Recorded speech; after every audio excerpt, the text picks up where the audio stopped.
performances and featured artist listings around the world, bringing you the hottest mix for the OS World Cup 2024. Give it up for the latest OS original, Bypass Two!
Hello, everybody. Welcome back to the OSU Catch World Cup 2025. We're in the semifinals, and we're about to see the final match of the weekend. It's Canada versus Chile. I'm Snow Leopard here with Hypnosphere. How are you doing? Hello, Snow Leopard. I'm doing very well today. Been some banger matches this weekend, and we are gonna end this weekend with hopefully another banger. Canada versus Chile, like you mentioned. Very excited about this one. Yeah, Canada just took out the Russian Federation in their previous match, which was seed number 3, and it was a 4-7 scoreline, so it was a little close, but still a huge opponent to take out. So Canada definitely well warmed up, ready to go against Chile, who Chile did beat Poland. Definitely not an easy opponent either, but Canada, they're looking on fire this weekend. They really are, and proving that 12th seed might be a little bit of a false mirage, as Chile, as you mentioned, coming off of that win against Poland, was not a free win by any means. They really had to fight for that one, so hopefully for them, they're going to hope that this maybe lets up a little bit, but knowing Canada, they're going to likely perform as we are getting into the rolls. Yeah, right out of the gate, Canada going to win that roll. Nice 91. Not going to decide much, but we'll let them choose if they want the first pick or the first ban. Yes, indeed. And we've seen quite a few teams go into second pick as their choice, and Canada's going to stick with that trend that we've seen. Wanting to ban first, and the logic behind that has been you kind of hope that your opponent picks something that you maybe want to pick, so you kind of, get a pick for free. Yeah. And I am curious where they decide to go with the ban. It's going to be double time 1, and it makes sense looking at that Chile roster. Players like Auricio, Stark, just to name a few. Getting rid of that.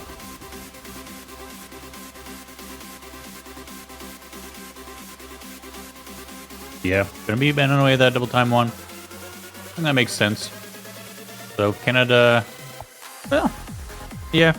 I mean, like Canada, they're normally a double time team, but Chile definitely can hang on it as well. Banning out, if they banned anything other than double time 1, I'd be a little confused, I think. But double time 1 being the consistency pick, I think it makes sense to get that one out of there, not give away a point in double time. It'd be a little morale hit. Absolutely, and we see the ban from Chile coming out being normal 3. And against a team like Canada, they've performed quite well on the normal 3 slot this tournament, so makes sense to get rid of something they've just proven to play very well. And are gonna get to pick first here, and I mean, as always, curious to see where we are gonna start off the match. Yeah, plenty of options open. Would be kind of funny for them to ban double time and then pick it, but I could definitely see it. Although, actually, well, it's Chile's pick, so never mind. Yes. I'm getting ahead of myself. I mean, it's easy to do. We're excited about this match, so can't blame me for that one. And actually, they are taking a little bit of time to decide here, and can definitely be to your advantage. You don't want to rush into a pick, especially against a team like Canada that has performed very well. Yeah, I kind of want to see the mixed mods. Honestly, we have 3 mixed mods. 2 of them are originals, and the second one, mixed mod 2, is still a bit of a banger. So, absolutely, I'm a big fan of the mixed mod pool, and as a big Toho fan, mixed mod 1 especially is something I'm very fond of. It's going to be double time 3 to start us off. Death Piano. And Chile trusting their double time abilities today. yeah, it is interesting to see, like, the double time 1 ban, a little surprising out of Canada, but, if you're going to ban a double time, that one makes sense. But the double time 3 pick, I do think is poking the dragon a little bit. Could get burned on this one, especially with Canada seeming to be on a bit of a roll. Oh, definitely. Canada, like you mentioned, the great momentum coming off of that win against Russia, and and I mean, you've been alluding to it since the ban phase. Canada, very, very strong double time team. So might be a little bit of an interesting pick in that regard, but as I mentioned earlier as well, Chile, they are no pushover on double time. Absolutely not. We are waiting to see what that final roster lineup is going to be so far. Just Pekarat in for Chile. Looks like Aristiel may be one of them. Yeah, Aristiel is one you would expect to see. Quite known for that double time and that speed in general. And Stark is who I personally would expect to see, as we see CDB Whitecat coming for Canada, filling out that third slot. Although right now on the Chile side, that's not where you're supposed to be. There you are. There we go. As usual for Canada, they do just the slightest bit of trolling. Just a little bit. Keeping us on our toes. And yeah, it is going to be Stark filling out that third slot for Chile. Yeah, that makes sense. So Stark, Aristiel, Pekarat for Chile, and Canada are sporting CTV Whitecat, Unlucky W, and Solaris. Very sensible rosters here, as we are about to get into the first map of this match.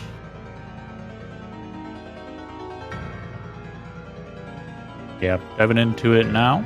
I get everybody loaded up. This is a map that we've seen be a bit difficult this weekend. But these teams should be up to the task. Solaris gonna find a lot of early misses there. Might have been just a stream bug, but hasn't corrected itself yet. Definitely seems to be been at least one early miss coming out from Solaris there. And, yeah. C3 Whitecat though, gonna find a miss after that 200 combo. Couldn't be traded by Aristiel though, but yeah, that miss from Unlucky W and C3 Whitecat is gonna give Chile an early advantage. Yeah, we get into a bit of a faster section. This is where you'd expect to see some of those misses coming in. And is it going to be a three-way miss from Chile? No response from Canada.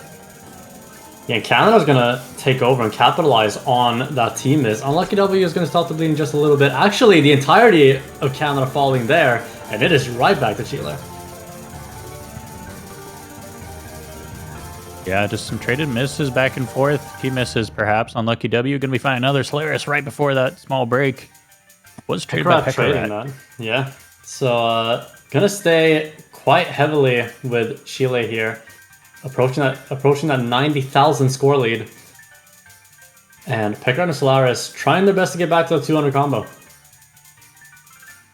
Yeah, a little slower section. It's not quite free combo, but it will help you get back up to it. You jump into another fast section, things can easily fall apart once again. We've seen some team misses already earlier in the map. Pekarat gonna be the first to fall. Yeah, and that miss alone is not going to bring it back to Canada, but it is a start to the comeback that they need. Stark going to miss as well, but there's going to be a double miss from Canada. It's just the final outro section here. Unless there's a big meltdown, there's a lot of misses. Unlucky W, Pekarat going to trade, but it's not enough time. And the score's still growing. That will be Chile taking their opening point. Chile is going to take that opening point, and the MVP is going to go to Stark, winning that by very little, is that 2,000 points over Aristiel? Very good performances either way. I think so.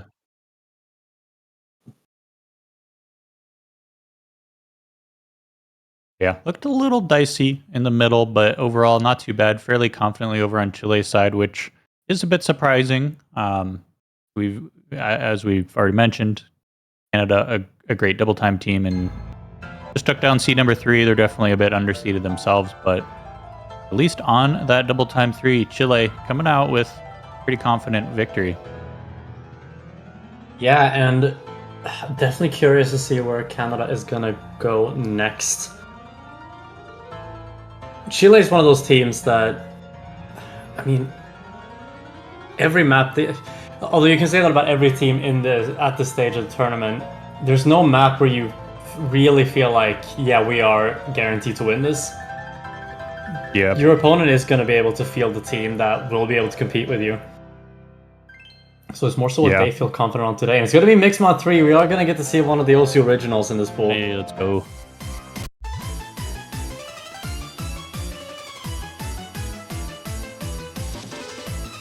The Ascendance Gemsu collab. And I believe newly announced feature art is Ice. I believe so, yeah.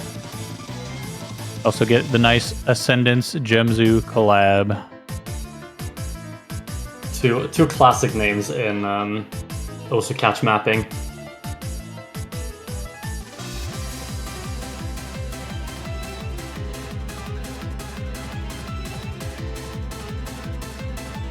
And we're gonna see Katsuragi. Yeah, Katsuragi and Don't Play CTB coming in. Don't Play CTB is not a Canadian player though, so.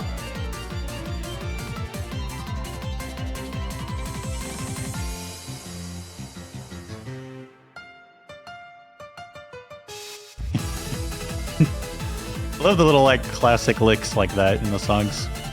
Yeah. Go from like some just like impressive masterpiece kind of work to just back to the very basics, what you'd you know, maybe be playing in school in like music class or something. Yeah, it brings a sort of familiarity to the song, Yeah, which is very nice. This song Kinda as go a back whole to your though, roots is really sometimes. cool. Exactly. Yeah. And this song as a whole really cool, and just nice to hear those little tidbits of sound that you're very familiar with. CTV Whitecat coming back into the lobby, and Red CXCA along with Katsuragi for this. And yeah, Stark will be coming back in as well. So just let you and Red gonna be and Katsuragi gonna be the three new challengers joining the lobby. yeah, welcoming them into this match now. And about to see what the mods are going to be, but I'd be expecting, yep, CTB Whitecat versus Orisial on the Hard Rock, Lechu versus Katsuragi on the Hidden, and Red versus Stark on the No mod.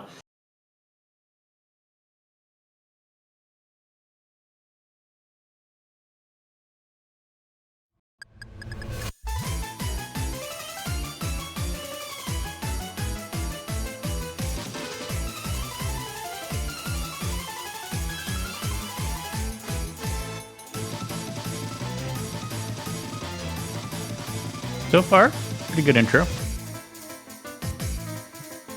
Yeah, but Red is going to be the first to fall. It is before 200 combo, so not going to be as bad as it otherwise could have been, but going to give an early advantage to Chile.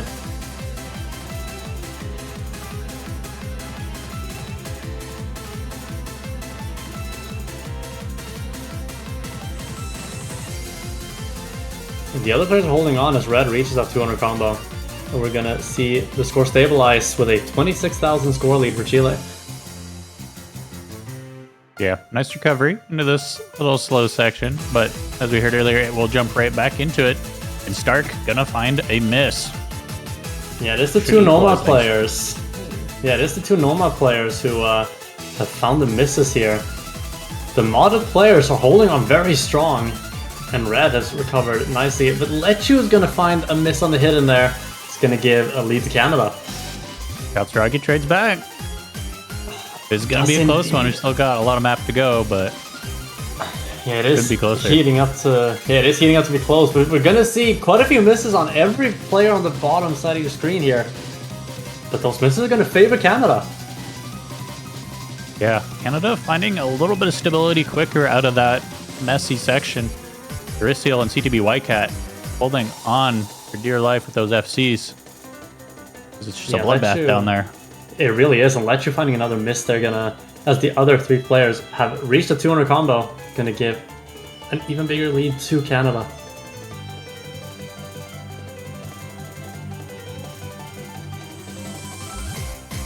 Oh, gonna see another 4A miss. Stark missed a little bit earlier. So that does slightly favor them. But Orisial is drops. gonna lose that full combo. Getting into the outro section now. Canada, they're starting to grow that lead as Lechu found another break. Yeah, and that's gonna be the dagger. Canada taking their own point here. No! No, CTV Whitecat missing right at the end. No! We're not gonna see the full combo. That had to have been like the last 2 notes as well, or like within the last 5 for sure. That is tragic, but Yeah, consolation prize, they will get the point. absolutely. I do believe C3 Wildcat has FC'd this map previously this weekend, but like on the Hard Rock. But still, 2 misses right at the end. It's gonna hurt a little bit. Yeah. If they lost the point too, that would be heartbreaking. But absolutely, they had a pretty clear win, so he laughed those off. Yeah. And it is time for Chile to pick again. It is 1-1, and considering how the double time 3 went, maybe they are trusting the DT pool once again. But I mean, it's like we've mentioned, Canada. They are scary on the double time. Yeah, I think it's still a little bit of a gamble, but it definitely is. If they take another double time point off of Canada, though, that's gonna be a little discouraging to Canada. It's definitely gonna have a bit of a bigger effect, I think, if they would end up doing that. You still have Hard Rock and Hidden Pool completely untouched, though, and Nomad Pool just with a ban, so plenty of options available. There are definitely a lot of options to choose from.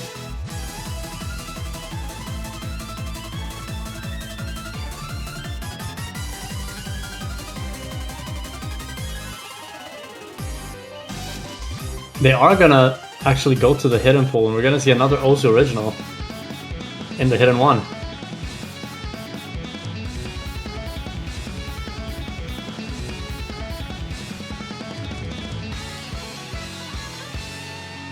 Yeah. Nice Marmalade Butcher.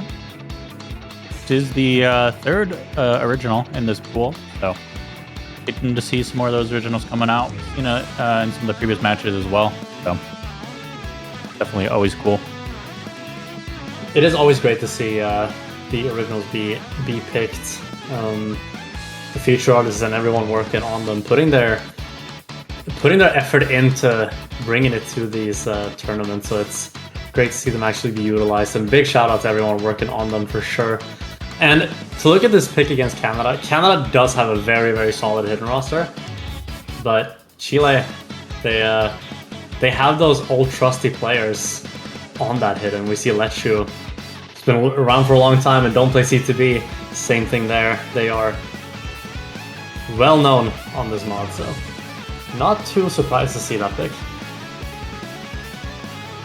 Yeah, I think Chile, I would give them the edge on hidden. Even though Canada, they're still pretty good at it as well. They definitely got some players, but and it's like it's a Chile special, I think.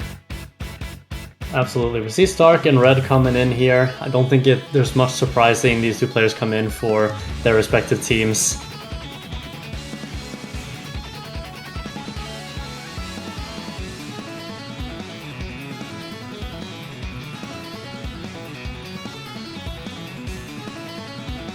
And I love the Marmalade Butcher tracks. They go hard. I'm a big fan of Marmalade Butcher. One of the many artists I've discovered through this game that I became a big fan of immediately. If you're a fan of them too, don't worry. They are going to make some more originals for the rest of the World Cups this year too. So definitely check those out. But for now, we got the one right here, right now. It's Hidden One, Chile's second pick. We're hopping in. Absolutely. Very excited to see their future collaborations, but we're here to enjoy this one for now, as Stark is going to be the first one to miss, but it is a very early one. Yeah. Well, I was about to say small little slip, which shouldn't matter too much. That second one is going to start hurting. Yeah, definitely going to eat into that a little bit more, as there are no trades from it on the side of Canada. The other 5 players now having reached that 200 combo.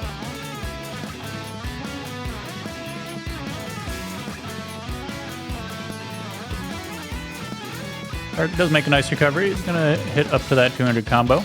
And as soon as I say that, I curse it. I think he hit 199.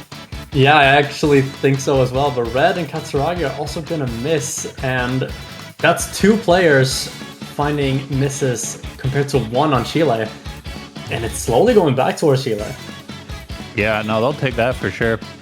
Might not be quite enough to flip it, but bring it pretty close to tied. And that miss from Unlucky W. And now red definitely will be enough.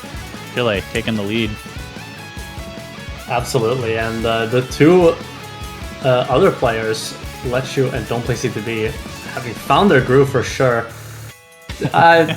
We're just cursing all over the place today.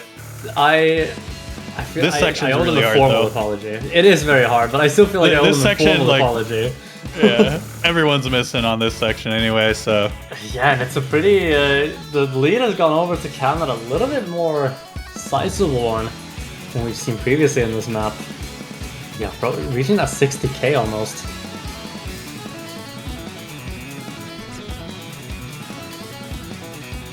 Yeah, players starting to recover a bit now, slightly shaken on that section, but it is a really hard one. We saw some of the top teams, USA and Italy, hitting those patterns a bit in the previous match, but there were some misses on that section as well, so definitely a very difficult one. 66k, going to be the lead for Canada into this break section, about a quarter of the map to go. Yeah, but we did see misses from Katsuragi and Unlucky W going into that break, and red missing in this slow section. So it's going to start going back towards Chile.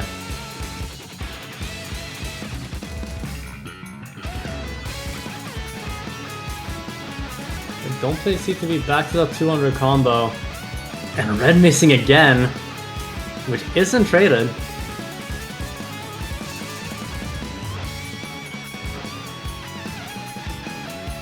Another section that could be kind of difficult. It does catch them out, yeah. It does, and the lead is ever so slightly with Canada, but it's going to be a double miss on. Actually, that's it's just a lot everyone. of misses. The whole board is wiped again. Yeah, there's miss from red, Unlucky, and Katsuragi, but also Don't Play C2B. And right at the end, it's going to flip to Chile. Unlucky's miss is going to push it even further. Can Chile hold on to the end? Yes, they can. And this is the closest point so far, but they are going to take their own pick again. That was an extremely chaotic ending that, yeah, unfortunately, Canada just crumbled a little bit right at the very end, saving Chile from losing a breakpoint this early on. Yeah, and losing a breakpoint at this stage against an opponent like Canada can be really, really painful, but not going to happen yet. And it's time for Canada to pick a map of their own.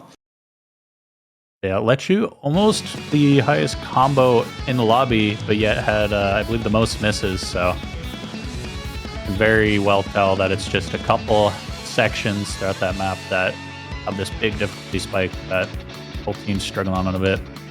Yeah, it really shows the difficulty of those sections, like you mentioned. So, but yeah, it is time for Canada to pick here. Maybe they will go into the hidden, considering how the hidden one went, but the other two hidden maps are very different from this one, so we still have Nomad Pool hasn't been played yet, neither has the Hard Rock Pool, but Hard Rock especially scary against a team like Chile. Yeah. They want to stick with the mixed mods? I would be very happy with that. I want to see mixed mod 1. And I wouldn't mind seeing Mixed Mod 2 come out again, but we're going to have to wait. It'll be Hard Rock 3. It will indeed.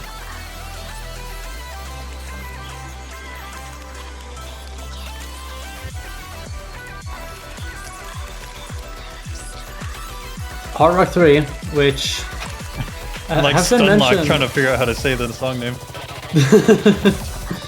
Yeah, I stick to saying the Deglation, but there's two. The glaciation.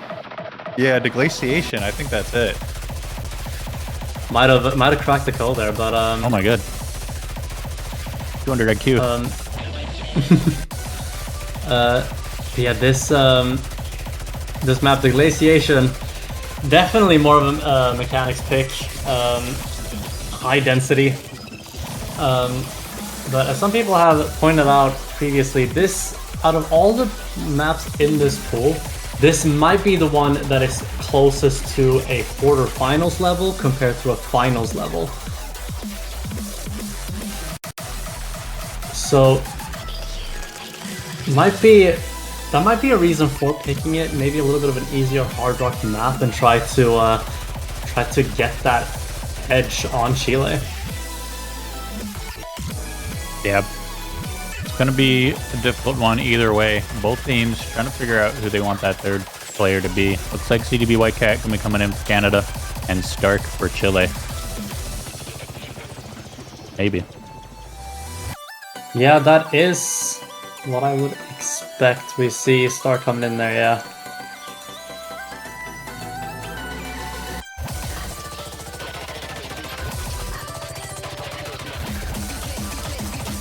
I'm just waiting for that third player for Chile. That is going to be Unlucky W, Katsuragi, and CDB Whitecat on that camera. And don't play CTB seemingly the third player here.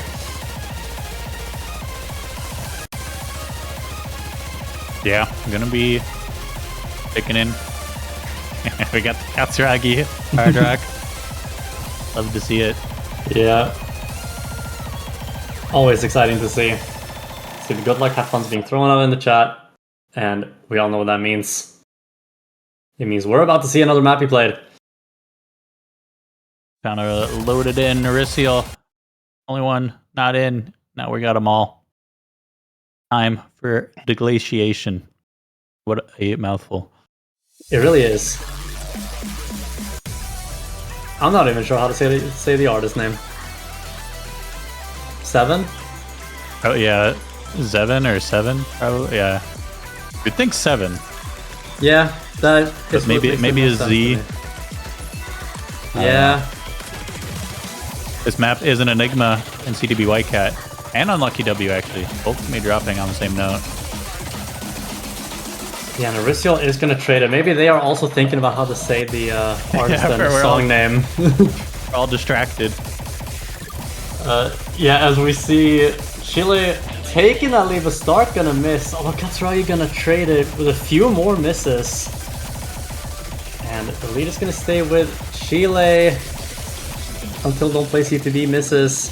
And if Canada can hold on, they will retake the lead. Yeah, it looks like so far they are. Norisial gonna find another break.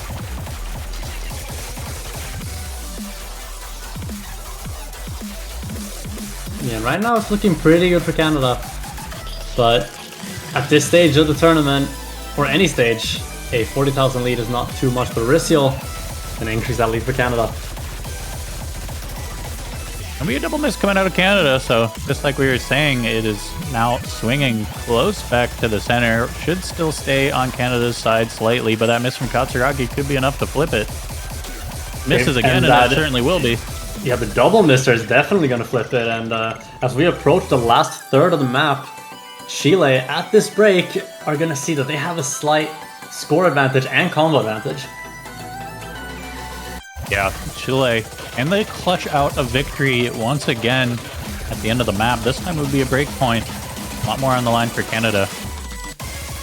Yeah, CTV Whitecat as well, going to miss there, and it's going to increase the lead for Chile, and at this point, they have found their footing, it seems. Yeah, Chile looked a bit rough at the beginning, but they've really found their footing. Whereas Canada, overall, they've looked pretty strong, but there we go again. Just another small miss. A little out of place, and it's enough to crumble away. Yeah, and these are good team scores from both teams, but I mean, at this level, it's all about who can hold on the longest, and everyone except them. Miss. Actually, everyone misses. Unlucky W just a little bit later than everyone else. And that's going to be all said and done for this map. Yeah, with that reset across the board, and no chance for Canada to come back into it, will be our first break point going over to Chile. It is indeed. Chile taking a 3-1 lead. And they're going to be feeling pretty good, I think, getting to pick after taking a break point. Yeah, another callback to the previous match. That was a combo 15-20 has claimed many full combos today. Yeah. That note has not been kind to people today. We have seen people hit it, but I don't know if anyone's full comboed this weekend. Oh, Either missed sometime before it, or that is your kryptonite. Yeah, I'm not so sure if that has been FC. That was the first time Canada played it this week.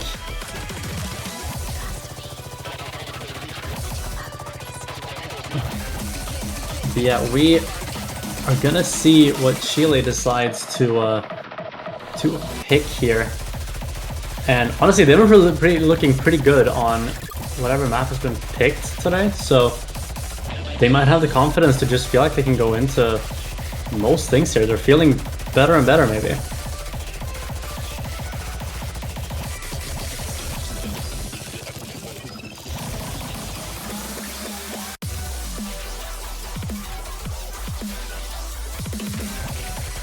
It's gonna be Hard Rock too, so they are sticking with that Hard Rock modification. Yeah.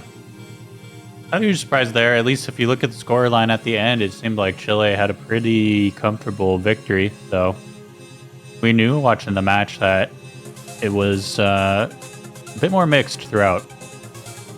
Bit of a toss-up, honestly, but either way, will be the pick. It will indeed. And gonna see some swap outs, it seems. Pekra staying in for Chile.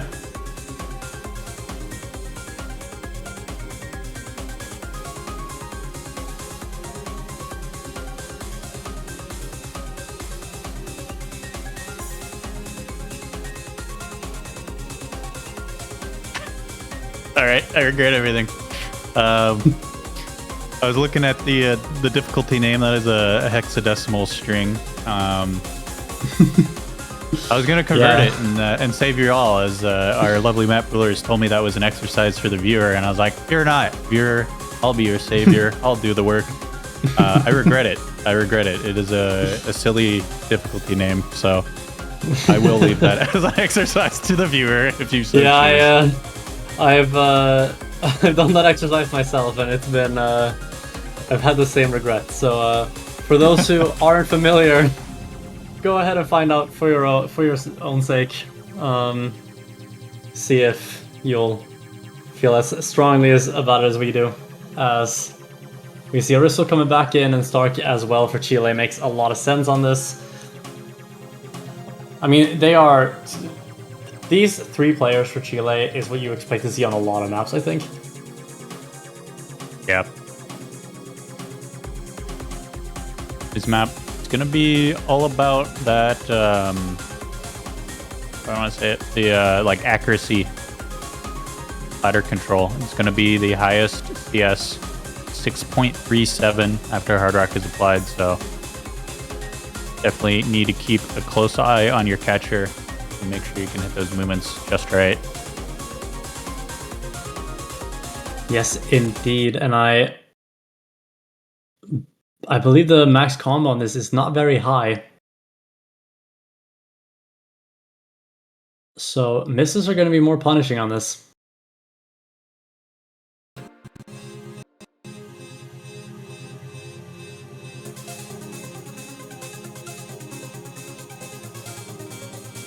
We're not going to see anyone pick Hidden for reading comfort, and honestly, the higher the CS, the more of a madman I would consider you if you pick Hidden. As Pekrat is going to be the first one to miss on the side of Chile. Yeah, I was a little worried someone would try it, but I think good calls being made here. We see those fruit are very small. And Katsuragi, by the way, is going to trade that miss for the Pekrat found, and finding another miss. Gonna swing it a little bit faster towards the side of Chile.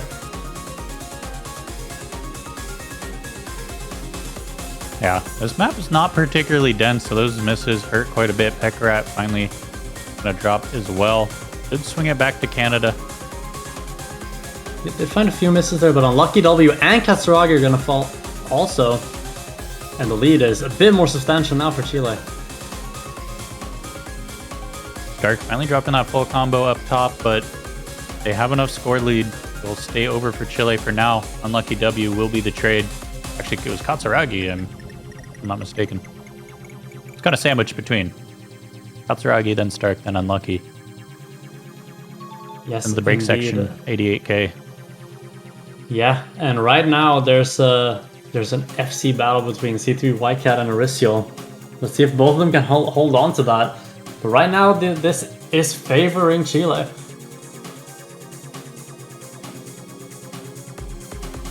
Yeah, overall, a lot better consistency out of Chile on this high precision pick. Unlucky, gonna find another drop.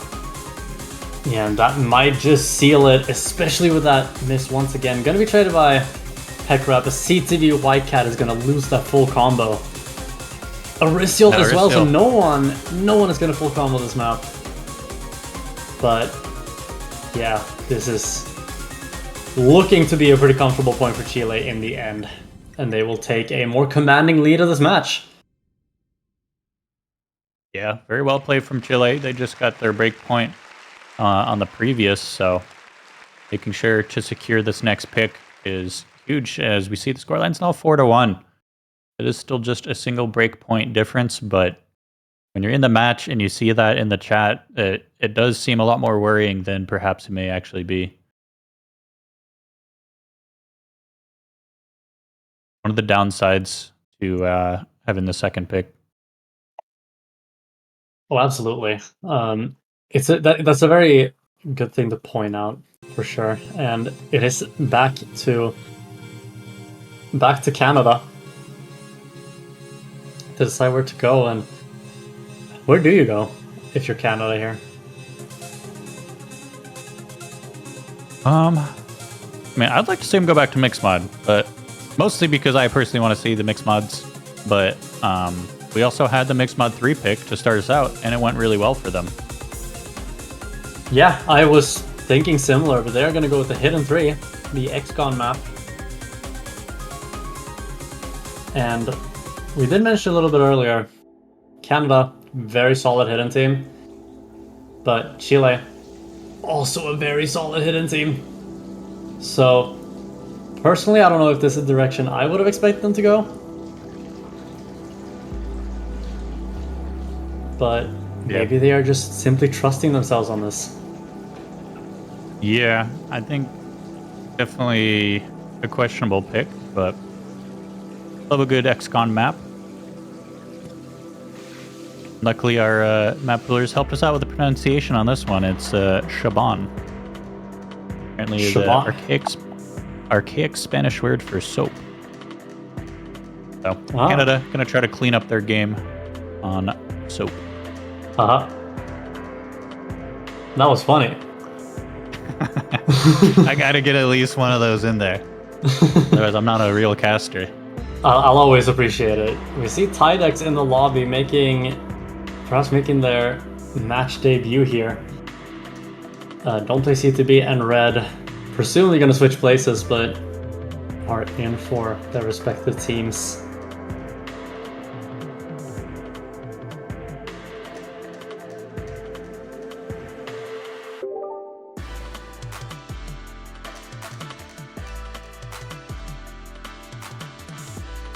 Kevin, I like that.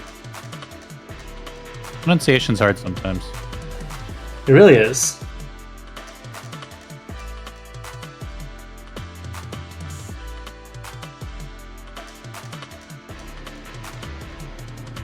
And for those who haven't been tuning into many of the matches, what can you expect from this hidden 3 pick? Well, this is very irregular rhythm, and there's a very big focus on very tricky patterns and funky snaps. So, gonna be a sight to see here. Gonna be a delight to see how these players are gonna navigate through this funkiness as we are now about to get into it. Yeah, we're gonna see a nice little bathroom. Nice, good aesthetic there. More importantly, nice notes on the screen. Yeah, no, I like that a lot. Maybe that makes me old. I'm appreciating the architecture instead of this fine gameplay. Unlucky. Finds that early miss. Yes, indeed. It's going to be traded by Don't Play CTB. We actually do have a match to focus on that isn't part of the architecture. And Stark's also going to find a miss. So the lead is with Canada in the early goings here.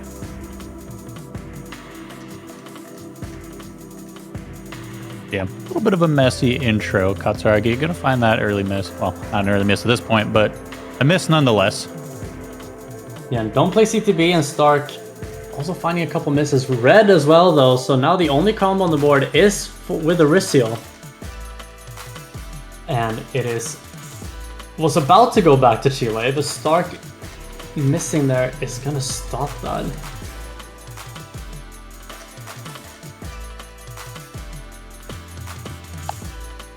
That's right, getting a lucky W though. Missing more than Stark is... The Stark's miss again there is not allowing Chile to take the advantage. Red, however, though, losing that combo as well as Katsuragi. Yeah, those misses more. Starting to hurt now. Chile taking the lead. Yeah, Don't Play CTV having found more consistency on this map than Aricio holding on strong.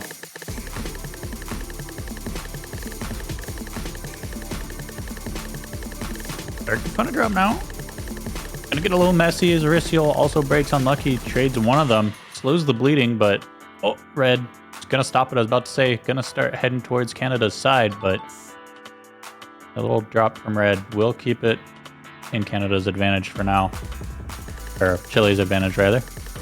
Yeah, there's gonna be a team miss from Chile, so hold on as we are approaching the last quarter of the map. Yeah. As we're approaching the last Chile said, I'll show you. Watch this.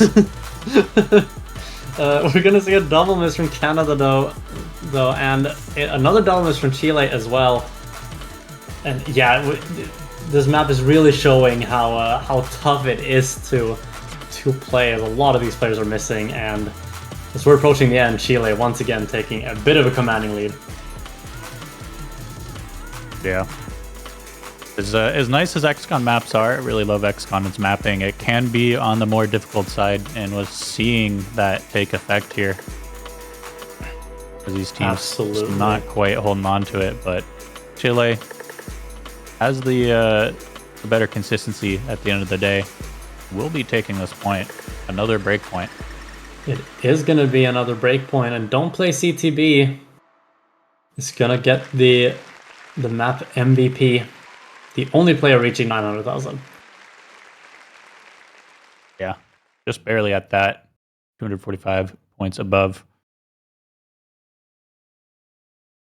Get a nice client crash. Love it.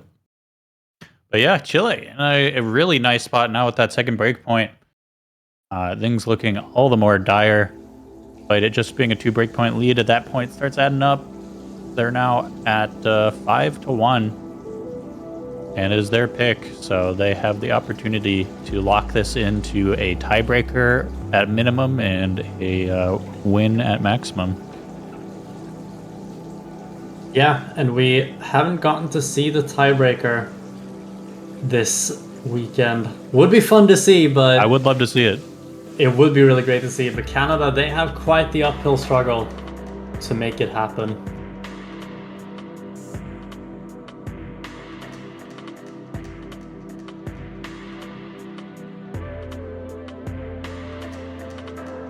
And Chile's pick here, yeah, which has been the theme for Chile.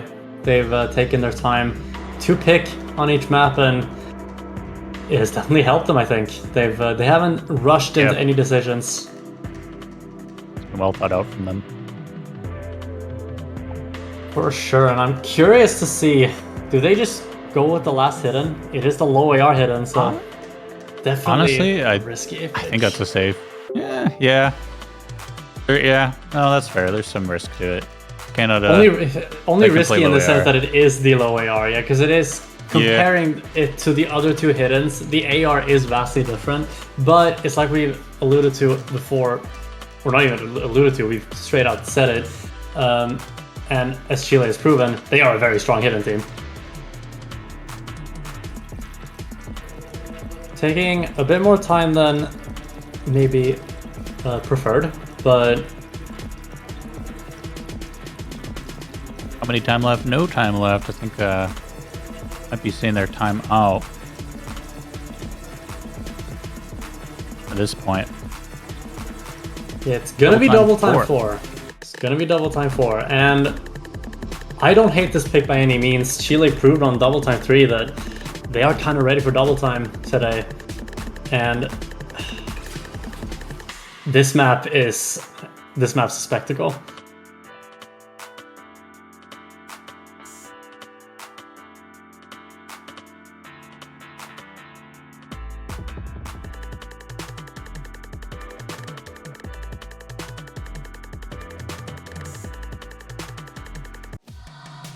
Yeah, I'm gonna see the fob map. Had to give fob another slot because we knew the low AR hidden his specialty. It's banned or avoided quite a bit. But love me some fob mapping too, so it'll be the double time 4. Absolutely, and if you're familiar with catch mapping, fob maps are anything but standard. They are anything but conventional. Yeah, he definitely an unconventional mapper, but he does it oh so well. Oh, absolutely. And this map in particular, very, very control focused. Very big focus on those very unusually shaped long sliders, and especially towards the end of the map where we see the only slider tick sliders that are very, very tricky. And another thing to point out is the first half of this map, it is a little bit on the steadier side. We are going to see a consistent BPM of 255, but the second half, the BPM will constantly switch. So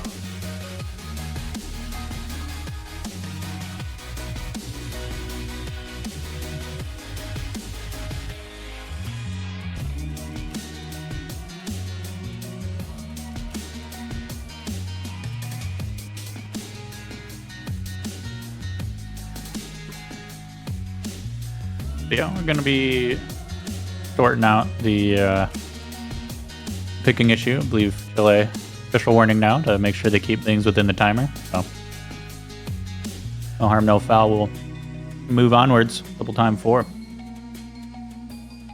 yes, indeed. And yeah, it seems like everything is has been sorted out with the picking issue. The lineups are going to be Solaris, CTB Whitecat, and Katsuragi on the side of Canada, and Orisiol, Pekarat, and Stark on the side of Chile.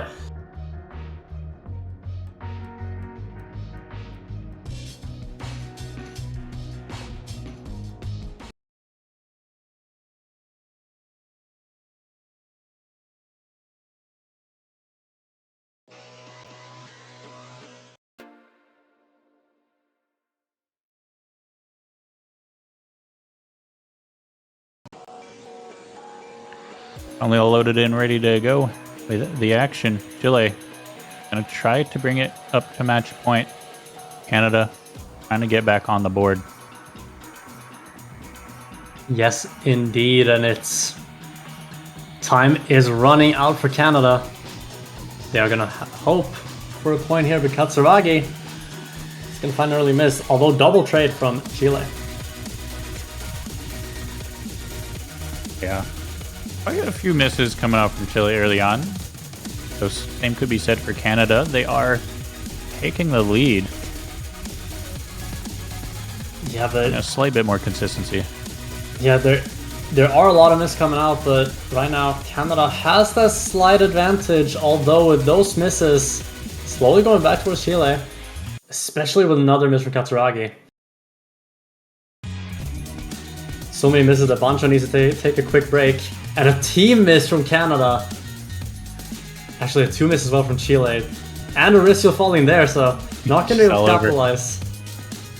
It'll be one of those maps where it's going to be a low overall combo.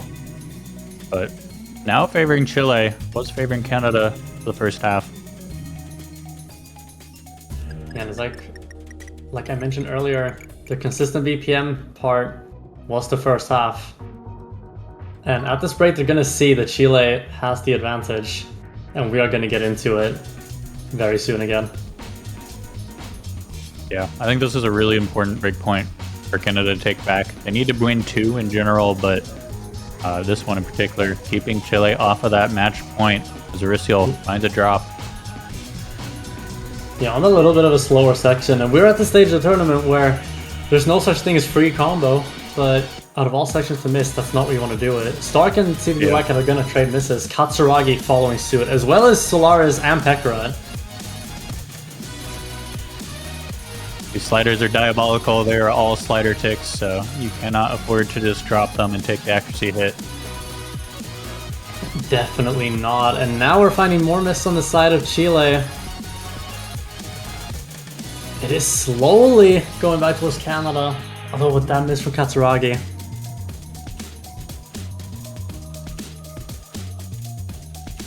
Yeah, and the very end here should just be the point for Chile. Yes, indeed. And it is match point for Chile. Canada now have a big mountain to climb. Yeah. Let's do or die. We're in the lower bracket.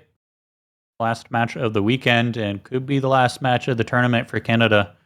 They can't bring us all the way to the tiebreaker. Would be a fitting ending for the weekend, so I'd love to see it, but that is quite the hill to climb. Oh, it is for sure. And Canada have an important decision to make here. I personally think that Mixed Mod, considering that's where they got their point. Yeah, you have to go back to it, surely. I feel like that's just where you should go if you're Canada. We haven't seen the no-mod pool be touched, but Chile are looking very good today, and the no-mod pool is scary against a team like Chile. Yeah, I feel like Mixed Mod is where you should go if you're Canada. Yeah, I'd be happy with either one. Saw Mixed Mod 2 earlier, and it was a banger. I'd love to hear it again, but I have not seen Mixed Mod 1 yet, personally, in a match, that is, so I'd love to... I'm pretty sure it has been picked, but I'd love to see it picked. It has indeed been picked. It was picked between Argentina and Finland. And we see Canada asking for a timeout, and I think if there's any time to take a timeout, it's here. Yeah, it's now, yeah. You really need to get your team together, collect yourself, and not lose your head. You really need to make sure that the whole team is in it, and we need to focus on getting back on the board. Yeah, and we have to mention the elephant in the room. Canada with their double time 2. It's their classic pick. Memes are made of, but it's a Canadian map too. It's a Yoshi Green map, but I think at this point in the match, from what we've seen from Chile, it's just too risky of a pick. It is very risky considering how Chile's been performing in double time today. But the case might be that they know what they're gonna pick. The timeout is simply just to collect yourself, to take a breather, and then just go into it. Yeah, it's definitely... You need to see the mental reset here, because I think Canada, especially after seeing their performance against Russia, which is seed number 3, by the way, and there's Chile's seed number 9, I think their mental's just not quite in it today. Either that, or maybe they're just having some really unlucky runs, but either way, they need that reset. You need to get back into the game, lock in. Absolutely. Credit where it's due, though. Chile, they've been performing quite well today. They are a hard team to beat. Absolutely, yeah. Yeah, not to detract from Chile by any means. They're playing really well today. I just think it should be closer if Canada's firing on all cylinders. Oh, absolutely. I do agree.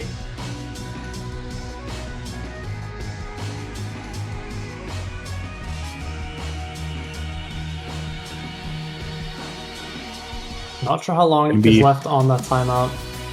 Yeah, I was about to say, should be getting about there at this point, so should be seeing that pick come out from Canada pretty soon here. They do the Canada special. Or they bring it back to that mixed mod and try to keep us going.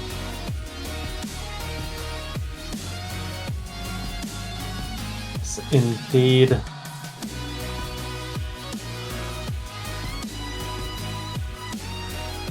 There's also the argument of going with a pick that isn't expected, try to throw Chile off with a pick that they're not expecting you to go for. But it is going to be double time too. They're not going to go back to the mixed mod pool. It is going to be Canada on double time too.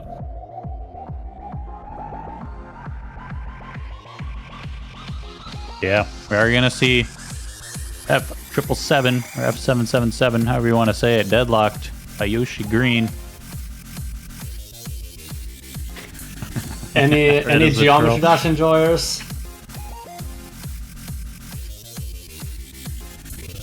Double time too. Canada can't leave a tournament without it. The allure is too strong. Yeah, sometimes the meme takes over and you just have to go for it. But they could just also be very comfortable. I also respect it, and like you mentioned, it's a Yoshi Green map. They have the Canada buff from that. But yeah, and it's like either they're really confident on it and they think it's the easiest way to get back into this, or they want to at least have some fun on their way out. Either way, you'd love to see it. It does look like Red will be in for the pick. Yeah, Red, Solaris, and Katsuragi in for this. No CDB Whitecat, which might be a little bit of a surprise, but yeah. Red is by no means a player who can play this. Actually, out of here now. Yeah. See you later. CTB Whitecat is going to come back in. And, I mean, considering his double time, I personally at least would once again expect to see Stark come in for Chile. Oricio and don't play CTB are right now in the line for Chile. And yes, there they are. Stark.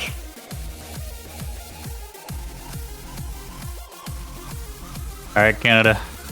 You got your double times too. This is the time and the place. Time to lock in.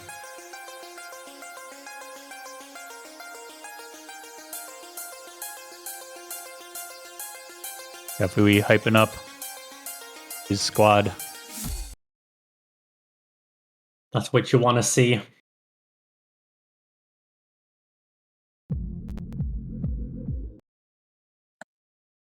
And as we are getting into this map, in about 2 minutes and 12 seconds time, we are going to see, is Chile going to move on to next week? Or is Canada going to be able to hold on to a lifeline?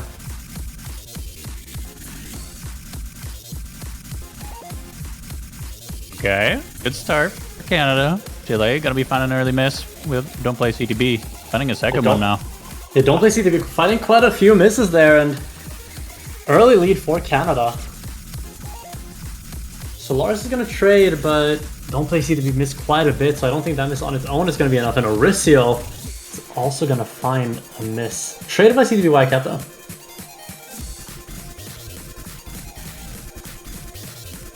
Yeah, overall looks fairly clean. Just a couple slips here and there from each side. Solaris going to be the most recent. Now Katsuragi dropping that full combo. It's getting dicey. It is getting dicey. The only combo about 200 is Oricio right now. Solaris is approaching it, but Chile had that combo advantage. Mr. Katsuragi and Don't Play CTB once again. Katsuragi, no. Katsuragi finding another miss.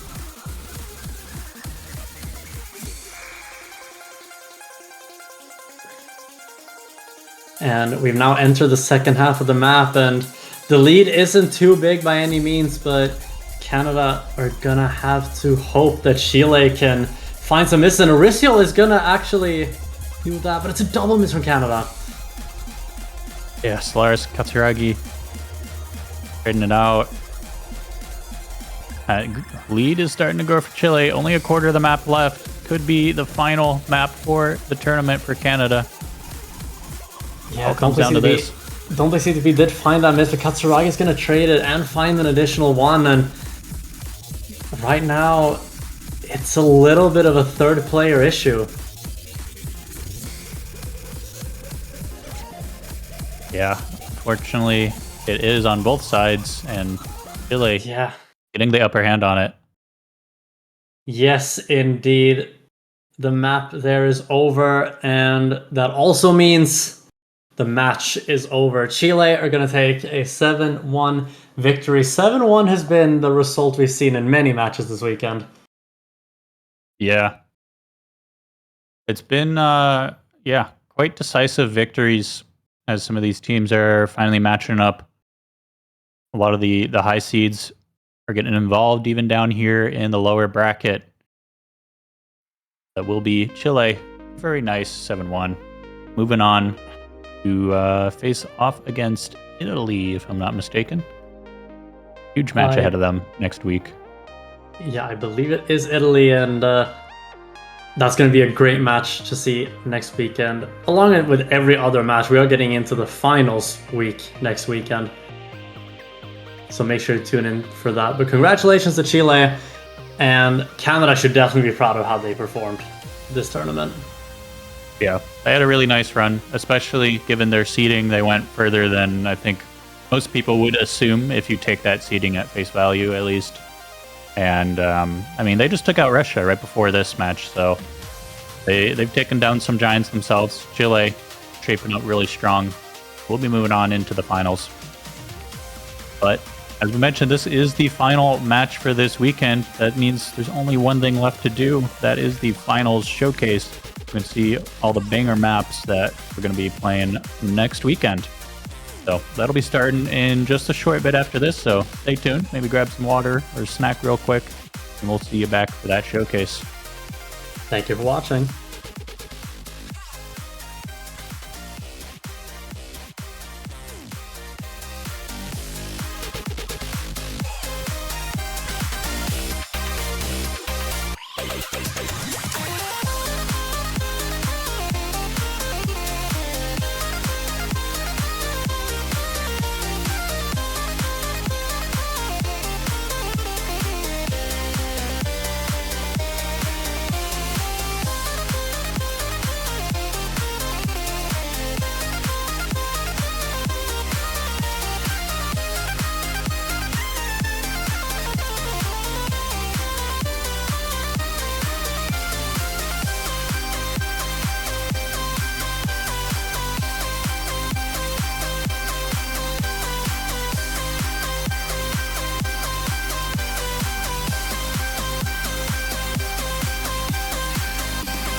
Hello everyone and welcome to our finals map pool showcase. We have officially reached the late game of the tournament and it's going to be so crazy to see some of these finals maps and finals matches coming into things.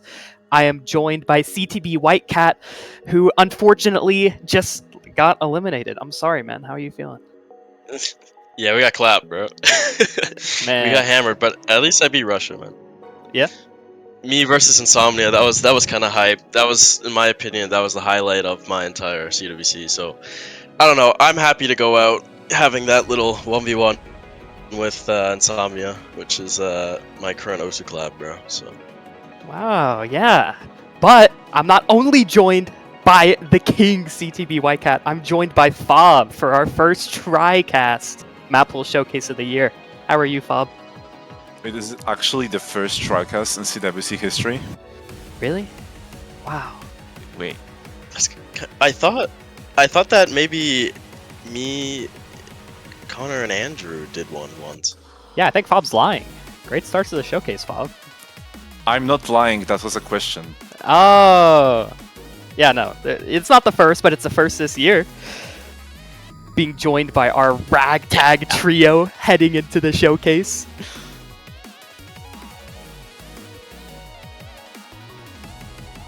I think with this ragtag TO, we can head into No Bug 1. Yeah.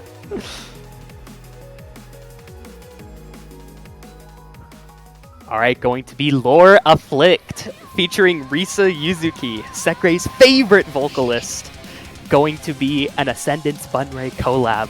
This has to be one of the most common collabs for these mappers. I think this is their 8th collab. And especially coming in on a map like this, Ascendance not being known for mapping high SR, but still being able to fit Bunray style really well. We're going to see some deadly force vibes from this map, to say the least. Yeah, you can see from the star rating, it might seem very hard, but don't worry, it's really inflated. Yeah, I just picked up on that. 9.5 stars. Guys, what's going on here? Full star increase. Yeah, the star rating is so astronomically high, but this map is farmable. With the BPM being as high as it is, you're going to see a lot of streams that just skyrocket that SR without being too mechanically intensive.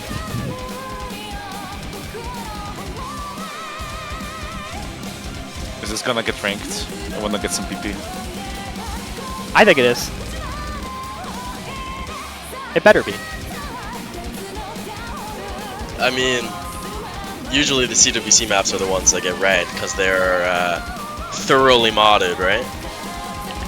And usually no unrankable is present, so. Yeah, they get map pool feedback modded as well. They get the whole shebang. No unrankable is present.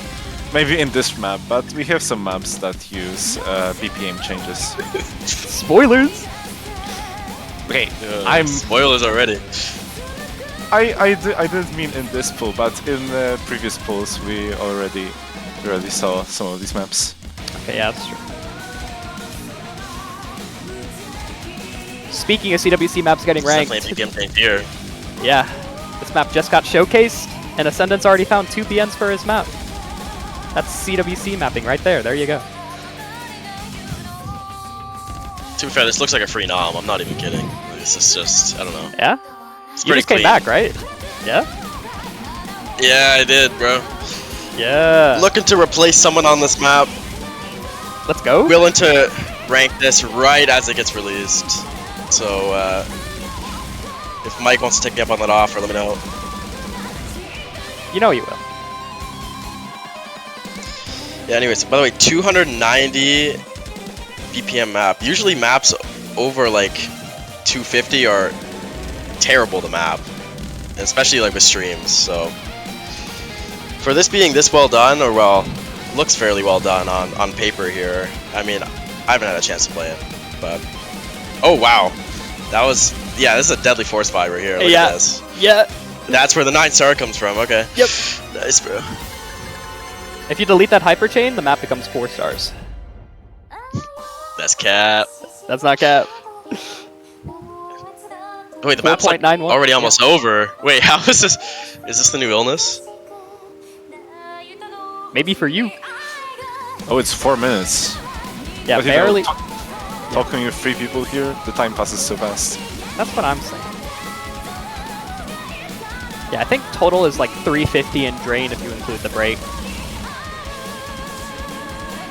Not a whole lot of downtime, but we are going to see a lot of patterns that many of the top players remaining are very familiar with. Almost all the end game is the same exact stuff, bro. Yeah, see, that guy knows.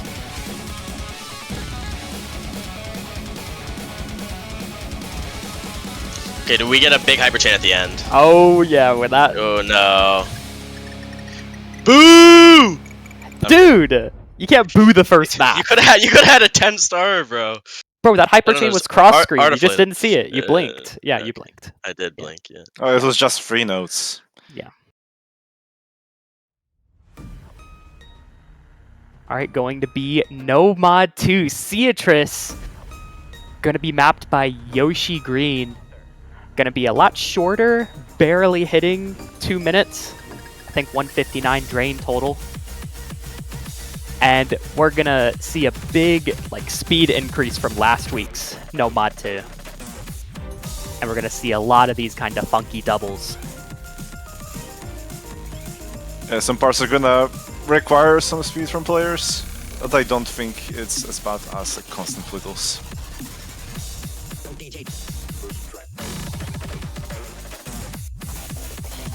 Yeah, definitely some diversity from some of the sections of this map. Coming into like this one-off hyper bit.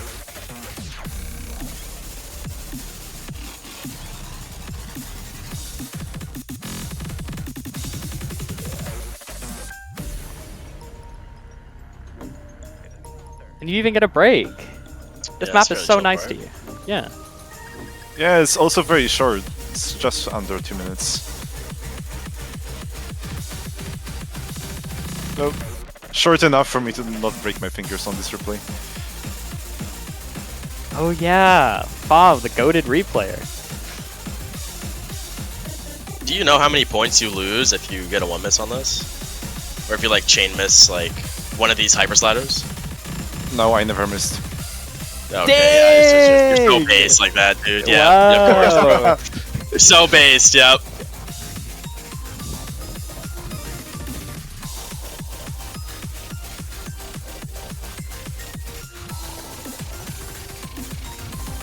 looks Yeah, pretty clean to me.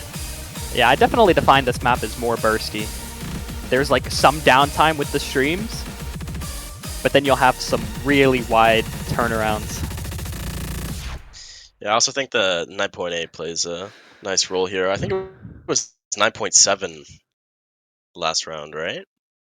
Yeah, we saw Or am I BPM wrong? increase, AR increase. Yeah, we saw it all. Are gonna have Minyam coming in for the No Mod 3. Gonna be a word I can't pronounce. Uh oh. Any tryers? Nakamori Umbrella, you. relay Oh. outer. That sounds right to me. Oh, Good yeah, job, relay Bob. outer. Yeah, that's definitely what it is. Yeah. Someone should teach us artists to put spaces in their title. Speaking of which, why does the diff name have spaces? If they can't even put a space. Well, Sean just died. But anyway, No Mod 3 Wow. is gonna be. Rest in peace, bro. Yep. I'm back, bro. Hey, welcome back, bro. Okay, go ahead. You know, go ahead. Yeah, No Mod 3 going to be. I'm at McDonald's. Oh. Okay. No Mod 3 is going to be continuing the kind of Kruev style.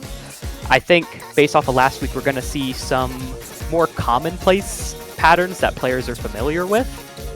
But we are going to see an elevation to those with a lot of these kind of rougher dash spacings. Paired with the CS, you can see a lot of these tricky streams here. I wouldn't necessarily call it Kruev style. Like you can see, this map is much more focused on really snappy hypers. Truev. Yeah, it looks like a lot of snappy turnarounds. So, I mean, I don't know. Fits the finals pretty well. But yeah, This we part have is really tricky because of the spacing, especially the hyper dash spacings. Makes it really difficult to hit. Yeah, we have the stack part right here. You didn't see that? No, I That's still didn't. an FC. Don't worry, I know don't Fob care, never man. misses. Yeah. But at least for this map, you know how much score you get if one miss. It was for data. Data-based miss.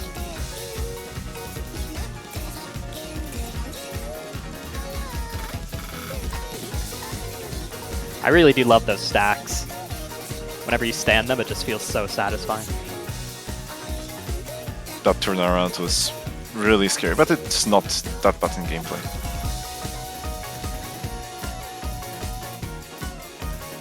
Yeah, I can definitely see this map being one where you have to kind of check up on all your players to see how they're feeling about it the day of. Yeah, before they go in and heavily end. Yeah, that guy knows.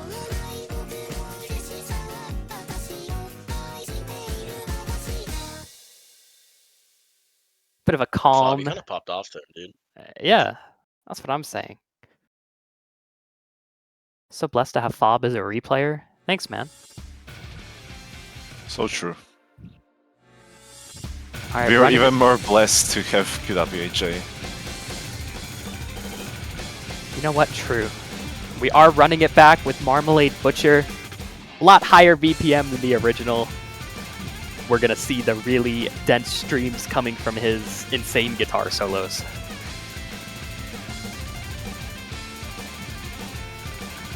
This map was heavily buffed. The streams didn't have such wacky shapes before. So I think for a convert, it's really well balanced. You can miss pretty much everywhere.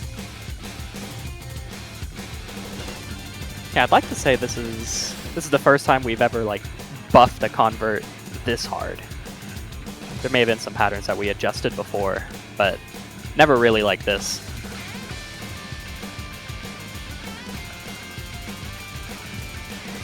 Okay, wow. It's finals, Brett. Yeah, I know. Was there a hyper in between all of that? I think there was one. Okay, yeah. I mean, it's kind of just going so fast, you know what I mean? Like, just feels very fast for the Nomon 4. Faster than last round. I feel like that should be a trend for an increase in difficulty, right?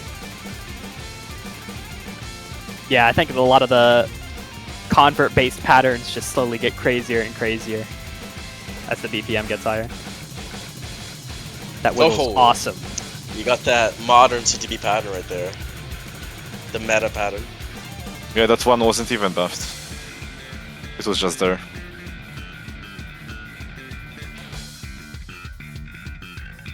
This is a full minute and a half longer than the Mod 4 last round. An elevation, you could say. Yeah, I'm just okay, bro. I mean, it's yeah, elevation and Connor sounds familiar, bro. You haven't said turnaround yet, I don't think. I know, I'm showing really restraint. for that. You have a very big filter. I know.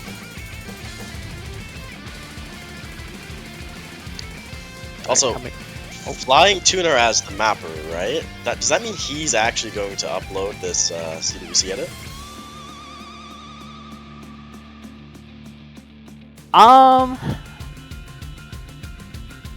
I believe we're waiting on AFB to do it when he gets back.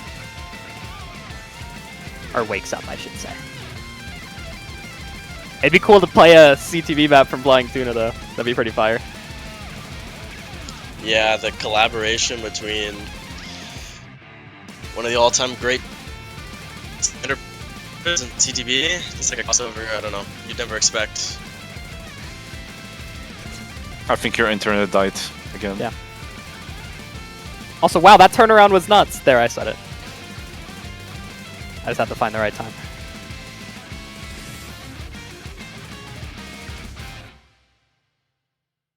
Guys, I gotta leave McDonald's real quick. Hold on. Okay. Thanks, man. Now, that ending was quite nuts. I think that's going to be, in my opinion, the biggest choke point of the map. That kind of like last 30-second range. Yeah, that might be a turnaround point for some teams. Wow. Fob, you shouldn't mimic my vocabulary. Chat will make fun of you. Oh, when we're running it with... I'm making fun of you first. Nice. Running it back with Crowley Hidden 1. Crowley being so synonymous with the hidden mapping scene as a whole. Gonna be AR9, bit higher CS with 4.4, but not super long. Barely gonna hit 3 minutes. Also see a new face here. Roido as a replayer joined us recently. And stole off my slots. Which I partially appreciate. Yeah, you already had so much to do today. Roido helped out, and he's increased our usage of frog gifts by 10,000%.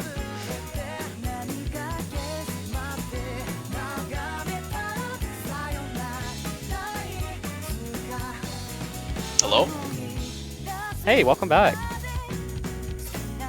I hope your McDonald's was good. Dude, when I speak, I have like a 3-second delay. You guys sound like you're like articulating something to say back to me. That's how bad my internet is. That's okay, man.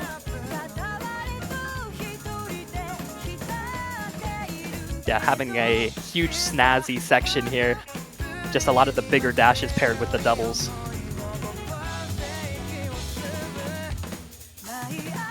Wait, I missed half a Crowley map. Yeah, how could you? No way. This looks very swingy. It is pretty swingy.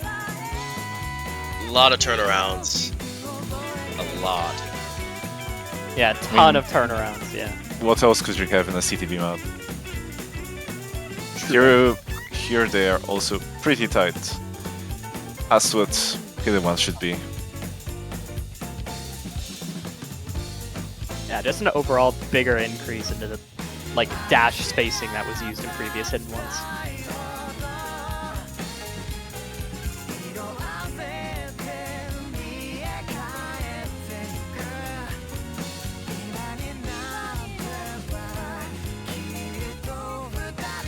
Guys, what is this genre? You know. According to Crowley, it's jazz. Okay, that makes sense. I couldn't tell you what form of jazz, but yeah.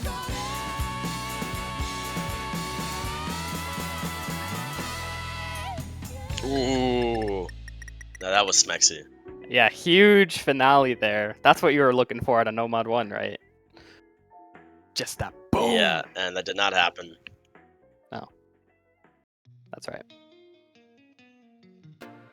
Hidden 2 gonna have Chan Fluffy mapped by Kruev, taking his style and molding it into more of a hidden oriented pick with a lot of his tricky spacing usages.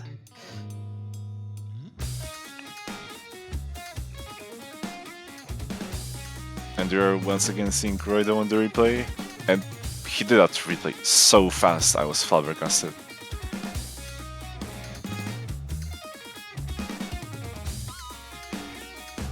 Yeah, a lot of these dashes are just quite brutal.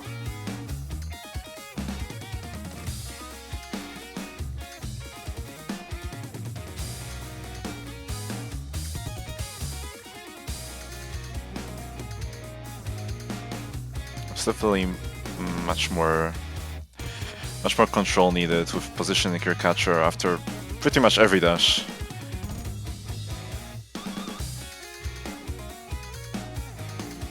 Yeah, it could definitely be nerve-wracking keeping track of your platter on this pick.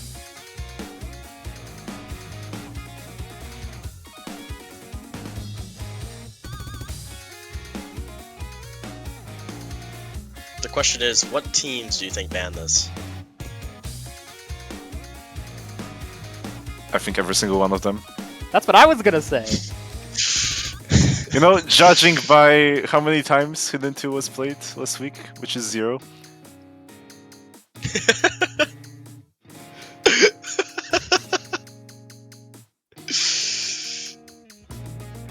Come on, guys, give this slot a chance, please. I promise it's fun. Yeah, show Yeah, I some agree. love to crew here, man. Yeah. Listen, you're only as good as the enemy team, right? If you're getting B ranks, enemy team's also getting B ranks. You can just pick it.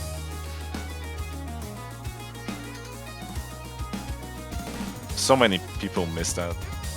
Yeah, that turnaround's insane. Oh, I meant that strategy. But yeah, that turnaround was also insane. Oh yeah.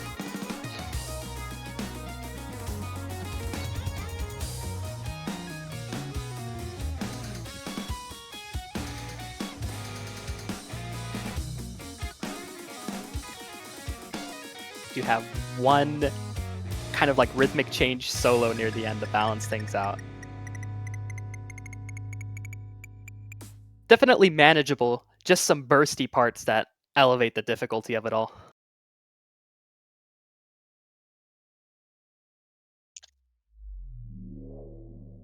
Oh, All right. no. Yep, running it back.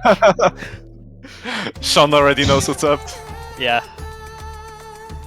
Going to be I can't even our- say many words because they're not so bad, but going to be Go ahead. Culprit Jelana is going to be our high AR mechanical hidden of the round. I do think it's worth noting that after some internal discussions, we did make an overall nerf to this map, and the CS will be reduced to 3.8 from 4.2, which will definitely make the map a bit less scary as a whole, as you will see very soon. I think the coolest part of trivia is Culprit did actually cut this song specifically for us to use. So the Osu version is warranted here. Huge shout out to Culprit for that.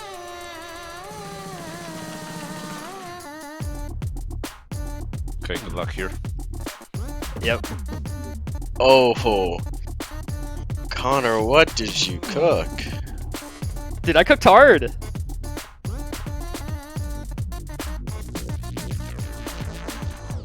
Coming up to the wiggle section.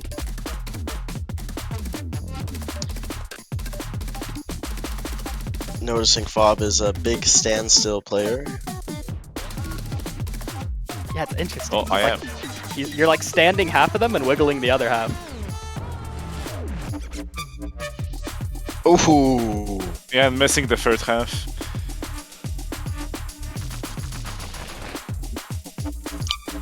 Because this map is completely Whoa. brutal. It kicked my butt. I've been playing it for I don't even know how long.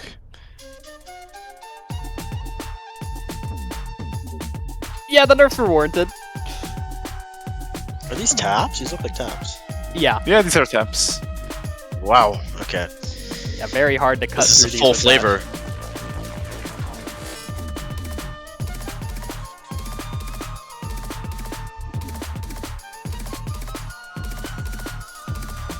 Wow. Okay. That part looked really well done. Yeah, with this song, it just keeps going, and it never stops. Just never does. That switch up was devious, though.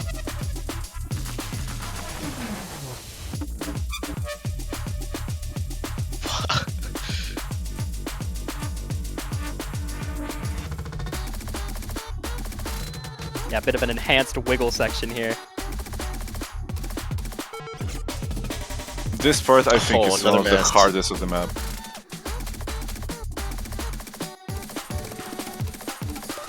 Just because It's really of- hard to tell from a watching play point, but a lot of these look really strenuous in terms of snapping and like mechanics.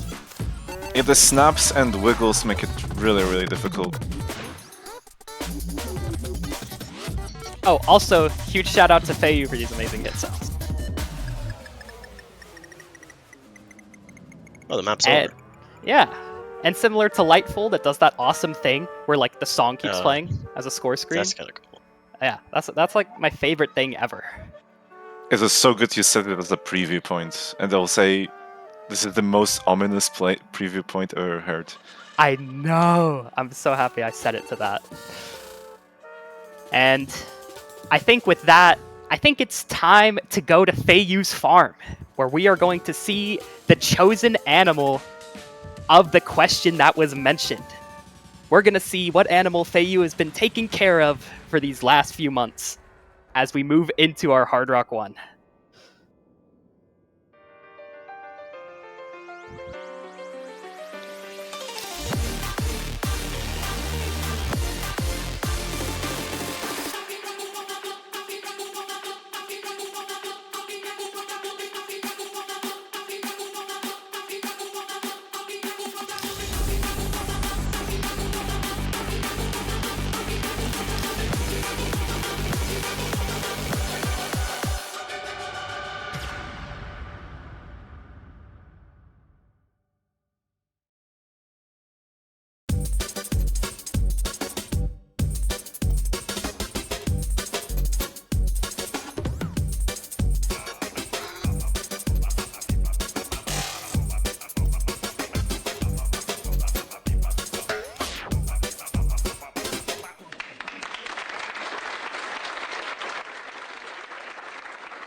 Et oui les amis, ça y est, la fête commence. Et voilà pourquoi tous ensemble nous allons reprendre la chanson.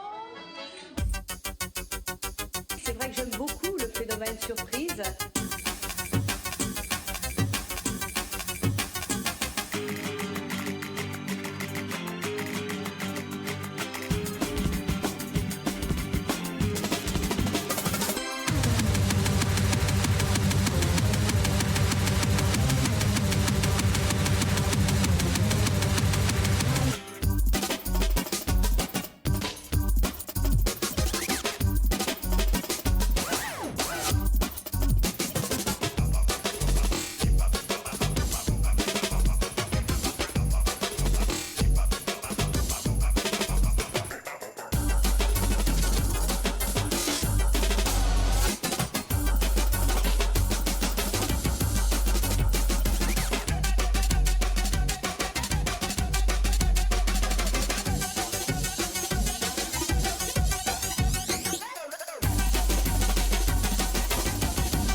Je vais vous préparer un de ces petits mélanges à ma façon. Est-ce que j'étais...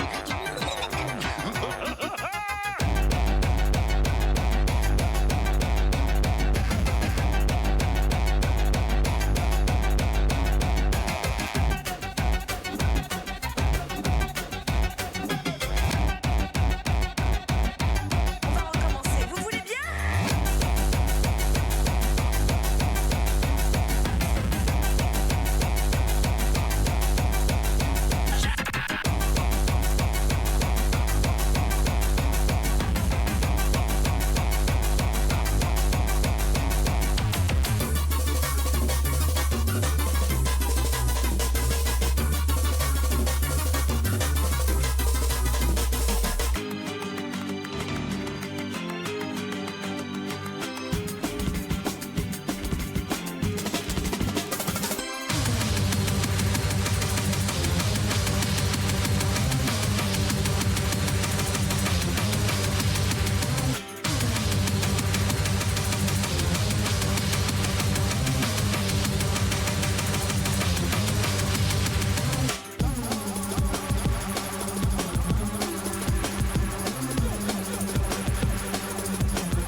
There we go! I loved going to Feiyu's little farm to see the pretty pony that he was taking care of. I think the map turned out really nice as well. First and foremost, I'd like to thank Zeth for the graphics design. I think he did an amazing job on this background. I think it turned out so well. Bullmaster Flex was our design quality assurance, and Sakura coordinating it all. And there is one more person I need to give credit to. That initial reveal idea was from Mango Miser. When he heard this song, he wanted to go to a score screen, and we made it happen from there. So shout out to Mango. I thought that reveal was hysterical. Having Ruby My Dear make such a track for us was really amazing. And this project is just... I love the song, and I think it turned out really well with how amazing this reveal is. You know, you actually got me with that video. I was just sitting there muted, wondering, what are you guys doing? Yeah, it's definitely cinema. Absolute cinema right there. Classic, amazing original. Like that. I mean, the map overall. My. Original, Okay. so good you're losing packets. I think I'm dead. Yeah. And yeah, also... Okay. Yeah, I don't know. That's it. And also, yeah, last thing, Feiyu did draw the false background with the pretty pony. The context is he was wondering what to make it. I said something not copyrighted, and he decided to draw it himself. So it all worked out. Thank you, Feiyu, for your amazing piece of art. Hopefully you get an artist badge from Sakura. I'll ask him for you. Are you taking commissions, Feiyu? Wait, that's a good point. Can you open up commissions? Get invited to the art team? Design, quality assurance?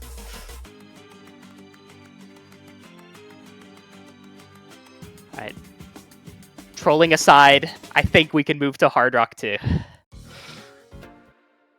Going to be the fascinating Cat's Eye. This song has a lot of lore. It has been an attempted map for, I think, like 2 years now. 2 former years, somebody tried to map this and decided not to use it. And I was the one who tried to map it first and failed. And AFB's picking up my slack with his precision Hard Rock pick of the round. I am more interested in the lore of how you got Emmeric's cousin to play this. Really? Yeah, I don't know, but Emmer's cousin's about to miss there, and he's gonna chain miss, and I think that's just gonna be his only miss for the entire duration of the map. How'd you know that? Don't ask me how I know that. Are you Emmerich's cousin? Anyways, moving on. No. I think he's Emmeric's No, mate. brother. Oh, okay. Crikey, lad. Oh, he even has the accent. Emmeric's brother is based, bro. Oh no. Anyways, yeah. This map is very precise, but I mean, that's what a Hard Rock 2 is built for. Definitely a step up from the Semifinals Hard Rock 2. Yeah, much denser. Many more hypers here. It's definitely a different style from Feus. And it's much messier than your typical AFB map. You could notice. I would like to thank Trent for making such a great edit of him. And I think it is worth noting that this replay you're watching now is still going to be slightly modified, just to buff out a few of the final kinks before uploaded.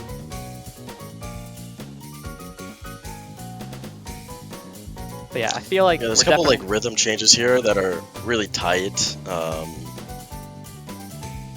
Look tight to play. There's also a couple of like streams here that are really demanding in terms of precision, and they like pop out of nowhere. So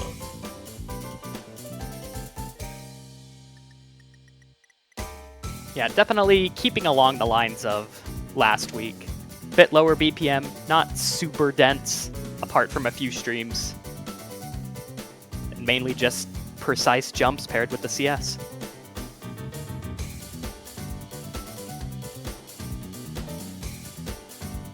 Do you think you could play this, Connor? You know, I A-ranked. Sight read. So maybe. If I can play it, you guys can play it too, right? For sure, yeah. Yeah. yeah, Okay, I don't like how can play confident it. you guys sound, but yeah, that's fine. We It's can easy. go to Hard Rock 3. Yeah. Alright, gonna have Lar again. No Risa Uzuki this time. Gonna be Gears of Fate by Bunray. Going to be our super technical Hard Rock pick of the round. And I'm just gonna put it out there. We are going to see a ton of anti-flow from this map. Star rating 8.2, but we already know Bannery has some of that farm upper in them. First Deadly Force, now this. Yeah, definitely going These to... movements. looks very tap heavy right off the bat. Yeah, definitely going along the route of trying to implement something that players have seen before into some of these picks.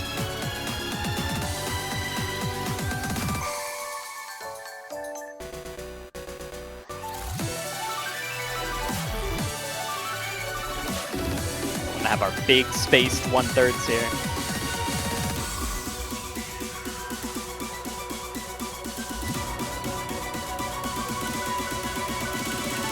See a build-up coming in here. Okay. It's fairly tame build-up.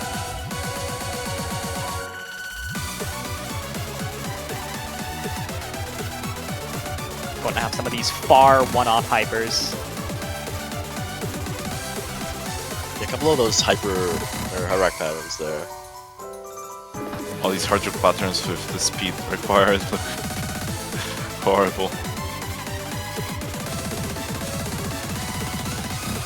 Yeah, the Kiais just have that elevation of like soft precision.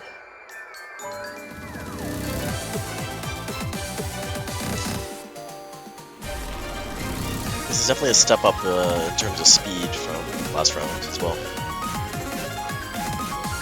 I wonder if we could walk some of these stab dashes. Maybe that would I be... don't think it'd be optimal. Depends on your skill set. Yeah, where are my tap movement enjoyers at?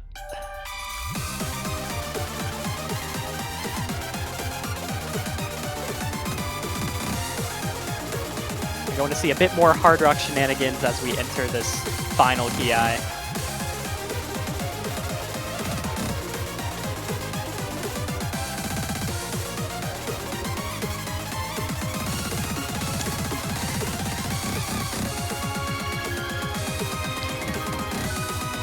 These longer station streams.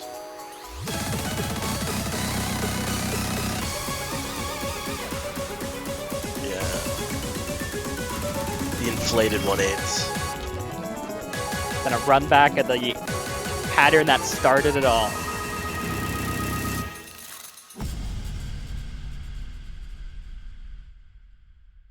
Seems very tap heavy. That's the main takeaway from what I'm seeing. Yeah, going to be interesting seeing how a lot of teams play this map. How many are going to kind of get rid of the stamina and tap a lot of movement versus just tapping dash through it.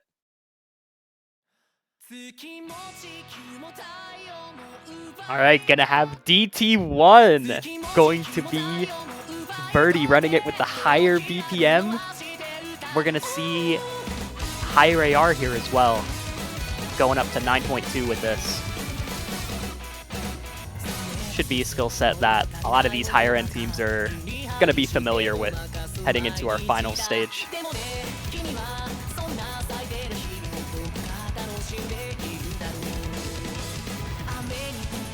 Are we Do out I have any here on 9.2 already? Big circle users in the chat? Hey, man.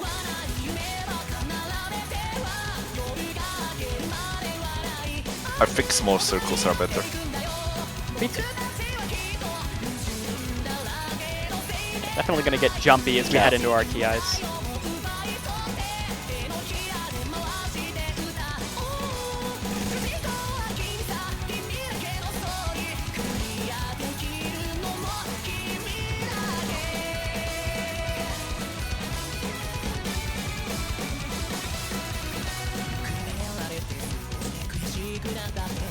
The song's also quite unrelenting.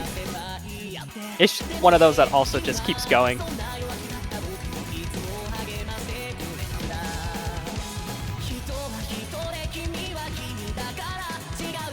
I think it could have definitely been harder. There could have been a lot more 1/4 sliders, but for a lot of like harder snaps. But this looks a lot more comfy, obviously, for the DT1. We'll put in P8 107 next year, man.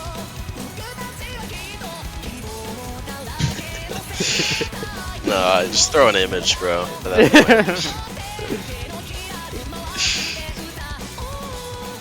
point. AR edit? AR9 image material? Fog? Without edit. Oh, true.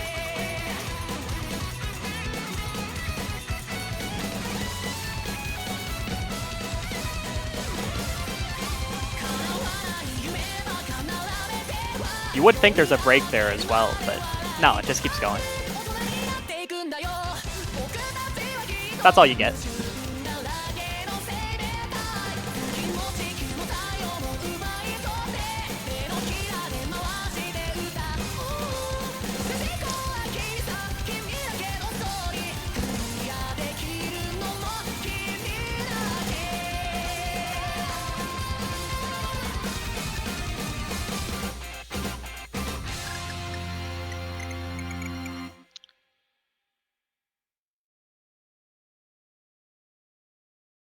All right. That was going to be our consistency DT of the round. Heading into DT2, going to be our mechanical pick. Going to be Bloody Battle by XGone. X gone. Hell yeah. a definite GOAT. Gonna see a lot wider dash spacings here. I remember playing this map at least once, and I was a bit sleepy, and I just couldn't hit anything. Aside from speed, you also need some dash control here, because the sliders are really difficult to catch sometimes.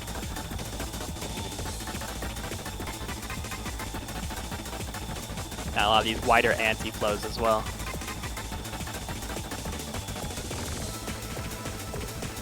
Heading into a streamy section now. Map's not super long. Only 210 total with DT applied. But it still has plenty of time to throw so much at you.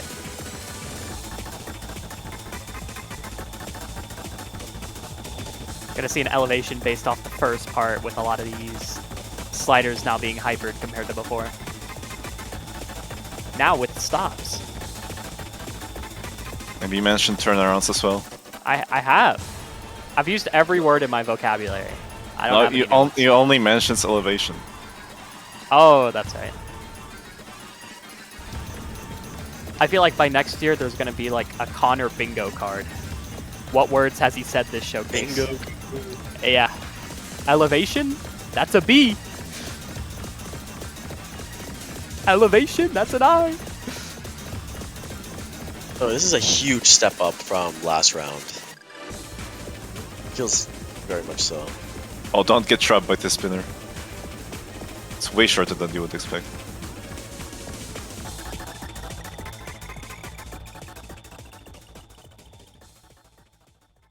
Do have a nice cut of that. Definitely the last 30 seconds, the turnarounds get really high regular dash spacing to where it does become quite spooky.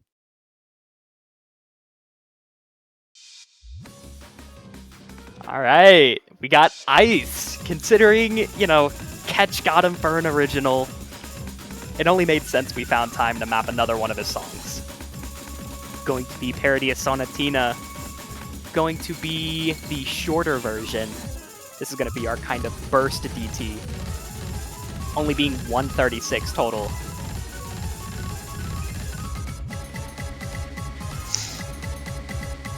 Yeah, we've already hit 250k. That's, I feel like you just stopped talking and the map's already almost like a third over. So. Wait, the map is only 1 minute 36. Yeah, man. It reminds me of last year's finals when you would blink, the map is over. Each miss is like 50,000 score. Of course, this map is much more dense.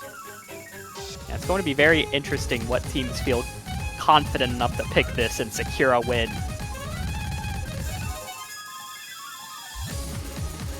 Gonna have some dash control heavy stacks here as we move into a lot of these kind of like soft tap, soft turnaround patterns.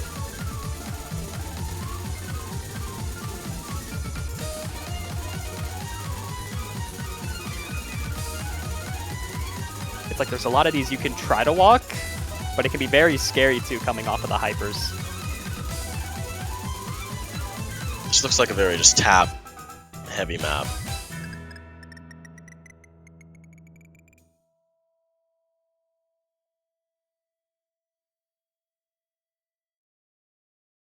It's also worth mentioning that will be buffed just a bit to compensate for the length. There's going to be one more buff that's added before the uploaded version. So do keep that in mind. All right. Yep. Sean already knows.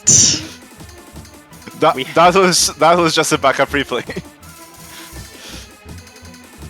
Oh, I'm not talking about that. I'm talking about the song. Yeah. CWC has the Susumu Hirasawa quota. We have to have one song from him a year. Jack Last year Frost we also had it on DT4. Yeah, from XCon. This year, Jack Frost decided to take on the task. Gonna have a lot of these slider control patterns.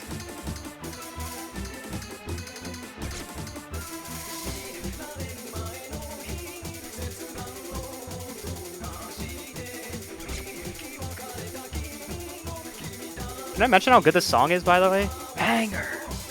It's really good, yeah. I'm just kind of enjoying it. Yeah. Ooh, switch up there.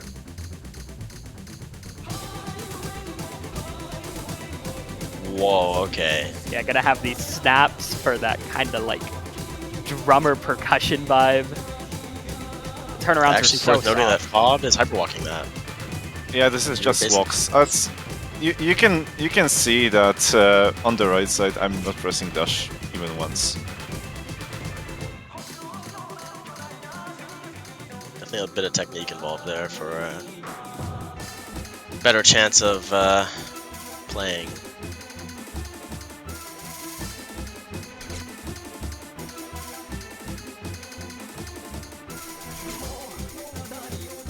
Yeah. Yeah, those That's- streams look really demanding. They are. I suffered making this replay, but it's definitely learnable. Yeah, more learnable than Hidden 2. Just ban it for the entire tournament. Why would you say that? Because that's just how it is. That's how it has been. Plus, Susuma has to get picked over Hidden 2. That's just how it is. I think that's just favoritism. True.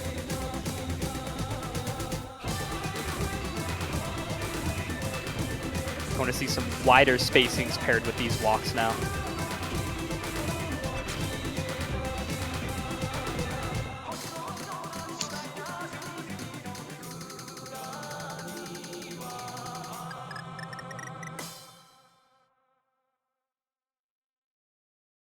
Beautiful. It is worth saying Zeleny just commented to turn on Hidden for this map. I think that's a great idea. Everyone should play this Hidden double time. Very helpful. Yeah, I haven't you, tried Selene. it with Hidden yet, but I'm sure it's an amazing idea. You could have FC'd if you had Hidden on, I think. Alright, gonna be Incandescent Particle Field. Going to be Ken on the Hard Rock 1. Stats are gonna be fairly standard. Gonna be CS 5.6. Going to be just about 330 in total drain. And we are gonna see some BPM changes in this map.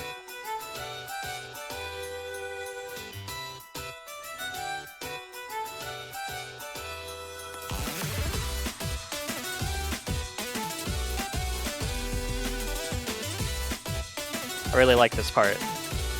Like, some of them are hypered, and then there's like the one that's just like a really tight dash.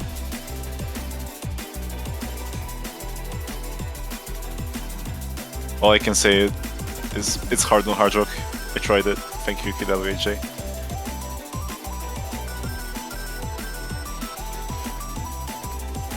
Yeah, QWH makes these maps look easy. It's just a QWH effect. Maybe they are, man. Oh. I'm kidding. Okay, Mr. 5th in the world, or whatever your rank is right now. True. Well, I don't even know. Yeah, having our huge tech drop here. We have some stacks, some doubles.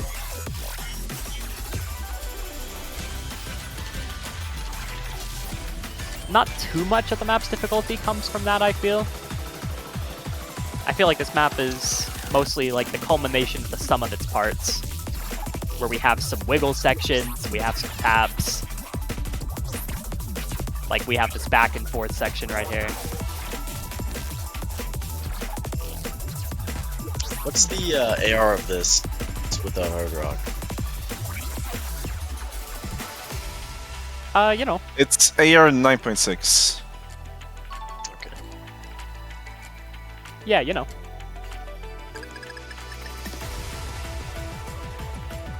Nice high AR pick.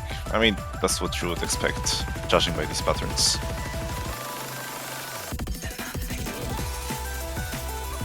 And we have the BPM increase. We got the tick rate coming in.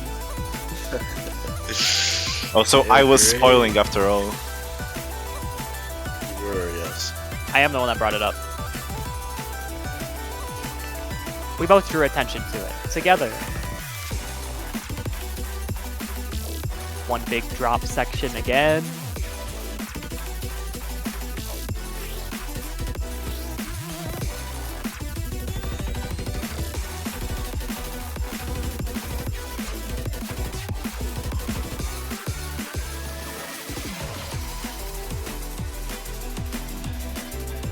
It's probably the most demanding on Hard Rock for sure.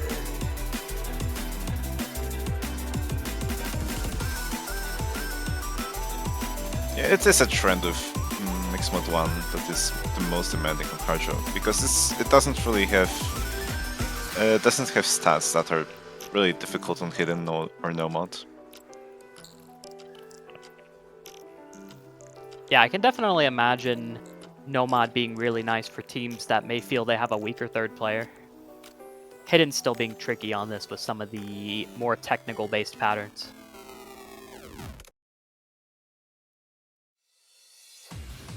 Alright, we're gonna have Conflict. Very popular map, gonna be our own take of it with this CWC version.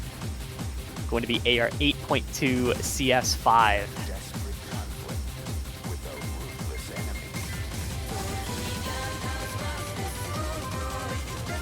I've been thinking of picking this for some tournament with a lower AR for 3 years now, I think. And I think it just fits here perfectly. We got the progression, we got the skill set.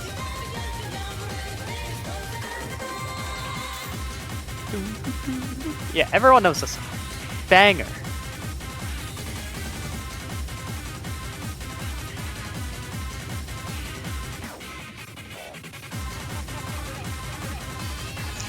Curious how some of this plays with Hard Rock. And of course, it's definitely the hardest on Hidden. It looks to be so. It would be kind of interesting to see how Hard Rock would do as well. It's very hard on Hard Job, I'd say. At least for me. Yeah, people in I chat. also... Oh, no, you can... No, I also made some edits starting from this part, spaced out some patterns here, buffed some, so it's not free combo. I was just gonna say I'm peeking at chat, and DeCreeper said he's gonna play Hidden on this for his team. I think that's very admirable of him. Just wanted to point that out.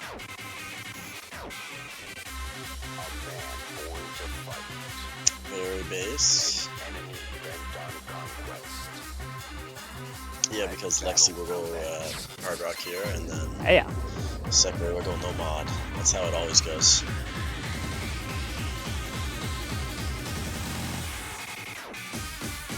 So side note, I put the edit up on the map channel, and 3 minutes after I put up the edit, Roido already FC'd it. I didn't even have time to try it.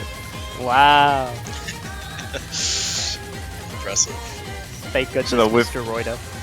With us battling for the hidden replays, you know, I'm just in a desperate conflict with a ruthless enemy. Oh! Nice. Dang! I think it's because you lost because Roido is going to the gym. He's lifting a lot of weight. I think that's a buff. Yeah, steroido. Well, I guess not. Steroido, yeah. Roido makes sense. Yeah. Yeah. Yeah. Here I just had to make this replay in secret. You really stole this from him? Wow. No, he was just bullying me with some cat gif every time I posted something that's not an SS. Oh, wow.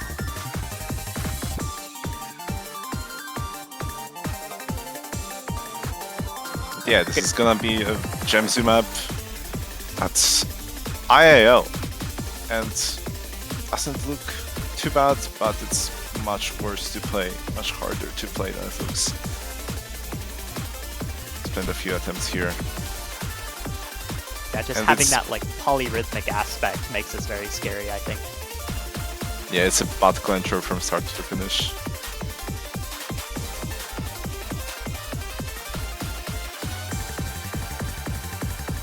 Yeah, Yeah, very hard to guess the rhythm of the song as it kind of progresses through. It's...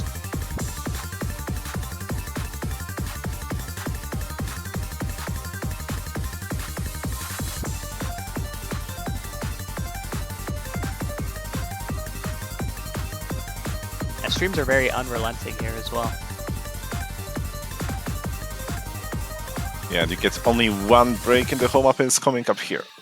Right here. And it's not too long either. It's like one of the only breaks in the pool. That's true. That is a theme of this pool. It's like no breaks, which is good. This is finals. We can't give players a break. They keep going. They keep winning.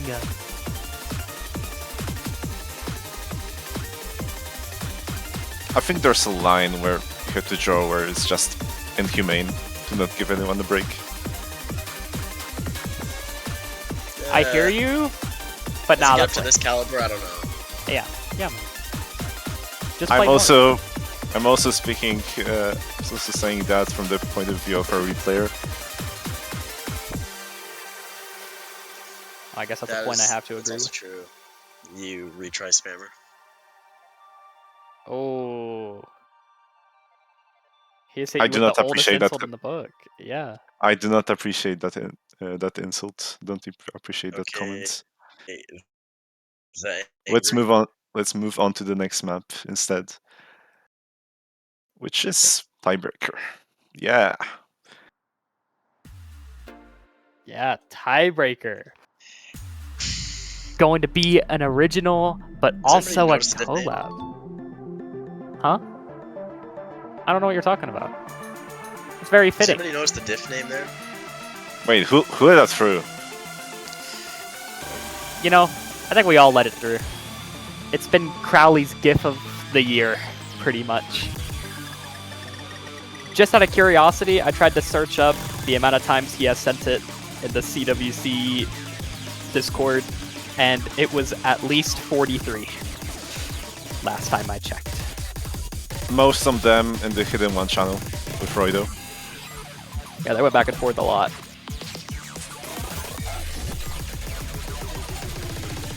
Considering the song is a Grand Finals tiebreaker, we are going to see a ton of content.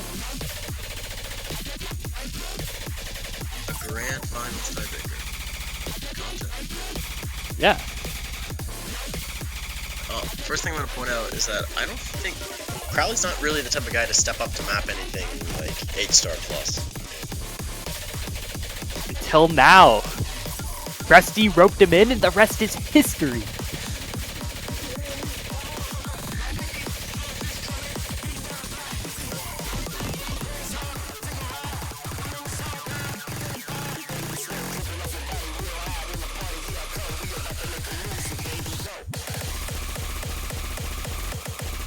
I love this part a lot.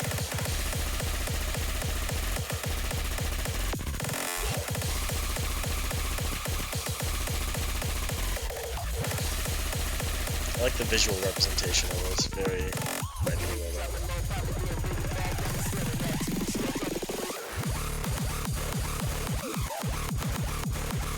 Ooh. Classic hyper sliders. Turn around. Yeah, we gotta have the beeps. We gotta have the hard style.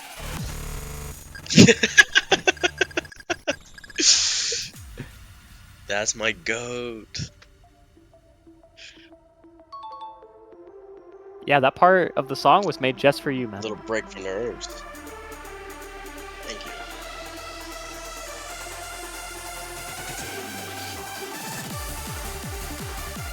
Really rapid speed increase here. Come to this like chill-ish part. Yeah, chill part, that's chill till it isn't. And here we go again.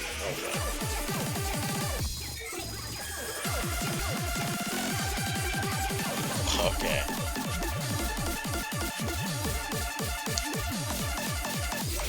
Okay. We're just at the halfway point, already 2k combo. And I know the hardest part is not here yet. This one is really hard to control. He gets 1/8 levels. These are playable, don't worry. Ooh, Small miss here. it's really rough, Just really rough with the anti-flows. But it's possible to learn how to control them. This part though,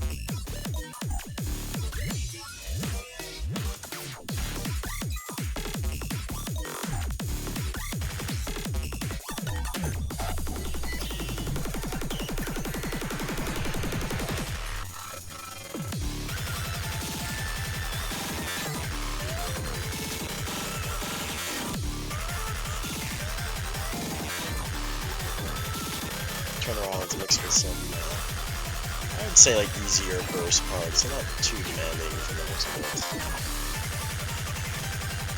Yeah, we got that big 1/8 there is crazy. yeah, have the BPM increasing. We can see it from the ticks.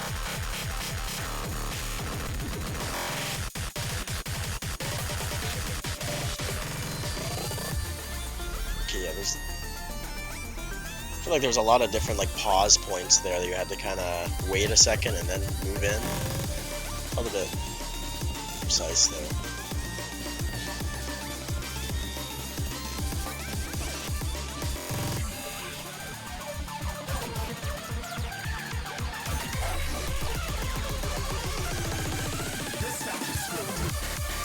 Gonna have our final burst coming up here.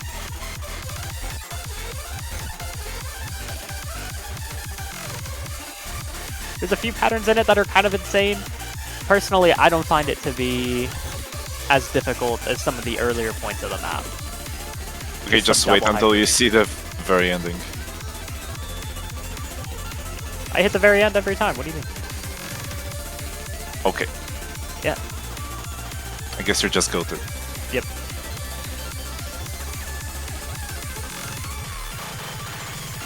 Nah, I'm just kidding. This part's really hard. Yeah, there's a lot of. It's very dense there.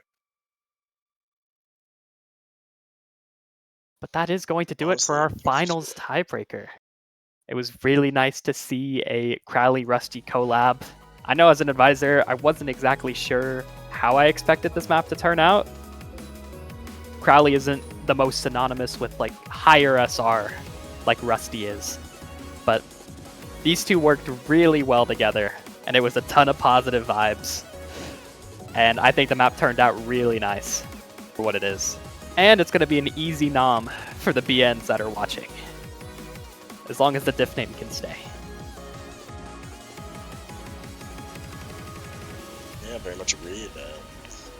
Fairly clean. Couple of rough different, let's say.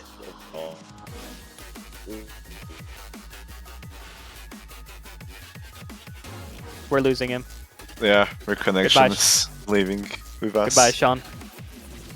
Maybe that's our sign to put his Yeah. internet on life support. We'll take it to the hospital for you, man.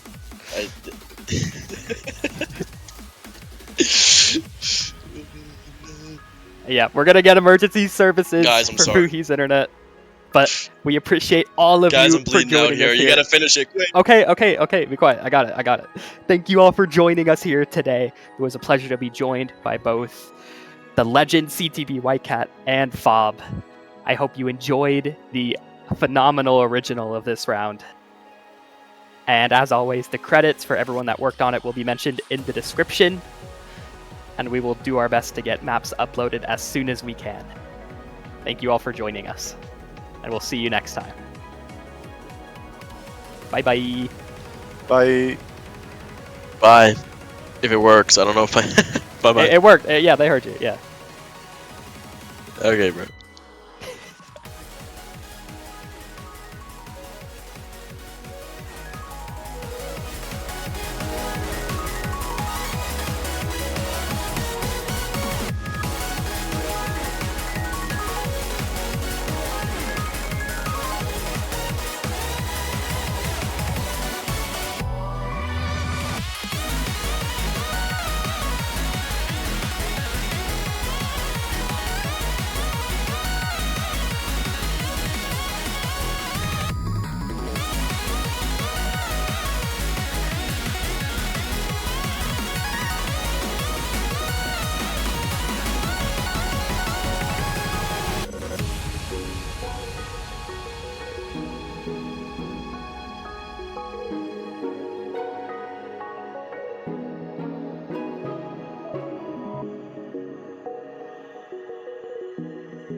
Well, hello everyone, and welcome back to the Oz Catch World Cup 2025. We are here with some more semi-finals action between two teams that you have seen already in these in this semi-finals weekend, with France, the 5th seed, versus Japan, the 8th seed.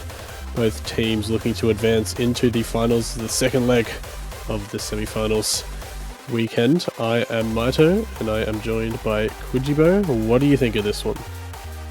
All right, so I think France definitely has the advantage. Going 7-0 against Peru in their match yesterday. Japan going 7-4 against Indonesia. I'd say Indonesia probably a little bit of a harder matchup than Peru at this stage, just with their actual roster. I found Indonesia to be probably a bit more of a versatile team as opposed to Peru, whereas Peru just had very strong sort of single players. For this matchup, I believe both teams have their full rosters as well, and France has quite a scary full roster. Where Japan does have quite a strong roster as well, but I'd say this still heavily favors France at the moment. Yep, I would say probably the same. France definitely the favourites in this one, for sure in the pick'ems as well. A lot more people having put their faith in them, but that doesn't mean anything at the end of the day in terms of who will win at the end. Only on paper is France favoured here, but Japan definitely not without a shot if things really go right for them as we jump into the bans and believe picks as well. Actually, we've already had Hidden 1 being picked, Hidden 2 banned from Electro, and Molkus banning Mixed Mod 3. A little bit of a change up from France, but same from Japan. They banned Mixed Mod 3 last match. Yeah, and I mean, France did pretty well on Mixed Mod 3 in their match against Peru as well, so sensible ban. Yep. It's one. I'd say Mixed Mod 3 is one of those maps where like it doesn't seem that hard, but this, at least for Hard Rock, it doesn't seem that hard, but the spacings sort of catch you off guard quite a bit. Yeah, that's very true. Spacing is rough for them, and I think they have definitely players that can rise up to that task. But a team like France is pretty difficult to match on something like that. So it's a pretty understandable ban. And yeah, it's a Hidden 1 pick from Japan. They didn't actually go for that last match. Their first choice was Hard Rock 2.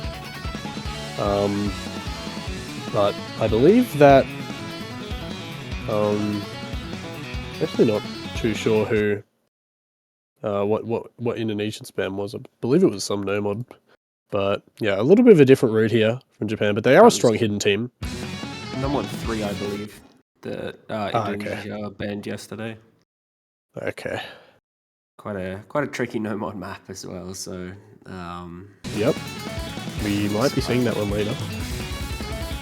Oh, there's definitely that chance. And early misses out of Doctore and Hollow. 3-way FC still for... Now that's a 2-way for Japan. But Hollow's going to trade with Molkus there. And it's 1-2 in the early game. Yep. Hollow finding a lot of struggle early on in this match. But there is a double miss from Japan. Big combos drop from Saraba Hiroshiki. But France don't really have any combo to match that. And Molkus way above everyone else. Hollow only finally building up now, but losing that combo yet again, and has lost a lot of score in the start as well. It's a good start for the Japanese here. Yeah, I can't remember if this was sort of a similar case yesterday where one player sort of just ran away with the score, but Molkus well ahead of everyone else right now, and that is definitely helpful to Japan in the early going. Doctore and Electro both above 200 combo now. But so is Hiroshiki Sawarabi. Hollow and Doctore gonna miss trade by Molkus, so it's... and Hiroshiki. So it's 1-to-1 combos, and it's just gonna be a case of trades. And everyone's down. still trading all across the board. Holo goes down after building up to 100.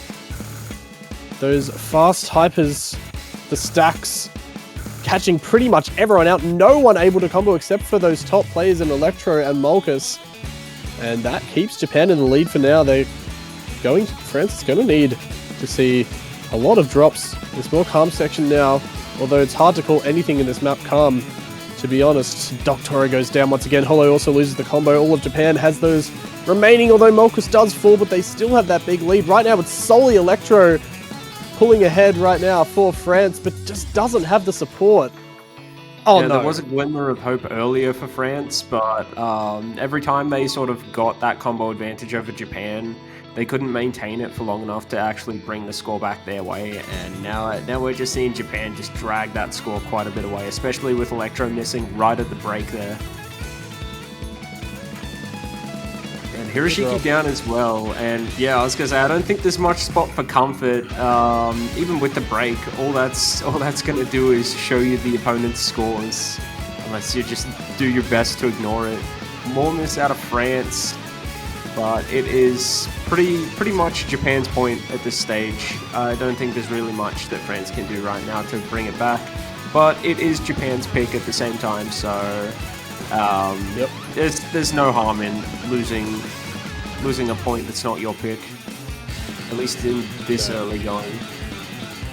No, definitely not. This is a fine start. I think France won't be too disappointed with this one either against Japan. I mean, obviously you want to be winning every point you can, but it is your opponent's first pick, and usually that means a strong out-the-door performance, just kind of giving friends maybe a slight wake-up call to also show a strong response. But yeah, great scores all around the board from Japan. Pretty even across their three players. It was kind of a third player issue, just a little bit from Holo, who struggled a bit more on that French side, but I'm sure they'll move on from this one quickly. Yeah, Electro well ahead of everyone in the lobby, but unfortunately just not enough to do it on his own in this case. Yeah, really good score there from Electro, but you just need that support, otherwise it's almost hopeless. We've needed almost an FC there, and they're going it's into a Mixed Mod 1 pick. 2023 Yet Grand again. Final. Remastered. Yet again, they picked Mixed Mod 1 for the first. Yeah, because they did do that in the Peru match as well, didn't they? And yeah, T-Tobis and Electro both one-missed it. They did have really good scores on this, where I believe Japan did quite well as well, but I don't think they did 2.97 million well. No, that score was something to behold.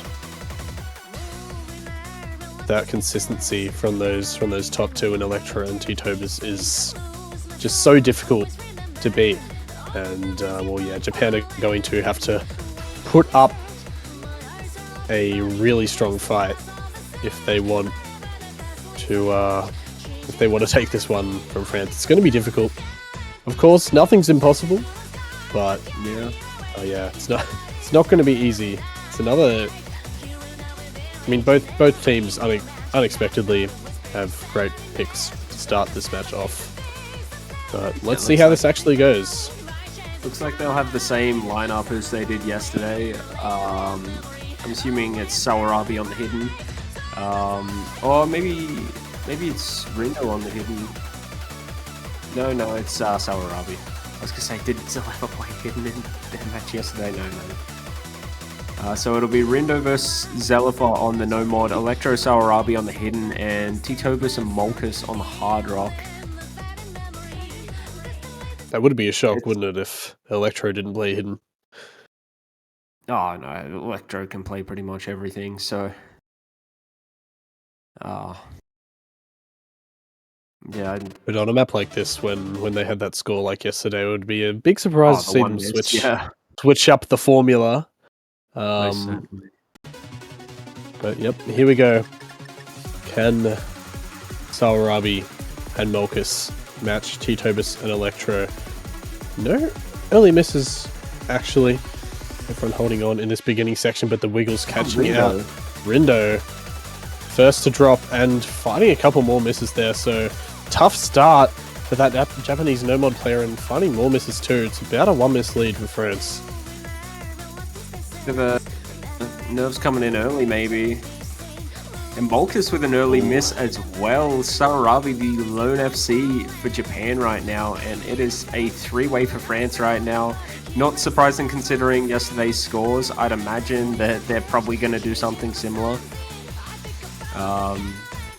Where another miss out of Rendo, but yeah, I was going to say in this early game, Molkus down as well. In this early game, it's looking very good for France. And if this keeps up, they're going to run away with it pretty early, as they're already 80k ahead, and the 3-way FC is just too powerful right now, especially now that Sawarabi's down. There's no full combos left for Japan, and this is just France advantage very early. Yep, they are absolutely cooking here, the French. Still 3-way double S. Mind you too, not a single bit of accuracy dropped from any of their players. Another superb performance incoming from them. Only 100k points down. I mean, we've seen bigger comebacks in the past, but this is about the limit. T-Tobus does find a miss there, which is the start of what Japan needs. Molkus is building up that combo, so is Sawarabi. They're all up to 200. If France collapse here, lose all their combos, Japan could bring that back a little more, but Rindo finds a drop, and no trades from the French side. T-Tobus quickly building back up, and they're pretty much exactly where they were before that drop. Yeah, and that's it too. The second Japan did get a slight advantage, the score wasn't able to really go down all that much. It only went down to maybe 129k or something, and then it was just straight back in favor of France. And now it's whole team miss for Japan. It is, I think it's probably one of those maps where they're just sort of resigned to their fate a little bit. I'd imagine they would have seen how France did and have just been like, yeah, look, this is one we're just going to have to take on the chin.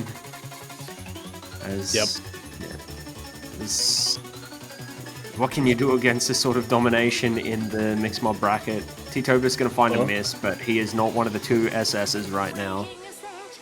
No, it's not going to matter.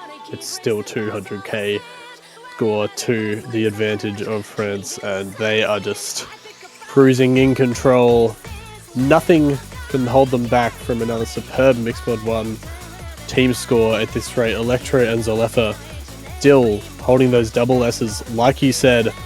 And yeah, just what a performance yet again from them. We expected something similar, but this is almost a carbon copy of what their score might be at the end of this. We're coming to the very end of the map. Japan actually having a great ending section to this. Of course, as I say, there are trades yet again. T-Tobus falling, having a little bit of struggle on that hard rock. And Molkus, credit to him, will probably end up with a higher score than his hard rock opponent, but the team just not quite there.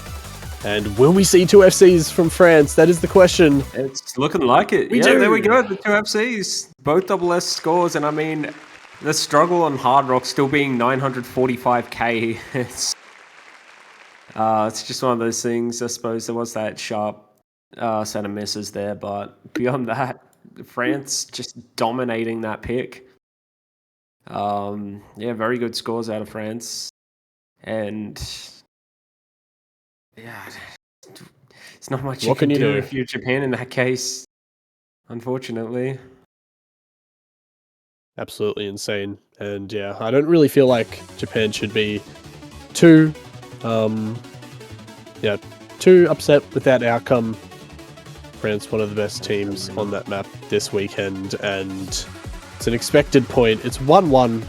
Things have started off well for both teams, and it's back to Japan for their next choice. And I wonder, maybe they'll go for finally a hard rock tour, or maybe go back into hidden. France seeming quite uncomfortable on that compared to Japan in general. But I wouldn't be surprised to see a hard rock pick out of them either. I guess we'll just have to see. What do you think? Yeah. Let's see. I'm thinking maybe a hidden, maybe a no mod. Mixed mod 2 is going to be the pick, however. So That's quite interesting. I was going to say, I don't think they're going into some of the DT maps. I doubt we'll see them do DT4, considering the difference in scores between the two teams in their matches yesterday.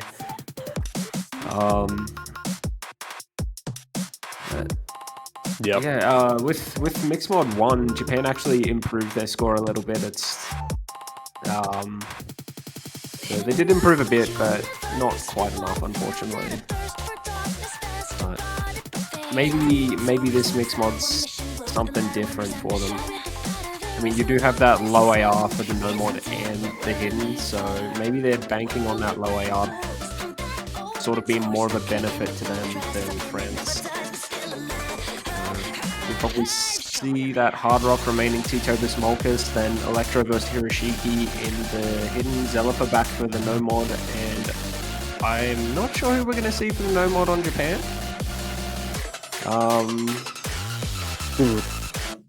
Could be Rindo. Yeah, we could see Salarabi come back in as well. Yep. Could be either of those. Usually preferred options, and it is going to be Salarabi in the end here on that no mod. Yeah, it was like that a bit yesterday where Japan's sticking to their core, which is mainly Molkus and Salarabi, and then they just interchange the third player on different maps. Yep. And good luck's in the chat, so we will be starting. That is kind of that core too, isn't it? Just Molkus and Salarabi basically in on everything, holding down the fort. Titobus Pretty insane stamina. Playing the wrong map. Oh, okay. There we go. He's back. He's back.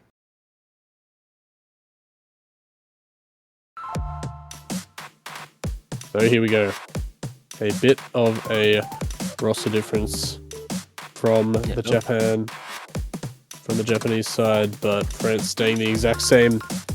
And it's an early drop from two players actually, in Hiroshiki and Molkus. So good start here to France. Very early miss to Electro as well, I believe. Electro's going to trade one of those misses, so it's 2 FCs to 1 right now. I think I was just looking at Salarabi when I was thinking about the 2 miscounts. Hiroshiki's going to find another miss there, though.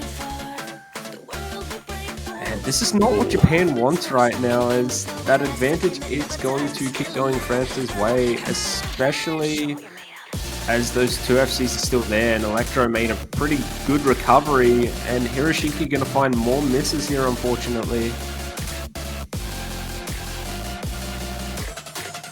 Yep, still 2 strong combos going for them, however, which isn't the worst sign, although this is not the longest of maps, and if those misses keep coming, it could really start to hurt, although Electro does finally trade. But Hiroshiki can't build up the combo. France staying in that same position they were. Titobus and Zelifa still on really, really good combos, still on 2 FCs, and Molkus also finds a miss. Japan falling apart just a little more now. Hiroshiki finds yet another one. It's only Salarabi by himself at the moment versus Zelifa and Titobus. Hiroshiki goes down once again. So does Molkus. And France in a great position towards the end. Yes. Once again, a case of what are you going to do against France right now? They're just putting on an insane performance on this mixed mod point, and yeah, even Electro has only missed 2-3 times.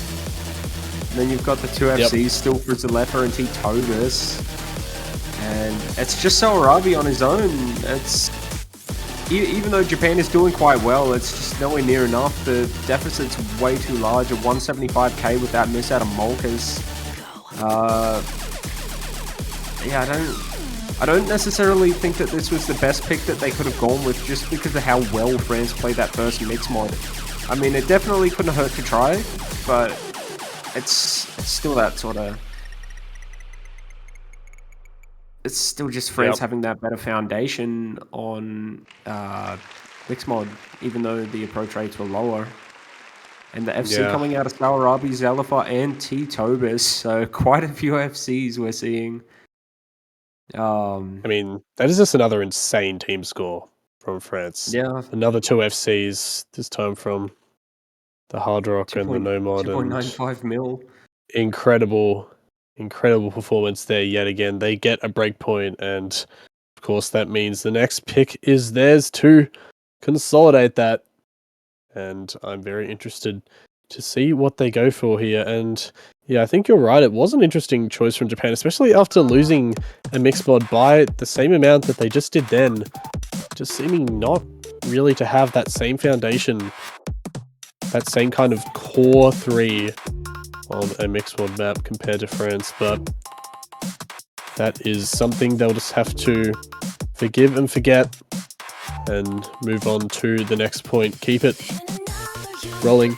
Don't want to get stuck on a particular point. But France are in a good match position.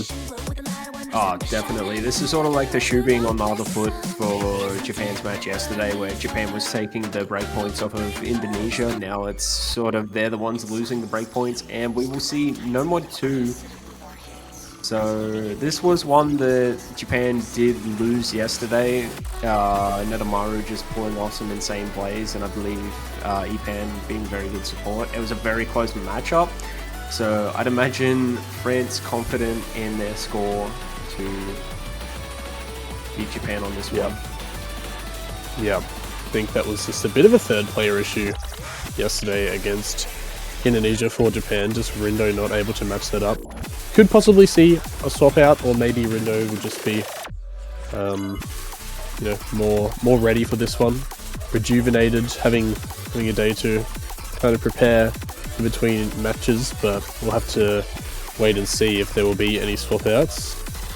Well, looks like SBK might be coming in for the first time actually here for Japan, possibly. Not too sure if that will stand.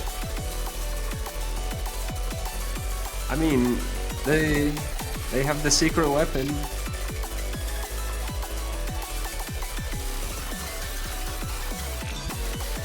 And we'll see what they can do. Weapon. Yeah, the lethal weapon SPK. But France having quite a large margin in comparison to yesterday's scores on this. I believe Japan did 2-6-8, where France did 2-8-4, I think it was, or 2-8-2. Yep, it was 2-8-2. Yeah, quite the advantage. So, but things can change, you know. Said, yeah, today's days of practice are not going to be the same as tomorrow's days of practice. Yep, absolutely. But I mean, they'd be confident in their advantage here. So I'd say this is a pretty smart pick for them, actually. Yeah, a 100k advantage to think about before going into a point.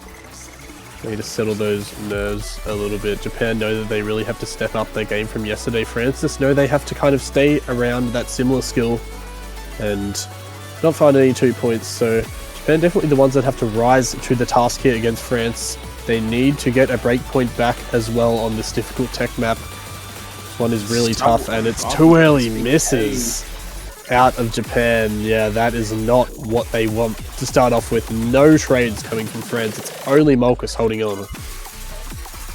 And if you're going to miss, you don't want to really miss any early going when it's not all that hard yet. Electro are going to find a miss on the drop, but it's 2 FCs to 1 right now. And yeah, a lot of shakes out early in this map, unfortunately, for Japan. There's plenty of time to recover it, but 91k deficit on a short map is never... It's never a spot you want to be in. No, it's really not. And yeah, it wasn't just like 1 miss or 2. I mean, they were really struggling in the beginning section, unfortunately. Zoleffa does go down, however. The lead chipped down by around 20k, around a miss. Japan have their combos finally going here around the halfway mark, and they can see that if they hold on just a little longer, misses could start coming out from that French roster. And they can capitalize, but they'll have to make their way through this lower section burst before the next HI. Question is, will they be able to hold on more through that than France? That is absolutely what they need to do. They cannot afford to find many more drops. Otherwise, this point is probably going to be over. And Sawarabi finding yet it. finds one. Yet again, so whole does team it's down. a team Whole collapse. team down, and yeah, that's Oh, that's no. the thing. It's you probably want to hope that you don't look at the leaderboard because this does not need to be a game of psyche. And Electro gonna find a miss, but same with Zalepa. Titova's the only combo in the lobby, and unfortunately, Sawarabi is there as well. Titova's down, but like 132k is just far too much at this stage. Combo. Yeah. It's only Sawarabi. Electro and Zelepa as well, and Sawarabi's down, so yeah, there's just no advantage to be found at any point for Japan, unfortunately, as every time there's sort of misses out of France, there's misses out of Japan, and when there's combo on Japan, there's combo on France. Yep. They were catching up before the point, and that's what they had to do at halfway as well when they saw that break. That was their task, and unfortunately they couldn't quite match it. France improving their score as well as Japan. Actually, both teams finding improvements in the end, but it's an even bigger margin than what it would have been. And France consolidate that break. They are up 3-1, and yeah, back to the drawing board here for Japan. A little bit. Yeah, still pretty good scores out of Japan. It's just it's France just picking maps that they've got that insane advantage on so far. They're just using pure intel from this stage, I'd say.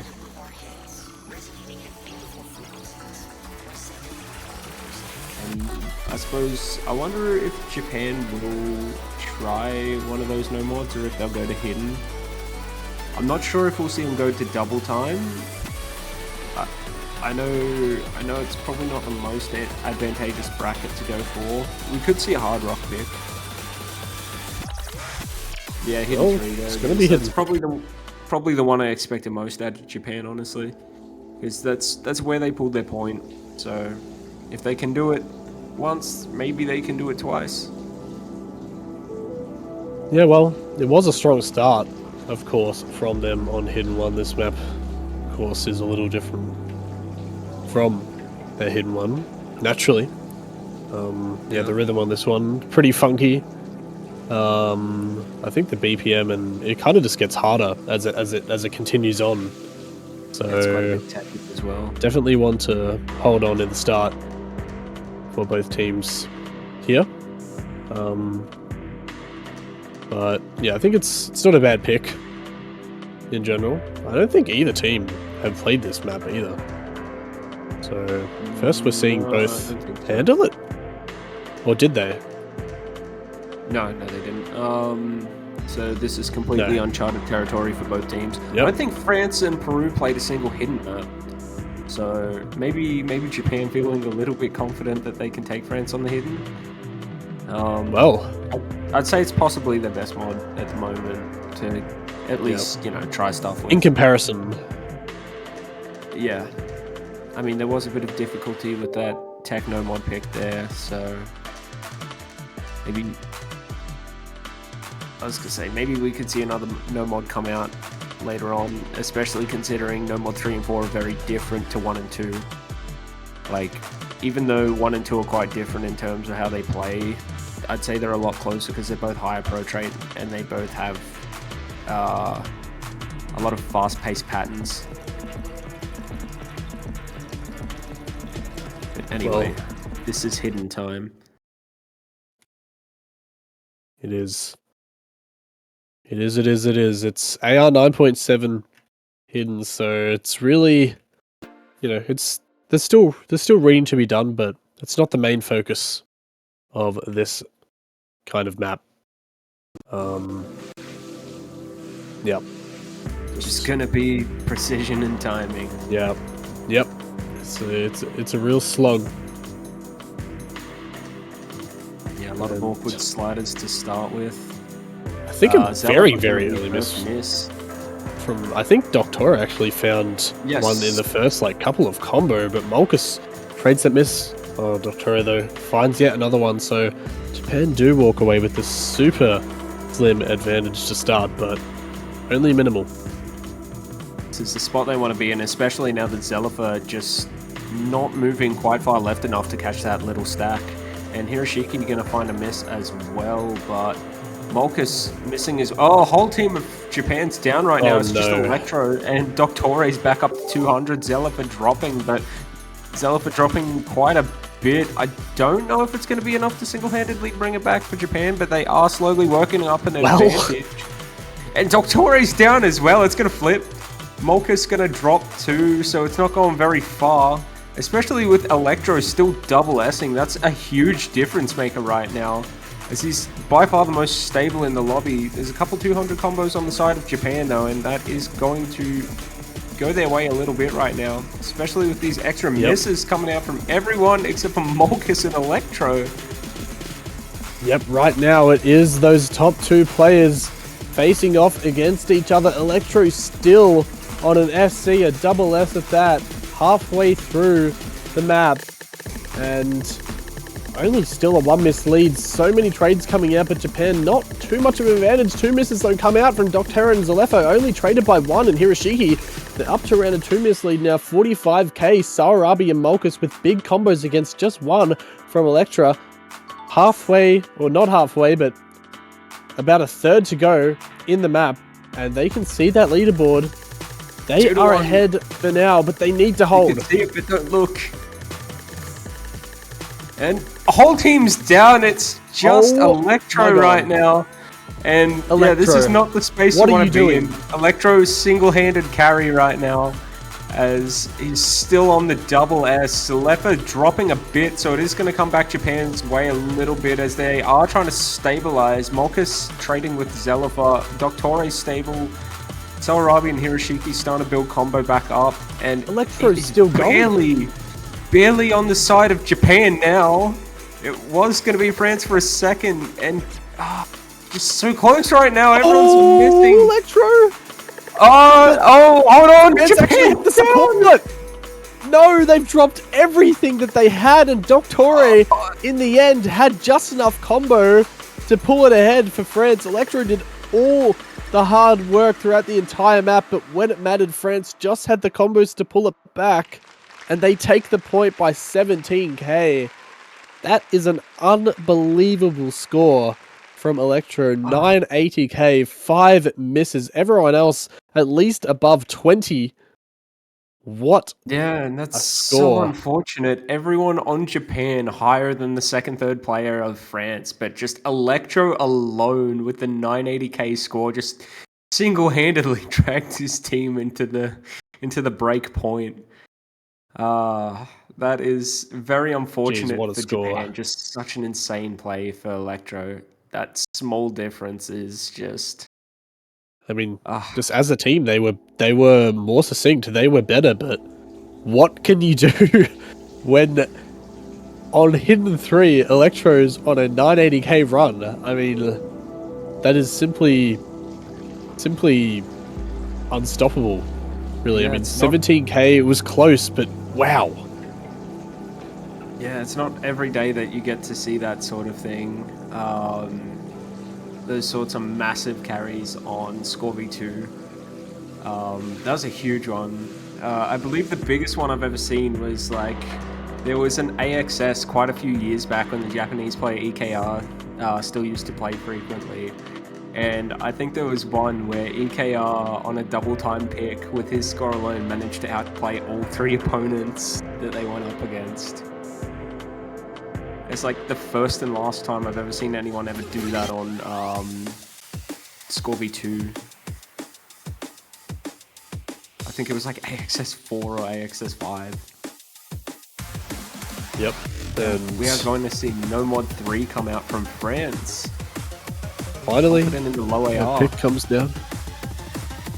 Yep, this is, of course, as always, the gimmicky map. This one is really, really tough, honestly. It's just stacks absolutely everywhere. It's so easy to trip up and just not go under the pattern completely perfectly, and you lose your entire combo. And Yeah, I mean, it's AR9, it's high CS, it's everything that you want in a gimmicky pick. And Yeah, it's this a really, probably- really intense scored song too. This probably wouldn't even be that hard on if it was like 9.8, 9.9, but with it being at 9, oh no, this is not the greatest map to run. Like I said, I did do a run through of the whole map pool like a couple days ago, and when I played this, I was like, what? What is this map? Yeah, Japan are in a rough position, and on a map like this, France, I think, are just so strong. So it's gonna be really hard, especially when your back is almost fully against the wall now. I don't believe either team have actually played this yet, but yeah, it's gonna be tough. Senko Hanabi, I think, is coming in for the very first time in this match for Japan, has not been in on a single point up until now.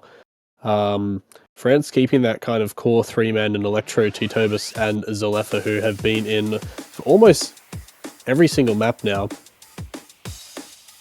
Doctore has been in a few times too. Yeah, Doctore for the Hymns. We're gonna see the skips. And here it comes. It's... Oh boy.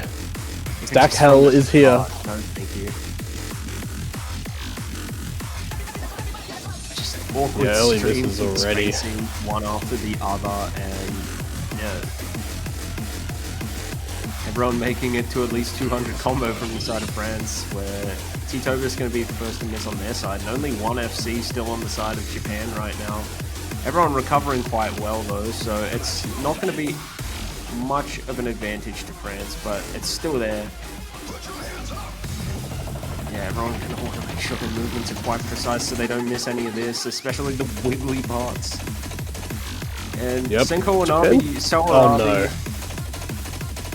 Focus the only one left for Japan, and it is big combos. Titoba's gonna miss, but Zelefa and Electro are both still double-S-ing the song right now coming out of the first quarter. And oh, that is a going final down, drop.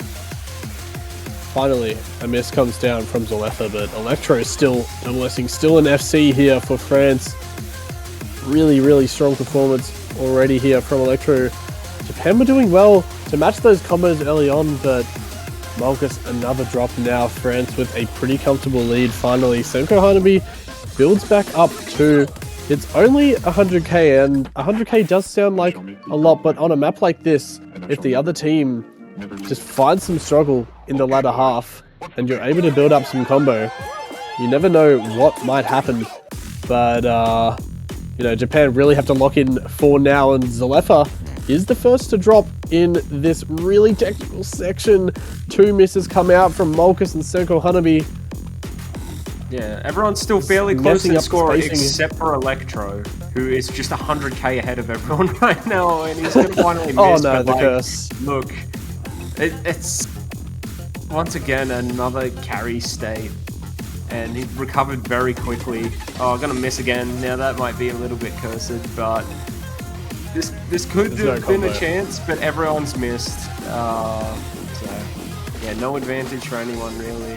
So that will benefit France, as Japan is pulling like a couple of thousand back, but that's nowhere near enough, unfortunately.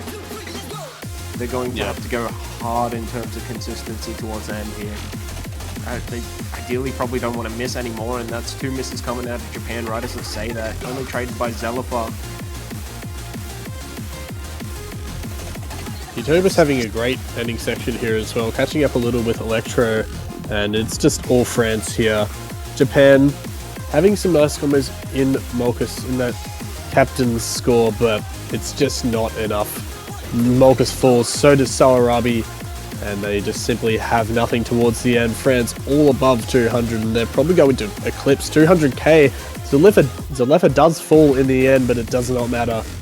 And yeah, just what a performance yet again from France. Electro having a standout once again, and has been an incredible player this entire match. plays out of T-Tobus and Electro on that pick were just absurd.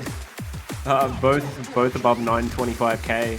And unfortunately, even with Sawarabi's play, 896k is still insanely good on this, but yeah, what can you do when two of your opponents are above 900k and no one from the Japan side is above 900 at all?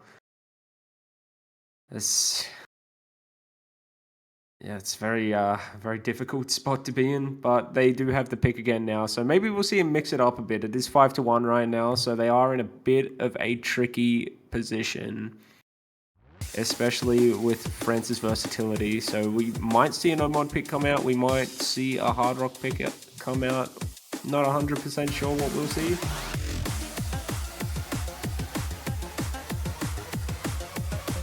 Yep, they're in a rough position, honestly. I mean, down 5-1, Timeout. and it's Hard well. Rock 3. In fact, they don't. They just wait a little longer to decide, and it's understandable why. But finally, the Hard Rock pick comes out. Has been a while since we've seen. Actually, I don't think we've even seen a single Hard Rock on this match. Obviously, we've seen a Mixed-Mod Hard Rock, but not pure HR. And yeah, finally, Japan. There's a Hard Rock. Big Hard Rock 2 last time. Hard Rock 3 here is just more kind of mechanical. The speed is pretty tough. It's really, really dense as well. And yeah, it's pretty much a map. It's kind of a map with everything going on. Honestly, this is just a really, really tough Hard Rock map. Yeah, and we'll see Pissoir come in this time for France. And finally, both scores yesterday were quite close, but France still having the advantage by about 60k between yesterday's scores. So maybe Japan feeling a bit more confident in their practices today for this map. But I mean, they still had I think they have a chance. 150k runs on their side yesterday. So I'd say there's definitely a good shot here. It's one of those things where France is such a strong opponent on everything, where you sort of just have to go with what you're feeling, and I suppose you have to kind of ignore what France is doing a little bit and just focus on you, I guess. No, definitely. You definitely have to just keep rolling. You know, it's an unfavorable position. That is for sure, but it's not over till it's over, and Japan, I'm sure, will keep fighting all the way up until it's not possible anymore. But yeah, I think 2 swap outs. Well, Pissoir coming in for the first time, Rindo entering back in, of course, Malkus and Sawarabi, Electro, T-Tobus remaining for both sides, although that is an early drop here from Malkus, traded by Pissoir though. So, that an even start for both. Very uncharacteristic miss there, so I think there's a little bit of nerve being felt. Stalrabi going to miss as well as Malkus, and it is 1FC to 2 right now. But Pissoir missing quite hard there as well, and missing quite a bit. That's going to flip it back to Japan's favor right now. Yep, the match Rindo going to trade. Messing up quite a lot. France will stay in the lead with that trade, but only barely. It's less than a miss. If a single more comes out, it will swap to Japan's side, and there it is. They retake the lead now. It's still... Oh, that is a big miss, though, from Rindo, unfortunately. Goes back to France, and, well, it's still only around 5k in their advantage. This is a really, really close point. Yeah, Japan sort of need France to lose one of those FCs, but instead Rindo's going to lose combo, and Pissoir's stabilizing right now, so this is a good spot for France. Not the best spot for Japan right now, but they do have 2 solid combos right now. They just... And there's 1 combo down for France. Okay. T-Tobus with full combo. Now, another break. On the break, too. Ignore the board. Oh, no. Ignore the board. Don't look at the leaderboard. The nerves will start to rise, I'm sure. I'm sure someone probably had a peek there, and it's a miss from Rindo coming out of the break, indeed. 25k lead to France at the moment. We've got a quarter left to go, and they're in the lead. Rindo falls yet again. Molkus So is does down Molkus. too. It is. There's no trades from France. They are building up a big lead. It's 90k to them now. They're probably going to eclipse 100k. Another double miss. Sawarabi, incredibly 1100 combo, matching Electro almost, but this does not have that support. So I'll be going hard there, but unfortunately France just has Electro, and yeah, it's very rough. They had a brief advantage for a second, but they weren't able to pull it back into their favor, and now the gap is just way too large to even do anything. Electro going to find a miss at the end there, but it doesn't matter. It's 120k point difference. Yep. What a performance from France again. 2.8 mil. They fall a little. I think Japan's score yesterday may have even beat them, or maybe just not, but it would have been really close. But a couple maybe underperformances from them, unfortunately. I think especially from Rindo, who seemed a little disappointed with that, and I think Molkus falling a little bit too behind there too, just didn't quite have the support for that amazing score from Sawarabi, and yet again it's the consistency from the French players just to get a bit more combo and to hold on. And yeah, I mean, what a player Electro has been in this match, by the way. Another top performance, another top score, one miss coming out of that one, 988k, and has really just been a standout, you have to say. Yeah, most certainly. He put his Jordans on before playing.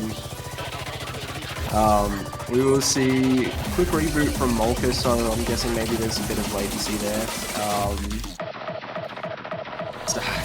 Never a time you want tech issues, but even without it, I think France is just absolutely mental right now. And there it is, DT4 to close it out.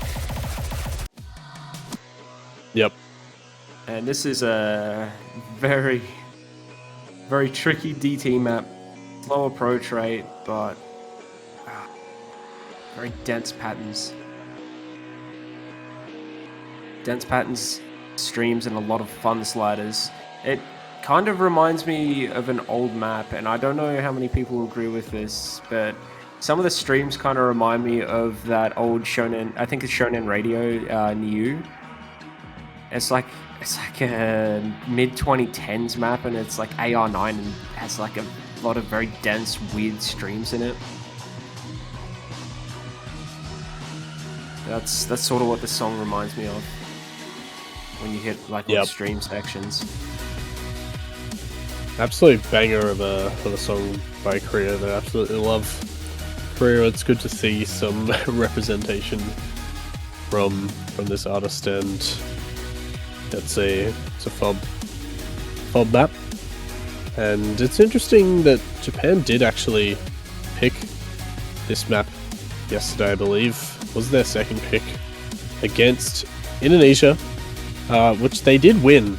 But yeah, that score difference compared to France from what they got yesterday against Peru is it's not looking amazing for them on paper for this map. And yeah, I think as you said, it's just a solid pick for France, where you see that massive score differential compared to how you've done in your previous matches. And yeah, it's going to be an uphill battle for Japan on this one, but they're going to fight with all their might, and they really have nothing to lose at this point. Down match point, 6-1, and at least they're not going to get, like, there's still a chance they could take this, but if they don't, at least they're not going to get swept. Like, at least there's no clean sweeps here. At least they deny France a weekend sweep. And they got the first point too, so you know it was a good start. At least they were leading at some point, but France have just been so consistent here and really, really tough to match. I mean, these scores we've seen from them, some of the best this weekend by far. And yeah, they really have cruised through this loser bracket, haven't they? But it's not over until it's over. There's still a point at least to be played here for Japan. So let's see if they can rise up to the challenge.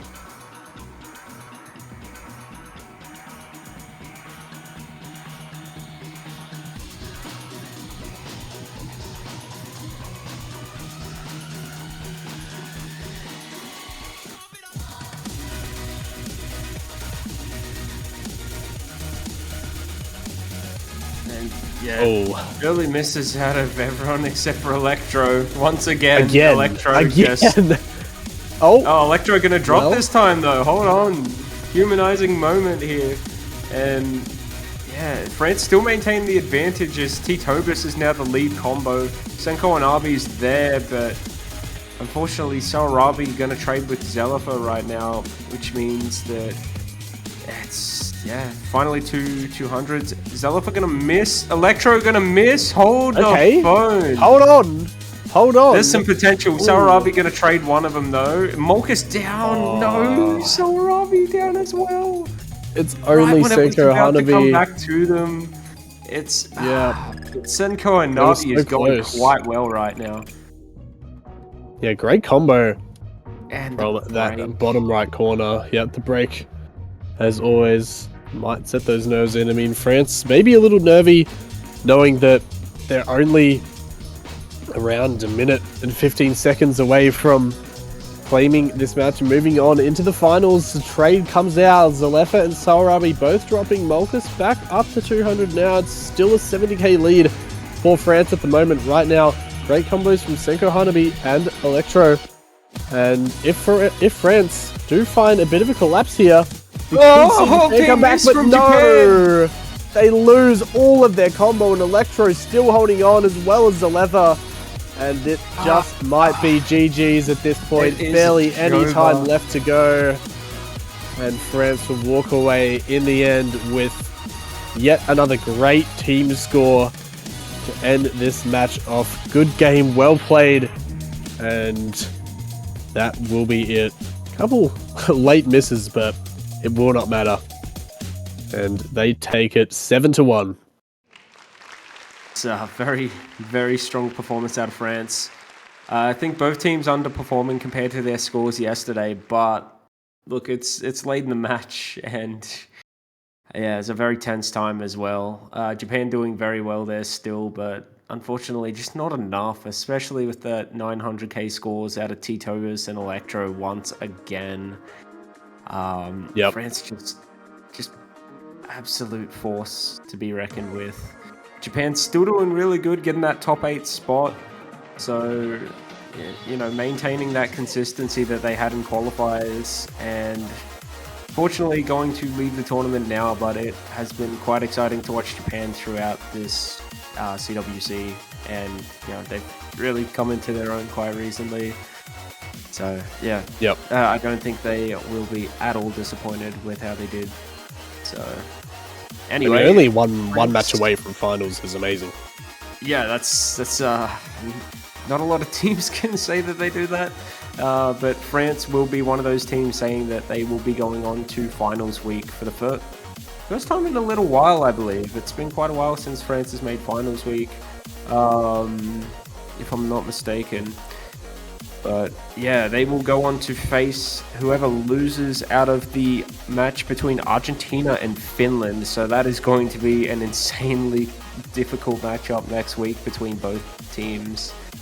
But in 6 minutes from now, we have another fire matchup, Poland and Chile.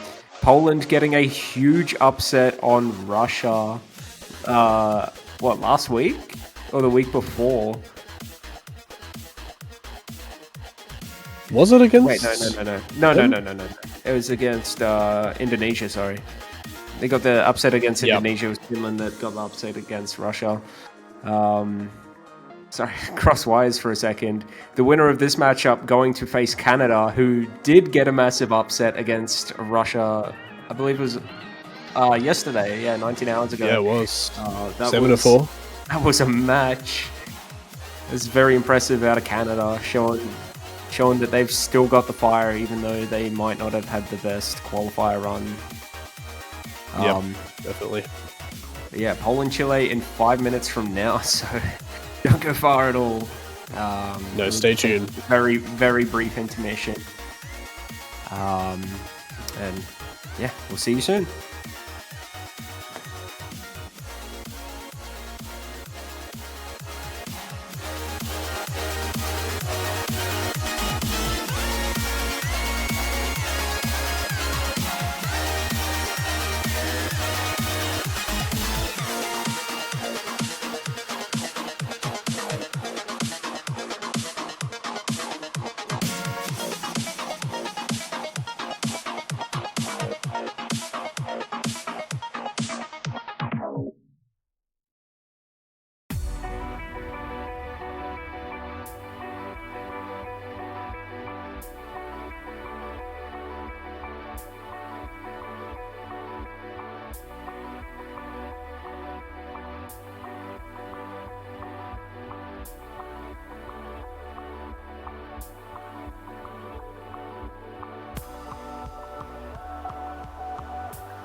Alright, hello everybody and welcome back to some more OSU Catch World Cup 2025. We're back with more semifinals action. We've got our number 10 seed Poland versus our number 9 seed Chile. This is a losers bracket match and the first of the weekend for both of these two teams. So both of these two teams trying to get into that top 8 position with a chance to get into finals weekend, but have a long road ahead of them.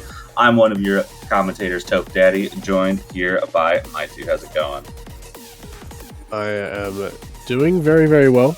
Had a match just before between France and Japan with Kujipo, and that went pretty expectedly with France coming out quite convincingly in a 7-1 victory, but I think this match could be maybe a little closer between the 10th and the 9th seed. Here, of course, as you said, they're playing for the first time, so don't know exactly what each other's strengths and weaknesses are compared to that previous matchup. So a little bit more of a kind of intrigue aspect to this match, you have to say. But very excited still to get into this one regardless. Yeah, it's going to be really exciting here. Gonna have to see what the bans end up being from both of the teams. We see a couple rolls, and Chile actually will be taking the win on the roll and deciding on first ban and second pick.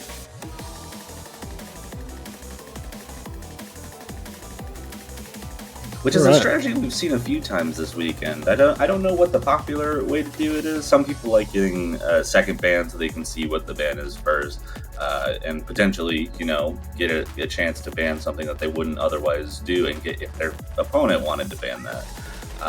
But on the other hand, we've seen a lot of first bans just like, we know we're not going to ban the same thing as our opponents. We'd rather see what our opponents are going to be picking first. Get that second pick and put ourselves in an advantage if this match goes the distance. Yeah, I think so.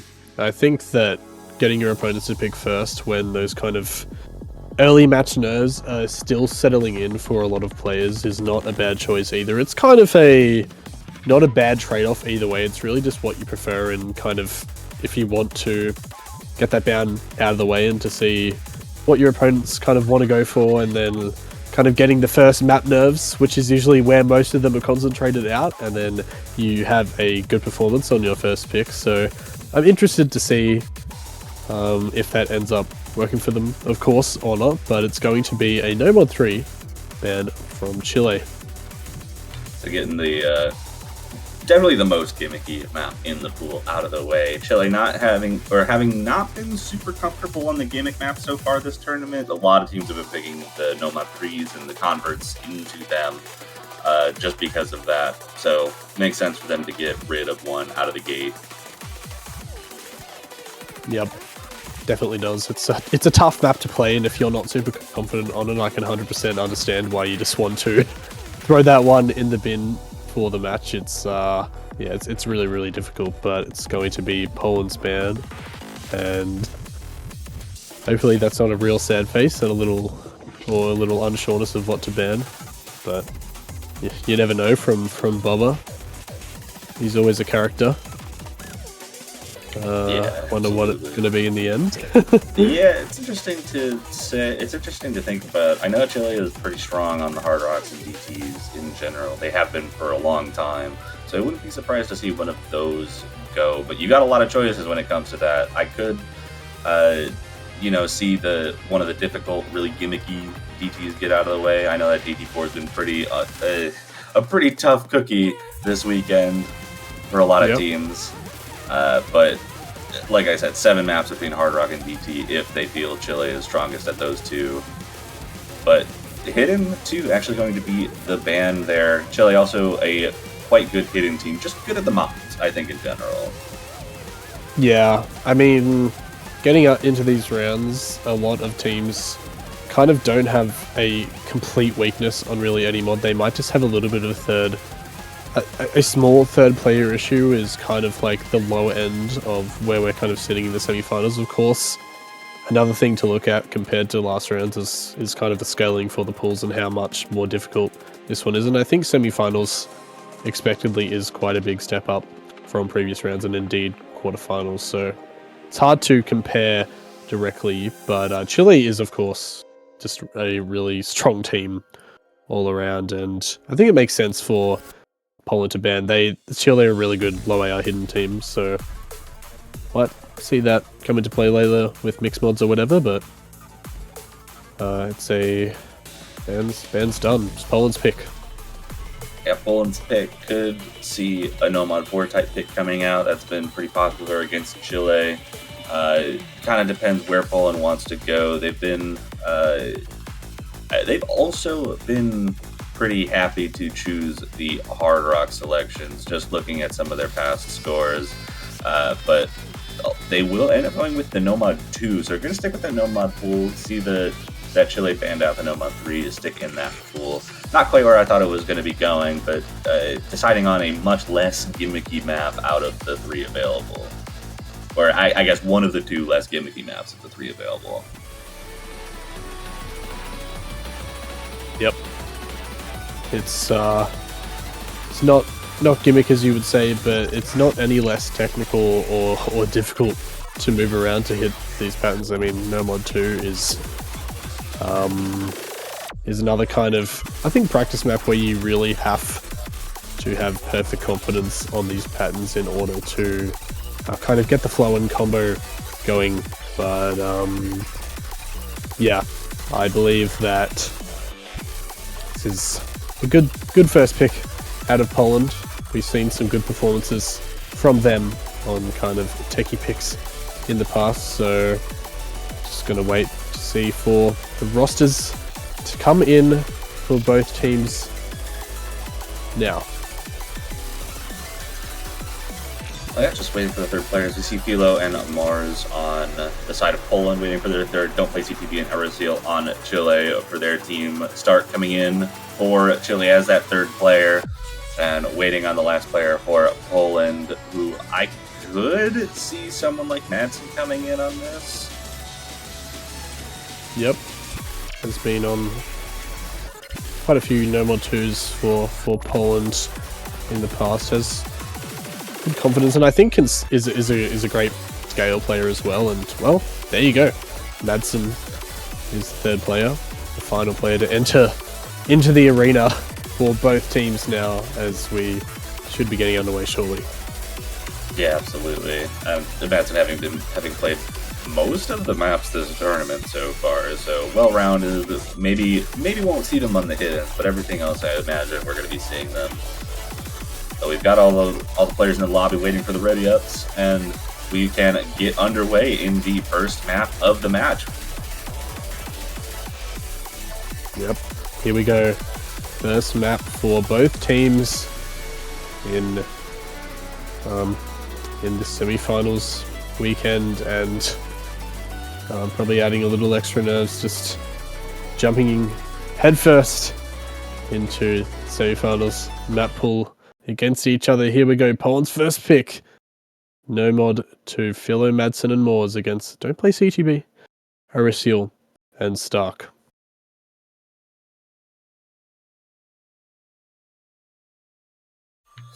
And here we go. A little bit of a break at the beginning, but we'll be getting underway here. Spinner battle to start the map. Looks like Chile took a pretty sizable lead, actually, from just that spinner, about 2,000 points. So a little bit of an advantage, assuming no one misses. But, I mean, this map is a little too hard for me to imagine no one's going to miss overall.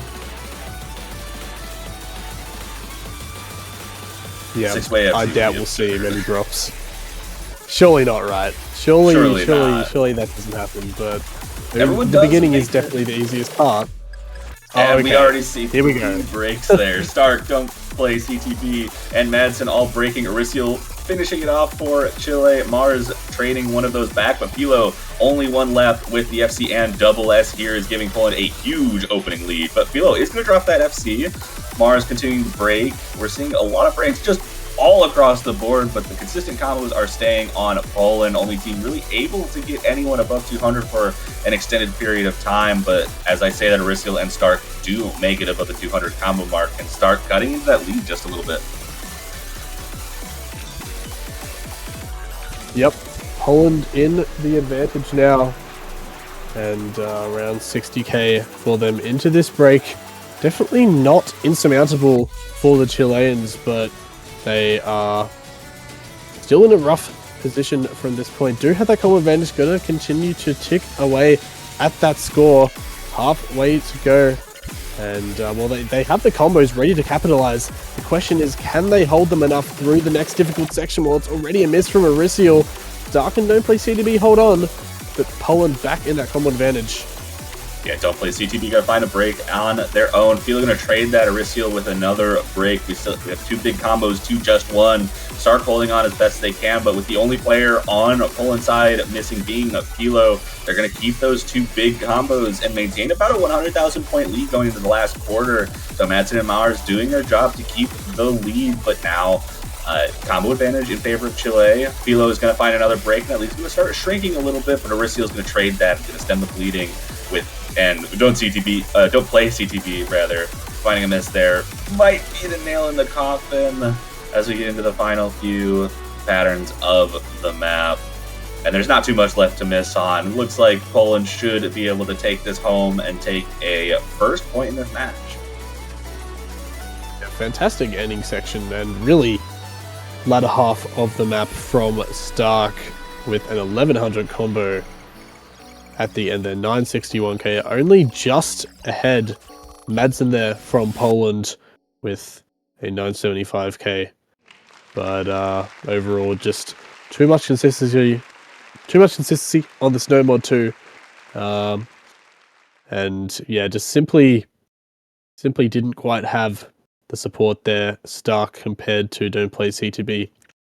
And Arisial, and compared to Poland. So that is that first pick. One here for the Polish roster, but of course, it's over to Chile now to match it. Yeah, they got their pick of the litter to go with. They've got all of the mod pools available. I don't imagine they're going to want to stick around that no mod pool. Could even see them kind of wanting to avoid the Hard Rock pool just because that's, somewhat comparable, especially if you're looking at like no mod 1 compared to Hard Rock 1 and no mod 2 compared to like Hard Rock 3 in that case. So I would not be surprised to see DT or Hidden come out before Hard Rock in this match. Yep, definitely. I think that, well, of course, they have a lot to work with here. The entire pool is basically at their disposal to pick from. And, could even be a hidden pick. Poland is feeling maybe a little uncomfortable on that. Wouldn't think that they go for a hidden 3. I think Poland more struggle with the reading aspects, kind of having that third player issue a little bit in that regard. So probably hidden 1 if anything for that, but a lot to work with. And wow, what do you know? It's hidden 1. So hey, I think they're listening. Not a bad prediction. Not a bad prediction there. I think they're listening to you. But exciting stuff. Hidden 1 going to be picked out for Chile's first selection in the match. One of our Osu originals for this semifinals round 103. We'll have to dig into the Mi'kmaq pool if we want to see the others, but it's good to see even just the one. Yep. Absolutely. It's great to see. And this is a banger for sure. Yeah, banger. Pretty polarizing as far as scores so far this weekend. We've seen a large range of scores. The spacing control and just general positioning needed and precision for this is unlike anything we've seen so far and has been tripping up a lot of players. This hidden pool in general is very, very difficult. Yeah, this is a tough one. I mean, it's kind of hard to say which maps are less tough than the others. The semifinals pool has really ramped up in the difficulty, and yeah, the spacing on this one is just so tough. And yeah, I think this could honestly be pretty close. We've seen some insane performances from Poland actually on Hiddens in the past. I believe kind of in that upset against, well, I don't know if you'd necessarily call it the biggest upset, but a small one against Indonesia. They had some really good hidden performances there. Of course, this pool has scaled a lot more since then. But I'm interested to see how it goes, of course. It's Chile's first pick, so you expect them to be confident on it, but you never know until the map gets underway. Yeah, I mean, you got the position where Chile has to feel a little bit confident about it going with it as their first pick, and also Poland banned Hidden 2. Obviously a different type of map, the low AR reading for Hidden 2, a much different gameplay style than this Hidden 1, so it's not necessarily going to say that much about whether Poland's good at the other two Hiddens, but it can at least give a note of comfort, and in that case, it seems like Poland's not so comfortable with the way the Hidden Pool is set up for them, I suppose. Yep, 100%. And well, we have spoiled us all about unexpectedly, of course, Lechu coming in for the Hidden, and actually, it's going to be an early miss from a couple of players. Stark dropping as well as Madsen and Bobber, and there's another miss now from Bobber too. So early drops coming down, going to favour Chile as Lechu and Don't Play CDB still holding those full combos along with Philo, and more misses coming down there from Madsen, so it's about a 2-miss lead to start for Chile.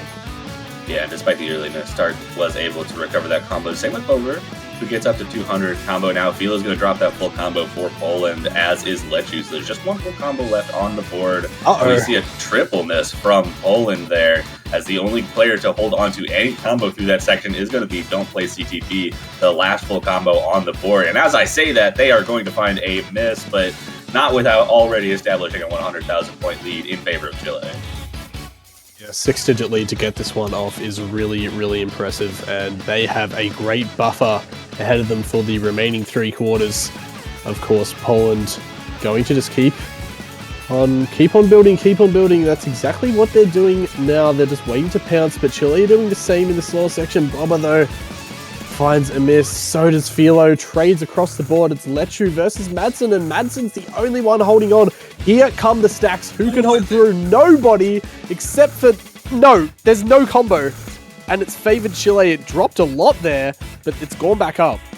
Yeah, it went down to about 50,000 for a second there, but once Madsen started missing, that lead kind of stayed the same, and Chile was able to recover. That said, even an 80,000 point lead isn't necessarily safe on a map like this. We have seen collapses happen at the end because of that spike, and we're already seeing the score lead drop to 50,000 points, as Madsen really the only one able to hold any consistent combo at the moment, though Bover and Philo are finding some more consistent drops and holding on to a lead for Chile at the moment. We're about to get into the last third, with Chile knowing that they're in the lead, but they have to keep it. They're not out of striking distance, especially for this ending. No, definitely not. There's a lot to play for here. Poland getting this break would be huge. They already have a point, and I'm sure that will be playing on their minds a little bit coming into this final quarter. Philo and Madsen, everyone building up that they need to. So is Bobber, and here we go into the Ki. First to drop is Bobber. Don't Play CDB trades it. It's back up to around 100k for Chile as Philo finds yet another miss, and there is no trade on that Chilean side. 110k now in their advantage. Stark drops, but it's traded by Bobber, and Madsen loses the combo. That might just be the dagger here for Poland. Lechu holding on, and a great ending section from that core hidden player. Chile will get the point. Last few patterns got a little bit of a buffer, so 140,000 points should be enough to, no matter what happens. It is dropping the lead a little bit with Madsen holding on to some combo alongside of Bover, but 140,000 points, more than enough to hold on to the lead and give Chile their first point in the match. Yep. Strong start here, really, from both teams. 100k lead to both really actually similar leads out of both of their first picks. So pretty much perfect from either of them. 110,000 for Hidden 1 for Chile. So pretty close. I imagine that number is going to start getting smaller as we get further into the map pool, but you never know with some of these maps. Well, they're looking even so far, but yeah, there's of course a lot more to be played, but it's of course back to Poland's pick now, and well, wonder what they're going to strike at next here.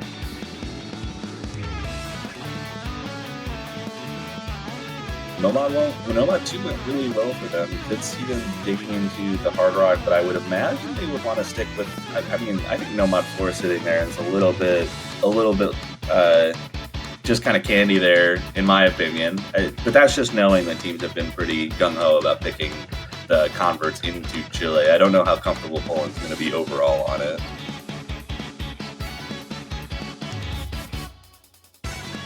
Yep, well, taking a little to deliberate, but well, what do you know? It's actually going to be Nomad 1 in the end.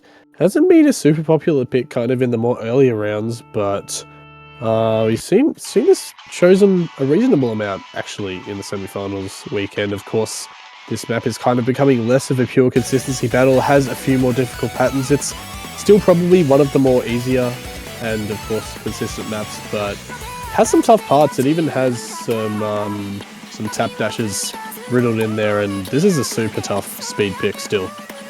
Yeah, that 270 BPM is a brutal speed check for you, especially on some of those hyper jumps. There are, and not even just to mention the jumps themselves, you have to worry about stamina when things get this fast, especially when this is almost 4 minutes long.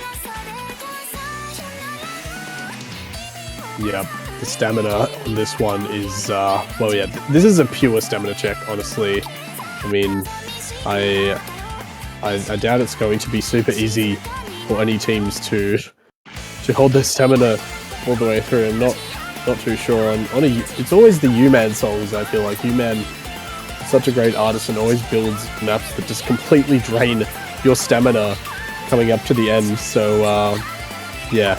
Excited to see how this one plays out in the end, but yeah, another Nomad pick from Poland, and they're just getting their roster in now. Seems that Chile already have that one sorted.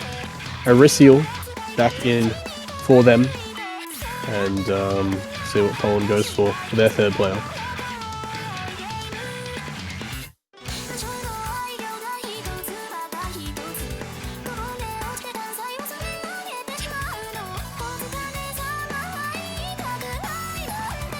Just waiting for that third player deliberating among themselves. Looks like it's going to be Madsen.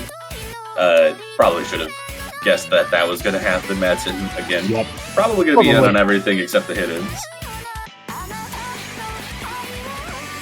I think Blue Vapor is coming in for the first time here for Poland. The match debut from them, but Don't Play CTB has been in every time, along with Stark, and kind of those core three have really been Chile's kind of carry throughout this tournament so far, and will most likely continue to do so for the rest of this match. So here we go. Roster's in. Everyone ready to jump in to Nomad 1 to break that deadlock at 1-1. Yeah, Chile looking to find a breakpoint here. Poland looking to maintain a 0 breakpoint game so far. 3-in would be a little bit of a tough loss if Poland did give this up so early on in their pick selections, but we'll have to see. This is 4 minutes long, and everyone's starting to build up to that 200 combo, and no one finding any issues super early on. And everyone able to make it to the combo cap without finding any even droplet misses. So we're looking at a six-way double as shortly into this match. Yep, that score is exactly equal. Nothing separating the two teams. And, well, that's about to change. 2 misses come out from Chile. Don't Play CTB and Stark finding misses. And no trades at all from Poland. So that's simply going to be a 2-miss advantage cleanly for the Polish roster as we jump into the KI now. That's going to be 2 misses though back now. And Chile just climbing up to the 200s. From those 2 players who dropped, and it's pretty much going to be equal once again, but it's another miss, and Chile finally take a slim lead. Yep, 1 full combo left on each side. Mars and Brazil is going to find a break as I say that. I need to stop talking. I keep cursing people. But that lead is shrinking, and again, we'll likely go closer to pulling up. Mars breaks the full combo as well. We're down to 0, and Chile gonna hold on to the lead despite that late break from Arisial. Yep, Blue Vaporous also going down, as well as Madsen, so Chile finally building up a little more. No, they don't. 2 misses come down, and that's going to swing it right back to Poland, although they don't quite have all of the 200 combos to capitalize, although that now, that will swing it a little more. Trade from Madsen and Arisial down to 25k. It's about a 1-miss lead to Chile. This is absolutely still anyone's point. Heading into the Kiai now, will there be any misses to come? First score has went better, and for Chile, we see a double break from Poland. Blue Vaporous, Madsen, and Mars. All three Polish players are going to find breaks in that chorus, and all three Chilean players holding onto their combo into this solo. Going to take an 80,000 point lead and climbing as we continue to see Chile just holding on super strong. Full combos through that solo section and establishes a 90,000 point lead before the final Kiai. Yep, almost up to that 6-digit margin. They'll continue increasing a little more. Poland now all above 200 combo, but no, not anymore. Madsen dropping now in this streamy section. No one else finding miss, so that's simply going to give Chile another miss in their advantage. And less than a quarter left to go. Does Poland have anything left in them in this remaining section to bring it back? It's 110k lead on the dot there for Chile, but Moors finds the drop. No one on Chile is missing. What is this consistency we're seeing out of the Chilean roster on this Nomad 1 in this ending section? Unbelievable. Everyone above 800. Arisial finally drops, but it doesn't matter. The point is over, and they take a break. Yeah, holy. That was a crazy performance on the ending. Stark and Don't Play CTV going to end the map with over 1,000 combo after some rough misses at the beginning, but Poland just not able to hold consistency through the choruses like Chile was able to. And like you said, a big break point early on in this match. And some funny scores coming out from Chile. The quadruple fours on two different scores there. Yeah, wow. A little bit of fun numbers to go with that incredible team score on a tough Nomad 1. Their stamina was simply just better than Poland's at the end. I mean, it really just seemed like Poland was struggling with those patterns at the end. Madsen and Blue Vaporous, especially, Moors having a pretty good score, almost matching, but everyone on Chile outclassing all of the Poland scores. And yeah, that is a superb breakpoint to have early on in the match. It's only Poland's second pick, and they're up 2-1. And Chile, with a chance to establish a lead here, need to consolidate their breakpoint here with a good pick. Could see them going with the hidden 3, though that one is a... I mean, I've heard some opinions that the hidden 3 might be one of the hardest maps in the pool, but we've said that about quite a few of the maps so far that have already been played, so you never really know where this is going to go. Well, it's hard to say. Like I kind of said before, I think Hidden 1 is definitely that most comfortable pick for Chile. I think the Hidden 3 Poland can contest them a lot more. Wouldn't be surprised to see a Hard Rock. We've seen some really fantastic Hard Rock scores from them in previous rounds, so could be that. Could venture into DT, but wouldn't be surprised to see. Well, I'm actually completely wrong this time. It is going to be in 3 in the end. They're just sticking with the map that they've already picked and won.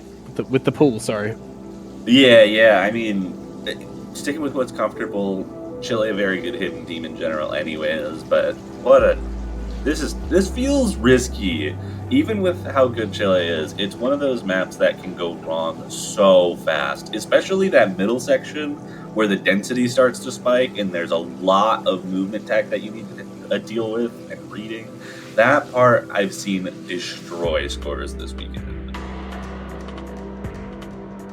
Yeah, that's a section to look out for sure. And there's kind of moments in maps that really make or break a point, and that's definitely one of them. So keep your eyes peeled for that. But yeah, this is an XCON map, one of the most well-known catch players around, and is in for the mapping team this Catch World Cup, which is really good to see. And it's a custom as well by, well, it's not an original, but it is a custom map, and it's a really nice to see, honestly, another XCON map coming in here, and we yet again wait for the third player for actually both teams this time, not for Poland only. Yeah, Poland going to bring Madsen in. Madsen, Bover, and Philo looking like the squad going to be coming in for Hidden 3. Don't play CTP and Stark in right now for Chile. Aricio actually coming in for this. We're not going to see Lechu in on the Hidden despite their performance on the Hidden 1. But we've already mentioned that this Hidden 3 is very, very different from Hidden 1. So it's not too surprising to see a potentially different squad on each side for a map like this, where I think this is more going to favor your overall technical skill than necessarily your hidden ability.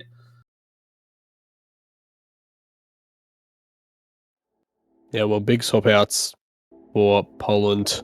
Only Madsen remaining in, funnily enough, for a hidden map, but it's AR 9.7. I don't really think necessarily the kind of big reading aspect is the super key focus in this one. Of course, hidden does add a little bit of an extra difficulty, but patterns in this one, just the spacing, the timing needed in this map is so tough.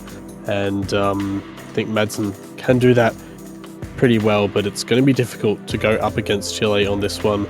Still nerves to consolidate that breakpoint, of course, but it's early misses out of Poland. Yeah, we did see an early break from Stark as well, but that's all 3 full combos already gone from Poland with Aricio and Don't Play CTV. At the moment, holding on. One of them is going to find a break, so last full combo is on Aricio. Not even at the 200 combo, but Poland does continue to find breaks with Madsen trading the one from Don't Play CTV. And Aricio finally hitting that 200 combo as we start getting some of these really snappy patterns starting up. And Chile going to take about a 50,000 point lead as Aricio does break that last full combo. Yeah, loses that combo, but they still have the combo advantage regardless. Although, won't anymore. Don't Play CTB did miss, but traded by Madsen. Aricio goes down yet again. Stark finally missing, and Philo, a super crucial combo right now above 200, is going to drag that lead right back now for Poland. Boba does miss, but traded by Aricio, the lead continues to dwindle for Chile, and this is about equaled out now with that miss from Don't Play CTB. In fact, Poland now in the lead. Chile looking really comfortable there at the start, but Poland finding all the combo. Yeah, everyone now above 200 combo. Don't Play CTV joining them just now. Madsen going to find a break in this section, but recovers nicely, though. That is going to still be enough for Chile to take a small lead out of it, as everyone else was able to hold combo through that really dense section. And Bober and Madsen going to find breaks. Double break, one traded back from Stark, but Philo is going to drop the combo as well. Oh, and they can see Aristiel and Don't Play CTV with a chance to blow this map wide open if they're able to hold on through the last third. But they missed right out of the break! They lose it! Oh no, that is disaster for Chile. No combos for them, and Poland with that advantage on the combo once again. Boba with 150, Madsen now above 100. This is pretty much going to equal out once again. And this is so close, coming up to the ending section of the map, but Boba loses the combo. It's traded, however, by Stark. And Don't Play CDB, this is neck and neck between the two teams, and it's 2 misses more from Chile. Poland retake the lead. Madsen drops, but so does Stark. And Philo and Boba are holding on. Yeah, almost no one able to hold combo, just barely long enough. Philo trying to hold on, only combo able to stay consistent. Aricio's going to find a miss to trade with Bober. Don't Play CTV does match the combo maximum, but we're hitting the last few patterns of this map, and Poland looking like they're going to be able to take a breakpoint right back. Philo, what are you doing? 922k, pulling your team over the line. What was that combo at the end? 7 misses. Everyone else at least above 15, and it's 2-2. Poland, as you said, get the breakpoint right back immediately, and it's right to their pick. That is a massive momentum swing. I feel like after that No Mod 1, Chile really seemed like in the driver's seat throughout most of that map too.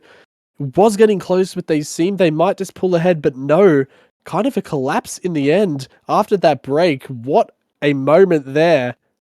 And yeah, I mean, that was what an incredible map. that break was crazy. You saw everyone on Poland missed right before it. Chile had 2 combos above 400, and then both immediately dropped once the break ended.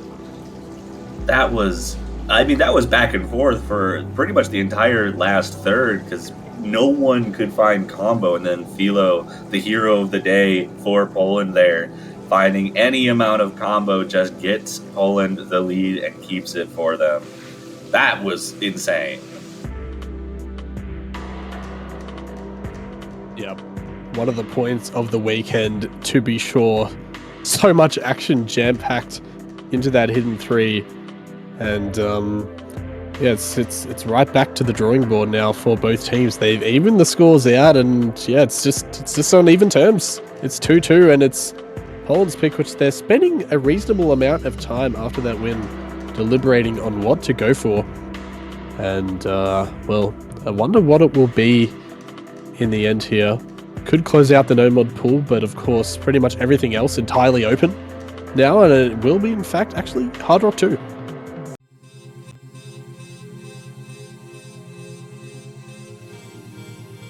So finally moving outside of the no mod and hidden pools, getting into the Hard Rock. I did mention that Hard Rock could be an interesting spot for Poland to go to if they felt comfortable on the no mods. At this level, the main difference is just the precision, and especially on a map like this, where the circle size is much higher than normal, and the density is going to be lower than normal. So a big practice type map and a big precision map that we've seen. I think we've seen some of the biggest leads of the weekend on this map, just because of how, what would you call it? How divisive, I guess, a pick like this is.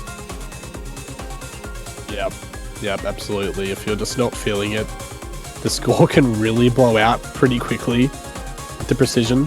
Holding combo in this is so important with the low BPM and just building that up. So that really is going to be the difference maker here. And most likely going to see swap outs. Usually the biggest swap outs come between the hidden and the hard rock maps. And well, we may see Pekarat come in here for Chile, the first appearance in this match. I don't think that's the right team. Don't play CTB. I think you're a Chilean player, not Poland. I hope. But trying to sabotage. Bomber and Madsen actually going to stay in. Still on that side.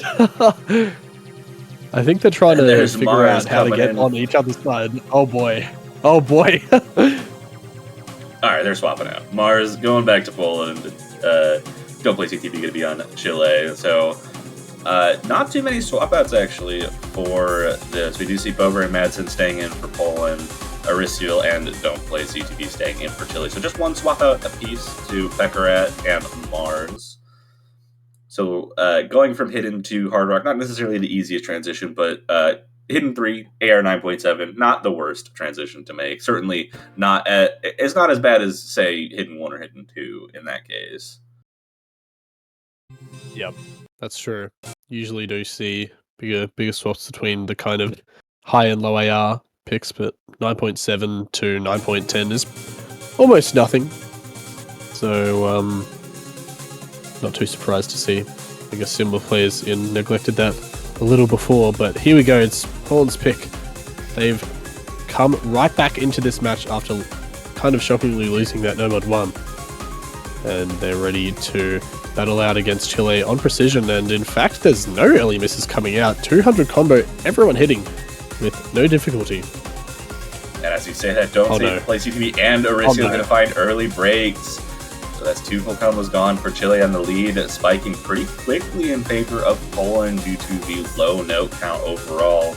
Everyone else well above 200 combo. The triple-double, well, not quite triple-double, but Bover going to find a break. I was going to say triple combo. But Mars actually going to match that, and Madsen finding a third break as well, trading the one, the recent one with Don't Play CTB. Pekarat going to find a break and stem the bleeding a little bit. So Poland's going to maintain a small lead, but Arisiel trying to keep that combo up and give it over to Chile. But we do see it. I think 2 misses from Poland there. Don't Play CTB going to trade one of them. So But right now, combo advantage for Chile. That lead was shrinking going into the break. Please don't miss right out the break again. I can't handle it if that happens. Surely not. It just might, though. Let's see. Will it happen? Will there be any drops coming after the break? It doesn't seem like there are any immediate ones. Chile have brought this lead back, but it is Aristiel. That is a massive combo to lose. Moors does trade it, though. Poland still barely in the lead. There's a quarter left to go. Pekarat now above 200. Madsen getting up there as well. It's 12k. Any miss from Poland will probably send it over. Madsen finds a drop, but it's traded by Don't Play CDB. They've lost all their combos. They've lost everything they had, and Pekarat and Aristiel are holding. This might be yet another break point. Amazing ending section from Morale. There's 2 misses. The entire but I don't misses. think there's enough. There's not enough time. There's just not enough time. What an ending from Pekarat. Combo advantage What a was still score. in favor of Chile. Pekarat had the big combo, and a third breakpoint in a row comes through. Chile with yet another chance to establish a lead, but they've got to pick right. 3 breakpoints in a row. No matter what you're comfortable with, it's not working for either of these teams so far. I mean, this match is just chaos. Honestly, 3 breakpoints in a row, like you said. And what a time to come in there for Pekarat and set a groundbreaking score. I mean, 960k, just completely ahead of everyone else by at least 70k, if not more, and fully pulled Chile over the line. That was the exact margin that Chile won by in the end, and that is exactly what they needed. So, superb performance there from Pekarat. And yeah, it's right back to them for the next pick. And the question is, Toph, can they finally break away? I mean, I don't know. I think when you're looking at this too, it's like, oh, maybe they'll go for another Hard Rock because that worked for them. But that Hard Rock 2 is so different. It's not the same kind of map as the other 2 Hard Rock picks, where I want to say that Hard Rock 1 and Hard Rock 3 much easier to play even without practice, or at least much easier to be consistent on, much easier to get solid scores on. Scores don't get ruined by one miss like they do on Hard Rock 2. So they're going to avoid that. Chile going to pick the Mixed Mod 2, going with the low approach rate. Pretty tough on the mods side of the Mixed Mod pool. Yep. Yeah, and I think we've been particularly seeing some troubles on the Hard Rock side this weekend, but I think Hidden and Hard Rock are both quite tough on this. Yeah, it's kind of the classic AFB, just making the mod players cry. He always loves to make these kind of maps that just fully target those Hidden and Hard Rock players. Don't let them off with any easy patterns whatsoever. And yeah, this is a really, really tricky map. It's AR 8.3. It's CS. I believe it's 5.7. Is it around on that Hard Rock? So yeah, it's just totally unforgiving, and it's not too long of a map either. It's only 2.5 minutes, so less room for mistakes.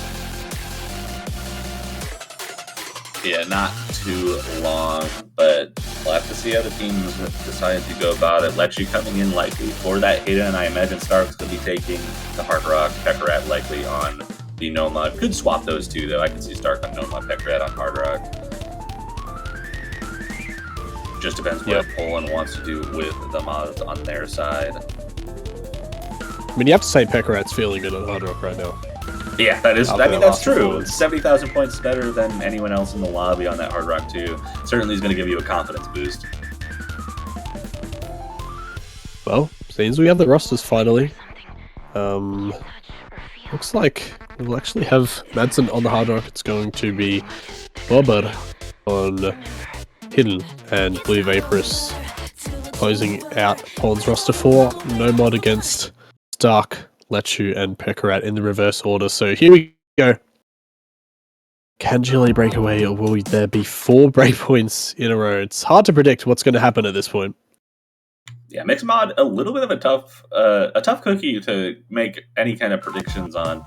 We mentioned Chile being very good at mods in general. They certainly have the players for that Hidden and Hard Rock, those being Lechu and Pekarat in this case. But it's not like Poland doesn't have those mod players, and especially if you only need one of them, certainly easier to make up the teams for that. Stark going to be the first miss there, and Poland going to take a small lead out of the gate, but a miss from Bober does trade that back, and actually might give a small lead to Chile a little bit later before we hit 200 combo, as we do just now. And Bober Darkness finding yet another break is going to give Chile a solid lead, about a miss and a half worth of advantage here.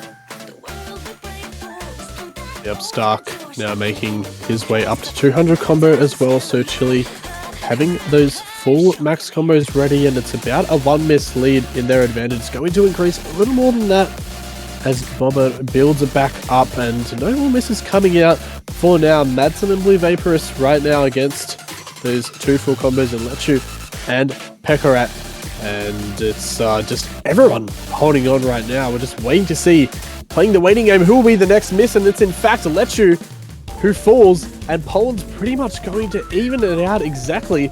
All of their combos above 200, but no, Bobber falls, and it's back up for Chile. Oh, and Blue Vaporous finds a break as well there. It is traded by Pekarat, so the only full combo left is Madsen. Lechu going to trade another miss, and that's going to start shrinking the lead quite quickly, though Bober's going to trade it and stem the bleeding. About 20,000 points in favor of Poland as Bober finds yet another break and continues to allow Chile to expand that lead. But 30,000 points is nothing right now. We see 2 big combos, Madsen and Stark right now. Blue Vaporous and Pekarat both above 200 now as well. Lechu getting there. Last one is Bober trying to build up, but Blue Vaporous is going to break before that happens. Traded by Lechu, and 50,000 points is going to be the stable lead for now. Quarter left to go.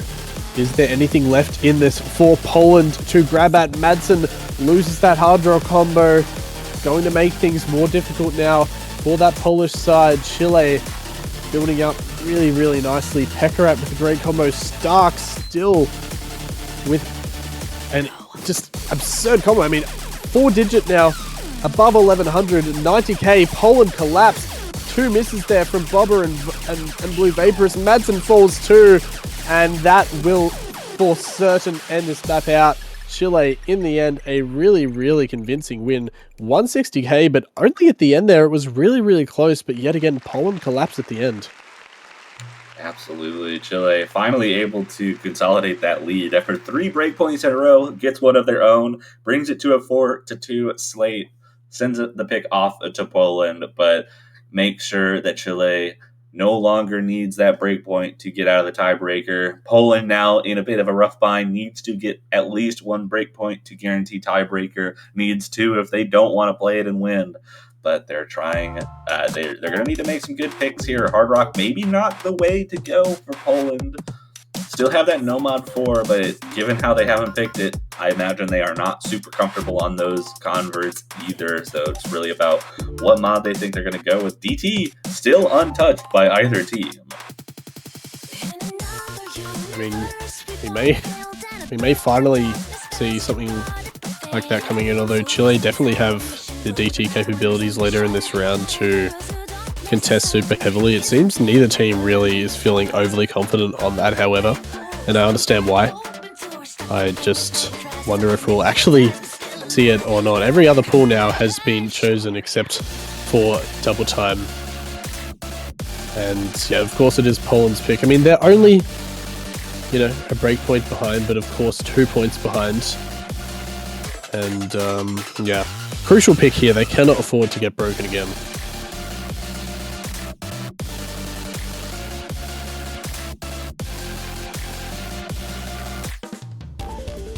Taking their time. They seem to be taking a lot of their time, just making sure they're getting the right picks out. Unfortunately, it didn't work out for them on the previous one, but DT is going to be selected here, opening up the floodgates for the final mod pool that we haven't seen for that DT2, avoiding the higher approach rate though. Not going with the 10.5, not going with the not going with anything above 10, I guess in this case. Does come out to about 9.9 adjusted approach rate, so nothing too uncomfortable to read, just about the positioning and some smaller jumps, but still just consistent jumps throughout the whole thing. Another one that you could almost call a bit of a stamina tester. Yep. Mechanics on this one are just super difficult. That constant rhythm from those 1-3 patterns, and it's difficult kind of to choose whether to kind of walk through the patterns or dash. So it's honestly just a super tough DT mechanics map, and a classic song from Geometry Dash. So well, most people would know from that game, and that's by Yoshi Green here as well. Interested to see what the teams put in for this. Of course, we haven't seen any double time whatsoever from any of these teams this weekend, and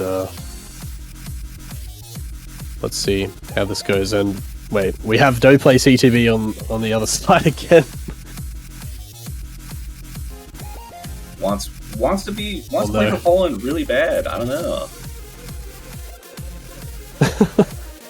Interesting mental strats here from the Chileans, and Moa's yet again on the Chilean side. All right, we're figuring things out. Who's in, who's not? I'm not sure. Why is Don't Play CTB still there? Okay, there we go. Finally moving out of the way. Moves. Got our team. We have the expected DT roster from Chile. Yeah, Pekaret, Stark, Orizio coming in for that. Blue Vaporist, Madsen, and Mars going to be the Polish squad for this DT pick. First time we've seen DT in this match, but that is again one of the kind of what you'd expect from Poland, the normal DT players. But here we go. We'll have to see if this DT pick goes well. A little bit of, again, I mean, we've said a lot about the risks coming into a lot of these maps, and first exposure to DT in this map, or in this match here, hopefully for Poland, they're able to take that point and, you know, not give up a second break point. And early on, we do see 2 breaks.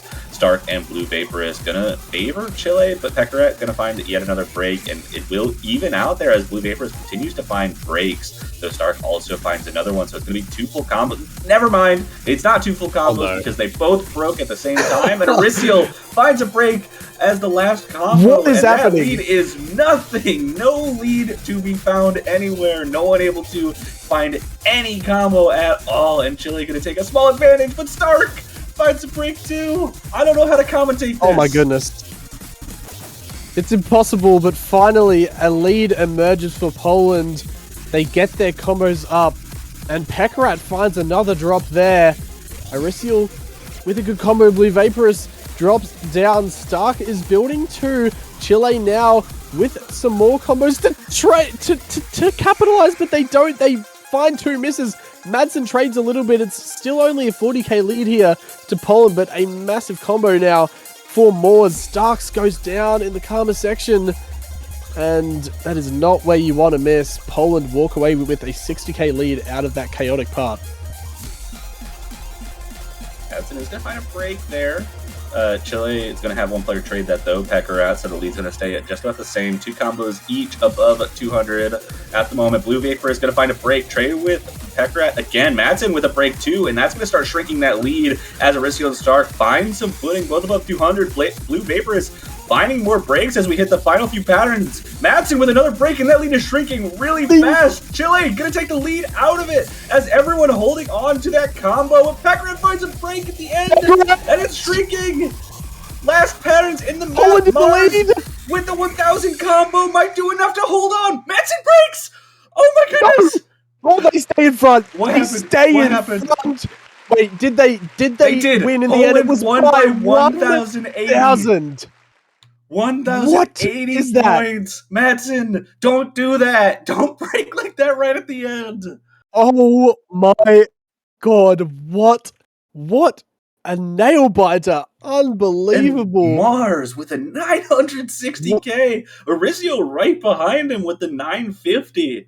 Both of those 2 players putting on a show. Stark, 900k, but the supporting performances from Blue Vapors and Madsen just enough to keep Poland from giving up a 3rd break point, but giving up the 2nd break point of lead here.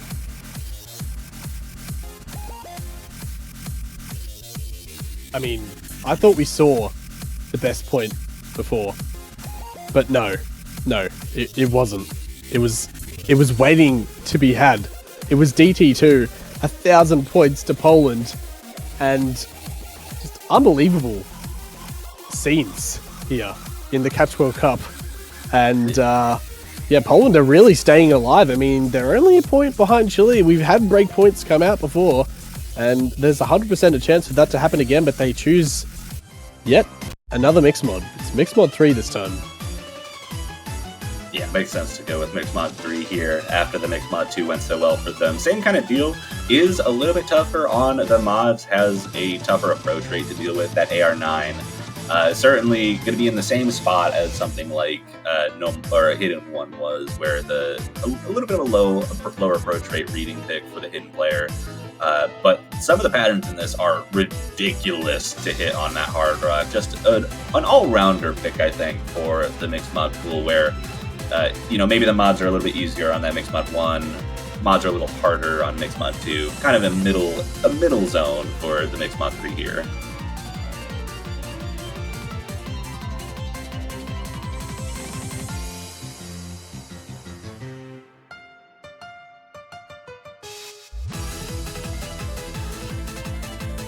A little bit of beyond, but yeah, this is, I think, still a strong pick. I mean, they were very, very confident in the mixed mod before. It's definitely a different map, but generally a little more comfortable, I'd say, for every mod mostly. But yeah, we'll have to see how this actually goes in the end. I think Poland definitely still have a chance though to get a breakpoint right back. Yeah, for sure. I mean, we've been seeing this match has been back and forth the whole time. We see players coming in for both teams. Madsen, Bober Darkness, Blue Vaporous, the players for Poland at the moment. Don't Blight, CTB, Stark, and Aricio there for Chile. I imagine this is going to be Aricio on the Hard Rock. Don't Play CTB on the Hidden.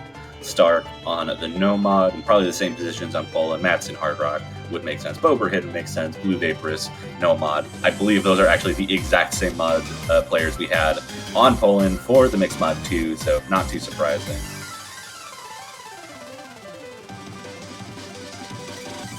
Yeah, we see mostly the expected rosters. At this stage of the tournament, there's really no fuffing around to be had. You just have to put in what you think is your roster's best chance. There's really no space to give players kind of a shot and chance. You just have to have everyone in. And funnily enough, speaking of that, I believe Madsen has been in for every single point in this match so far. So including this one, so the stamina might start to weigh a little on his shoulders, but it's an early lead out for Chile with a couple of breaks, I believe. Don't Play C to be missing early on, but Blue Vaporous missing a little after that, as well as Bobber. So about a 1 mislead to the Chileans. Yeah, so we got 2 full combos to 1. Both Hard Rock players holding well. Maybe a droplet miss from Madsen, but nothing too big there. 25,000 points is going to be just about the lead as no one else finds any breaks, though Bober Darkness is going to trade with Aricio. So there goes one of the full combos from Chile. The lead not really going to change as everyone was at that 200 combo mark. Last full combo for Chile is going to be Stark, but Bober going to find one break and trade again with Don't Play CTB. That is going to favor Poland just slightly, and another miss from Don't Play CTB will start to give the lead over, but Bober going to stem the bleeding with a miss of their own. Hidden players not having a great time, but Madsen breaks the full combo on the Hard Rock for Poland, and Stark, the only combo left there, and Blue Vaporous, the only combo left for Poland, as that lead stays stationary at about that 30,000 points as we continue to see misses from so many people. It was a no-mod battle, but even that has collapsed now. Blue Vaporous finds a miss. It's only Stark with any combo. Madsen is above 300 now for Poland. Bobber finds another drop.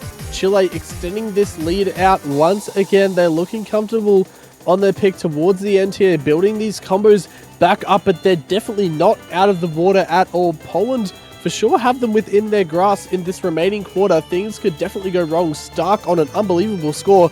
still double S'ing, and Blue Vaporous finds yet another drop. So does Madsen, only a single trade from Chile, and they might just have this one in the bag if they can hold on a little longer.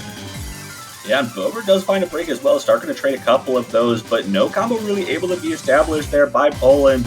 Blue Vaporous makes it to 200, but we get this ending where the spacing starts to spike a little bit. Auricio misses, everyone trading, no one able to find any combo, and 145,000 points will stay the lead for Chile as they take their 5th point in the match.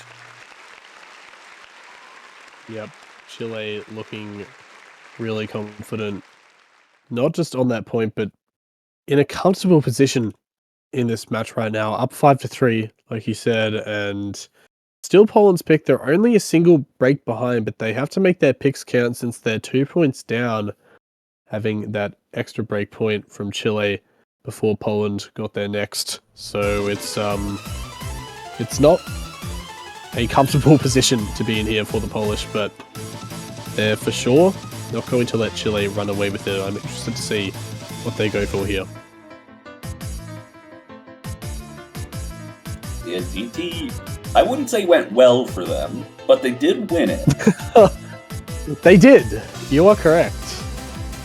It was a slim margin, a little close, you could say, but they have pretty much every map is going to be battle. I feel, Yeah, I think especially now with the last mixed mod being that mixed mod 1, a lot easier on the mods, probably going to be more approachable for Poland to take a point. I think both of these teams are kind of out of safe picks.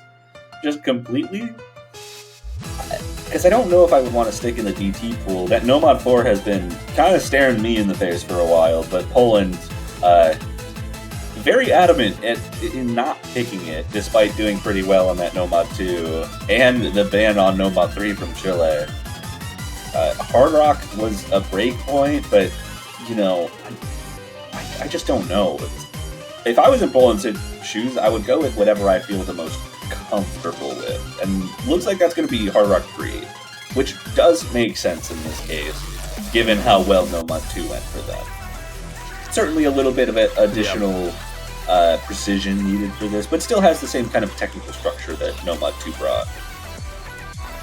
Yeah, lots of just really spicy patterns in this one too. It's just a pure mechanics pick. I mean, it's just really, really hard. It's very, very dense as well, you have to say. I mean, just everything that you want kind of in a Hard Rock 3, I feel. And yeah, it's just it's a real slog to get through, and I'm very excited to see this one being played between these two teams. I think this one, like the points before us, quite a few now have been pretty exciting, and I think this could be another one just like that, but we'll of course have to wait and see how it eventually ends up being. That is true. We're waiting for the players to get into the lobby. Got one on each side. Don't play CTB versus both Darkness. Might change this to a 1v1 if we don't see the other 4 players get into the lobby. Oh, where are they at? Where are I they? imagine Madsen's coming in. Hasn't skipped the map yet for Poland. This feels like the kind of map that Auricio might be back in on. They did play the Nomad 2, and there is Auricio. And I'm not sure who to expect for the last player for Chile here. Could be Stark. Could be Pekarat. Could be Stark as well. Probably one of those two, I would imagine. Be surprised to see anyone else coming in, like, yeah, I don't know. I mean, it's really been those three most of the time. Would not expect to see Lechu, that's for sure, unless some roster issue occurs, but it's Hard Rock teams in for both. It's just Moors, Madsen, and Bova for Poland, like they had on Hard Rock 2.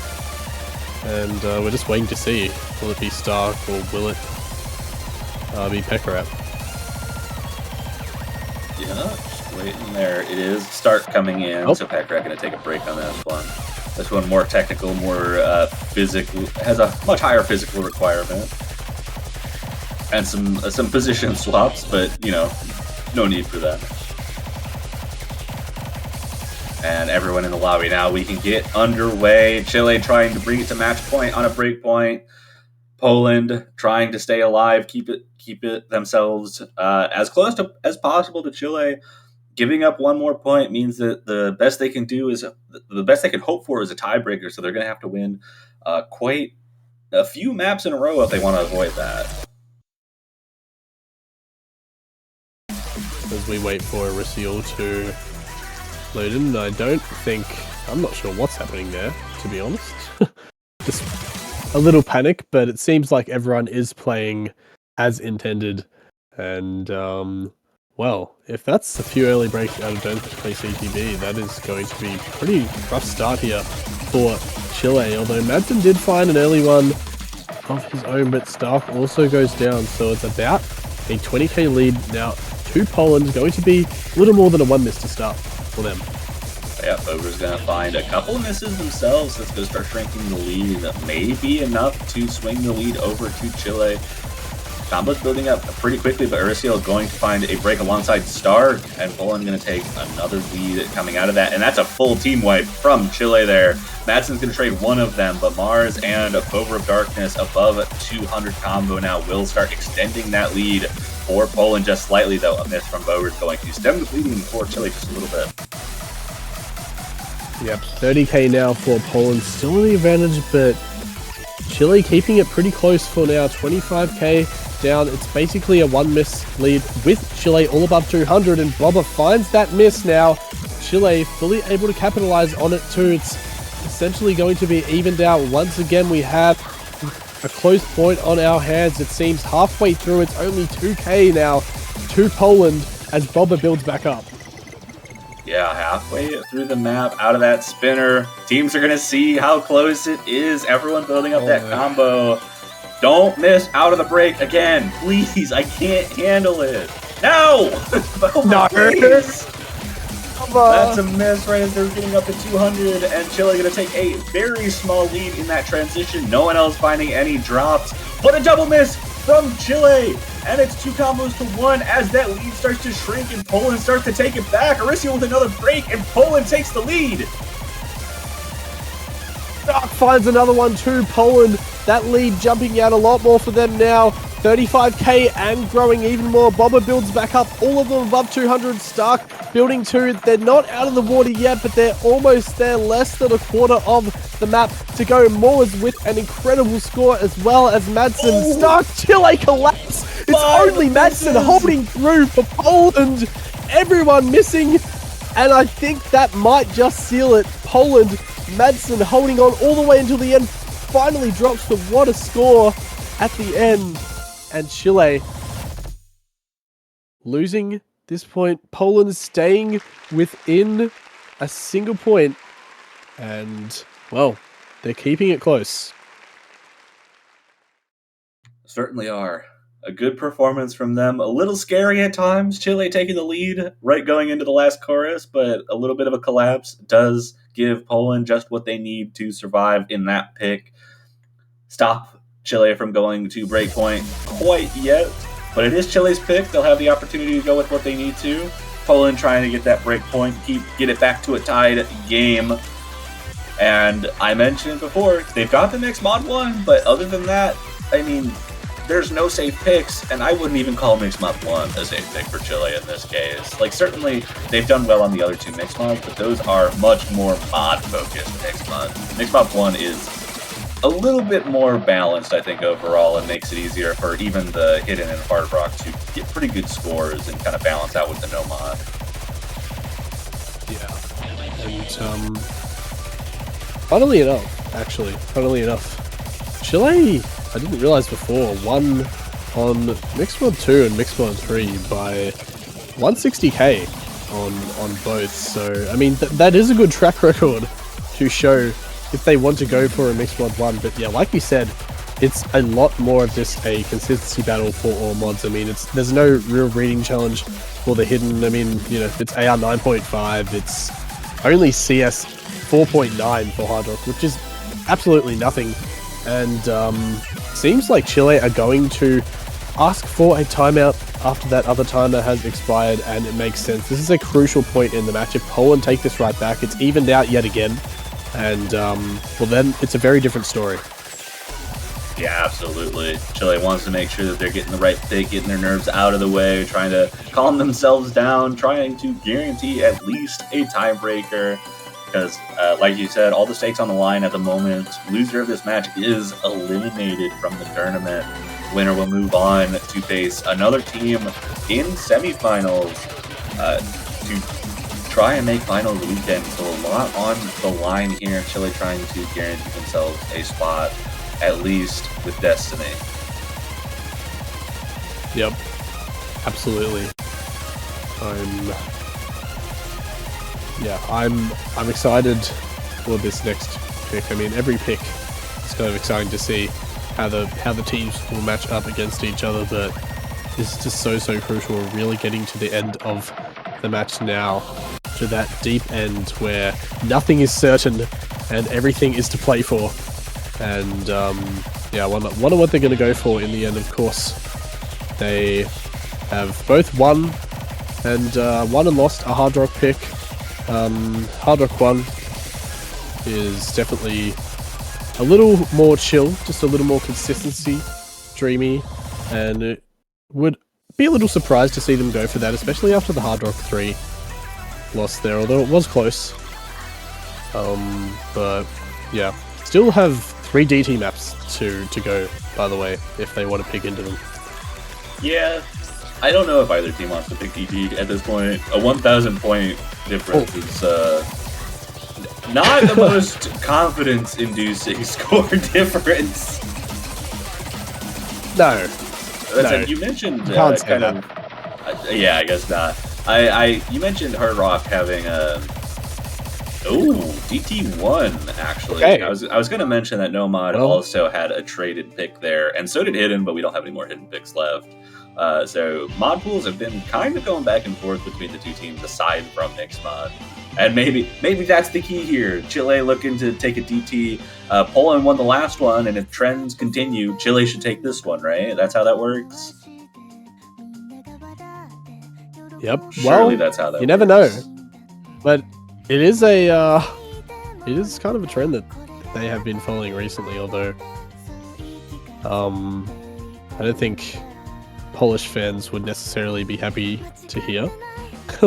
But you know, I mean, it's hard to go off anything when things have been just so back and forth on this. But yeah, DT1 is really just reading and consistency. It's 10.4. It's the highest AR in the entire pool, and yeah, it's simply about. I think all these players on both teams can match the reading. I don't really think it's necessarily going to be the problem. It's simply just going to be who can find the least amount of misses on this one, I feel like. Yeah, absolutely. Start waiting for the players to come in. Poland with no one in the lobby yet. We got Stark and Pekarat there. I imagine Arisiel is going to be taking the third slot there. I don't know who else would. Yep. Well, there he is. Expectedly. Something would be seriously going wrong with Chile if Arisiel wasn't taking that slot up the top there for Chile, but yeah, they are indeed in, and it seems the Polish players are finally coming in now as well. Blue Vaporous and Philo, and just waiting for the third yet again, as we have a couple times in the past. Yeah, it's going to be a drum roll. Would be an interesting decision here for Poland. Not who you'd expect to be coming in for the DT picks, at least given their previous rounds. Potentially going to be seeing this just because of the approach rate. I mean, you kind of throw certain DT skills out the window once the approach rate gets above 10.3, and even at 10.3, that can be really tough.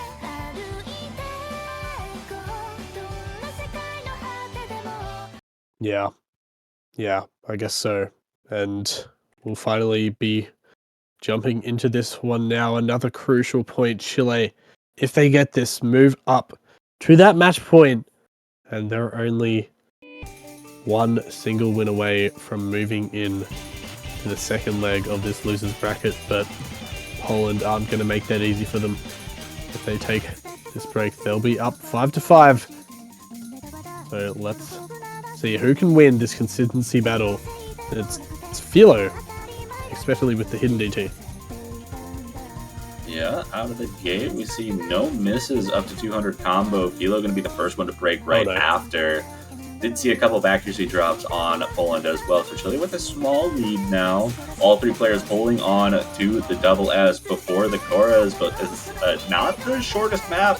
Just under 3 minutes, so we've got a little bit of consistency to get through. Madsen going to match that break from Philo. That's 2 misses now for Poland. Pekka going to trade one, so it's 2 full combos, 2-1. That lead is going to shrink just a little bit, but Chile should still hold on to a small lead here. Yep, it's about a 1 miss lead for them, and there is that miss from Arisial. Drops down, and Pekarat not with that full combo either, so it's essentially going to bring it back to even between the teams, but Philo finds another drop. Going to send it back up now as Pekarat hits that 200. Arisial not too far behind either, but this is still a really close point. Only a couple of misses being traded so far, halfway through, and this is absolutely anyone's map. And Blue Vaporous is going to drop the full combo. It was traded by Pekarat, so the lead's not going to skyrocket like it would otherwise. But there is just 1 full combo remaining. Start with the last full combo in the lobby right now. Blue Vaporous can find a second drop there. So combo advantage squarely in Chile's favor here as we get into the final third of the map, though. 35,000 points is basically nothing, just about 2 misses of difference. And in a map like this, that can happen very quickly. 2 misses from Poland, though. Traded 1 out by Stark. Another break. And no one misses this time. Finally, there's no immediate miss after the break. I can't believe it. We did it. But Chile going to take a solid lead out of that. Still just about 3 misses of difference. But not much map left. Those misses are going to have to come out soon. But Madsen, not the one you want to see if you're a fan of Poland there. Going to extend the lead for Chile there to 80,000 points. And as long as they stay solid here at the ending, Chile should be able to bring this to match point. Just a few patterns left. Yep. They are looking to end this one out in style as well. All above that max combo mark and superb scores from that Chilean team. Almost above 100k, but yeah, what a team score. 2.948 million. And they're up to match point. Poland now have to win the next 2 if they want to stay in the 2025 Catch World Cup. And yeah, this next pick, of course, so important. Yeah, gonna be a tough road here. The pattern does continue. They are trading the mod pools here. 1-1 on the no mods, 1-1 on the hidden, 1-1 on the hard rock, 1-1 on DT. Only difference right now is that Chile has won both of the mixed mods. And I imagine Poland's not going to test the waters there. Mixed mod 1, while a little safer than the other 2 against a team like Chile, certainly not going to be their strongest pick in this case. But what their strongest pick is at this point, not completely clear. Like I said, they've been trading points back and forth on each of the mod pools, so it's clear that Chile is capable of keeping up with them. It's, again, a situation where Poland kind of has to go with what they're comfortable with when they feel confident they can hold combo consistently on. Because that's been really the big deal, is that they're just not able to hold on to combo for long enough.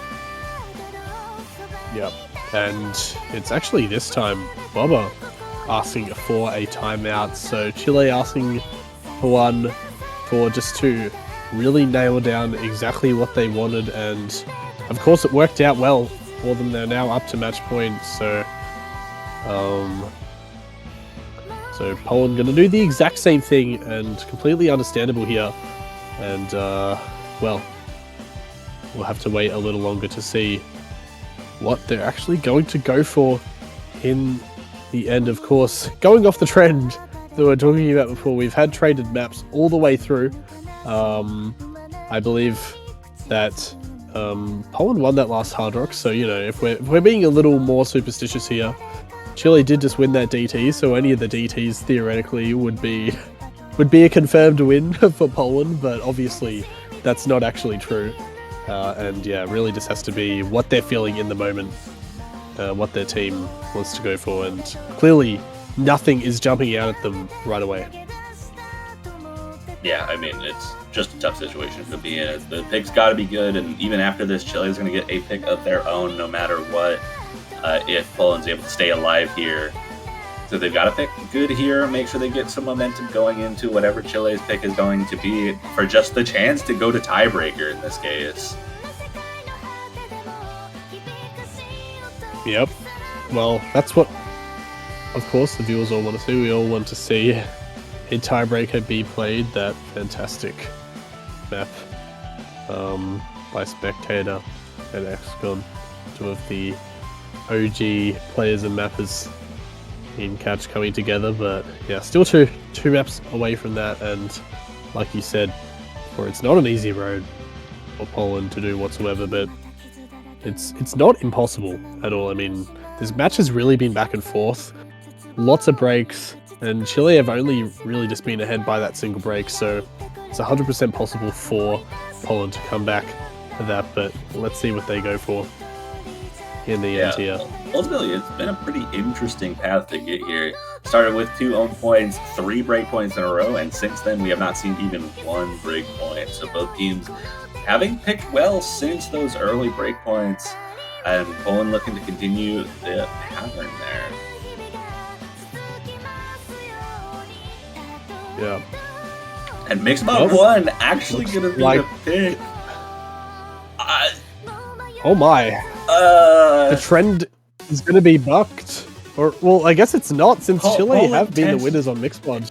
Yeah, but they're trying to continue. They're trying to make sure that Poland gets at least 1 point on every mod pool, right? And actually, if they do win this, all 5 of their points come from different mod pools. They'll have one mod, that is a fun little fact here. 1 Hard Rock, 1 DT, and then if they win this, 1 Mixed Mod.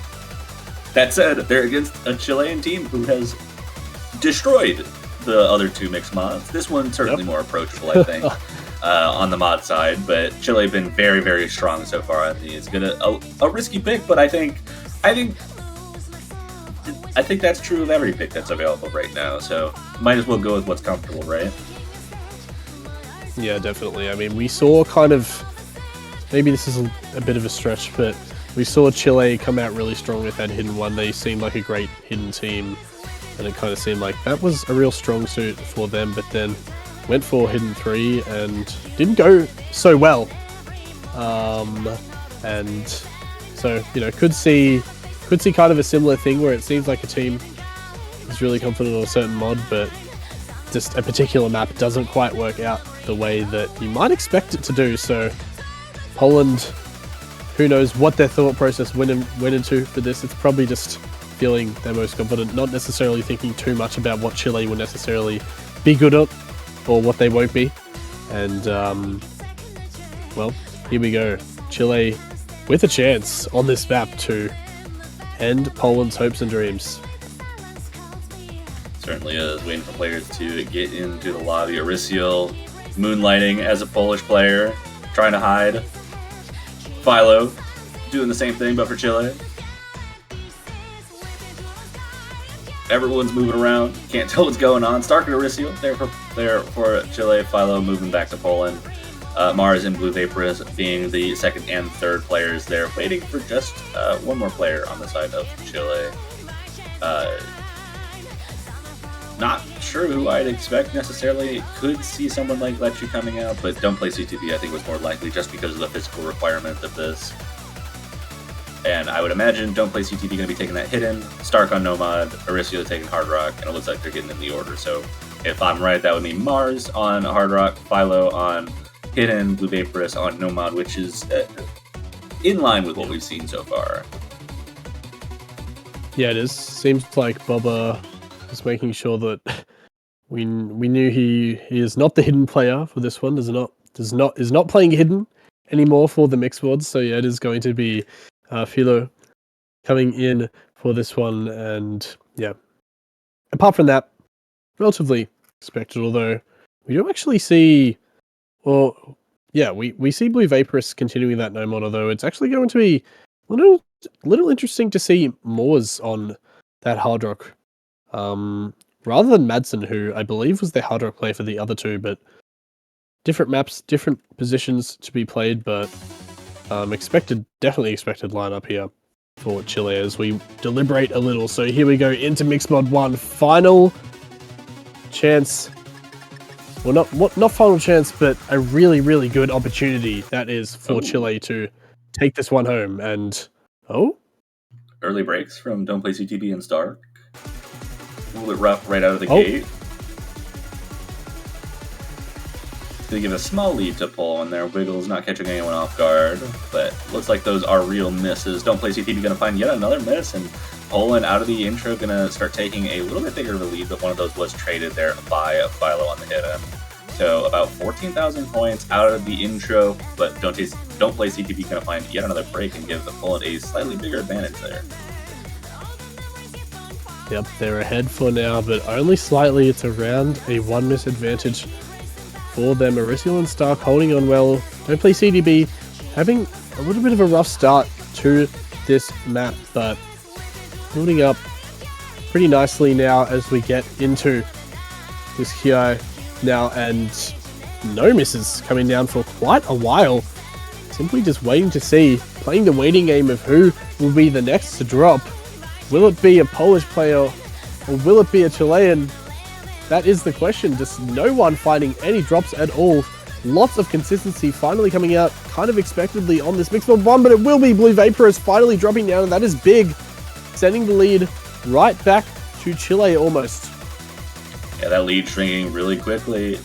Combo building up very fast though, so it looks like it'll be just about even by the time Blue Vaporous gets to the 200 combo. But another miss on the Polish side. Mars going to find their first break of the mat. And Chile going to take a small lead as, like you said, everyone building up that combo and holding on. Arisial now above 1,000. Philo going to drop as well. So all three players on Poland dropping in order without Chile finding any. Arisial going to trade one of those back, luckily for Poland, but still going to have Chile taking a small lead here in the second chorus. Massive combo there dropped by Aristio, but it's still a lead, like you said, to Chile. 10k for them as Aristio reaches 200 once more. And we have another super intense dense section here, and Don't Play CTB falls. Poland's almost going to retake the lead, but it's another miss from Blue Vaporous. Dark keeping that combo going as well as Aristio. It's 2 versus 2 at the moment with Moors and Philo. And it's still only 7k right now to Chile, who will come out victorious in the end. Poland need to take that lead by any means necessary. Yeah, everyone now above 200 combo. That lead gonna stay stabilized at that mid 8,000s. Not a break. No, don't do it. They get a slider or a spinner to kind of ease them into it. And no one finds a break out of the break. We did it. Lead from that spinner actually goes towards Chile, but a miss from Don't Play CTB, and Arisial is going to give Poland the lead immediately. Poland now expanding that lead very quickly as none of their players find any drops in this last Ki yet. 25,000 points just off of those 2 misses, despite Stark's near 2,000 combo now. Going into the ending section, Poland just needs to hold strong, but Blue Vaporous is going to find a break. And that's going to shrink. I don't think that's enough. It needs one. Chile need one more. Will it come out? Moore's 500 combo. Philo with 1,100 misses. But it's traded with Don't Play. Mars and Philo oh my goodness. Through the ending. And the trend continues. Poland win a Mixed Mod. Poland win a Mixed Mod. 5 points all from different mod pools. And now just needs to win one more breakpoint to bring it to a tiebreaker. Poland doing everything they can to stay alive. Yep. Moors and Philo clutched up when they needed to. 990k from that hard rock on Moors. Unbelievable. 974k on Hidden 2. And it really was just that third player diff kind of in the end. Don't Play CTB a little bit of an underperformance compared to their teammates, and that is really what made that difference in the end. And yeah, just another amazingly close map right up until the end, but this time it's Poland who are able to hold on. They're only 1 point away from a tiebreaker, and Chile only have a couple of options left in this map pool now. No mod 4, Hard Rock 1, and the 2 DTs to win. I don't think on their own anyone's terms. comfortable. I mean, the one that's going to be the most comfortable for Chile to play is Hard Rock 1, guaranteed. That said, Poland is going to be comfortable on that too, without question. That's a huge risk to take, but you're in a position where the other 3 picks are going to be who misses less, or who finds the one good combo through the maps, right? Those 2 DTs are really tough, but DT3 is going to be the selection from Chile. No need for longer deliberation. 3 ignored maps here. Nomad 4, Hard Rock 1, DT4, all getting the ignore button there. And this DT3, a tough cookie, a little bit higher than AR10 there. Does go to about AR 10.2 from when it's adjusted for DT. A little bit easier on the circle size though, but challenging patterns everywhere in this. This one is so dense and difficult to keep up with. Yeah, you need to be perfect. And you're moving for this one as well. You just have to keep up with the density and streams in this map for sure, and that's going to be the make or break for this one. Who can handle the density better? I think that there are a few spacing kind of changes up and about, and the rhythm does kind of jump around, but in general it just beats down on you constantly. This DT3 Kukai map here, Kukai my beloved, and well, Chile with one last chance on their own pick to seal it. Has been a while since a breakpoint has occurred, but Poland need to find it now or never.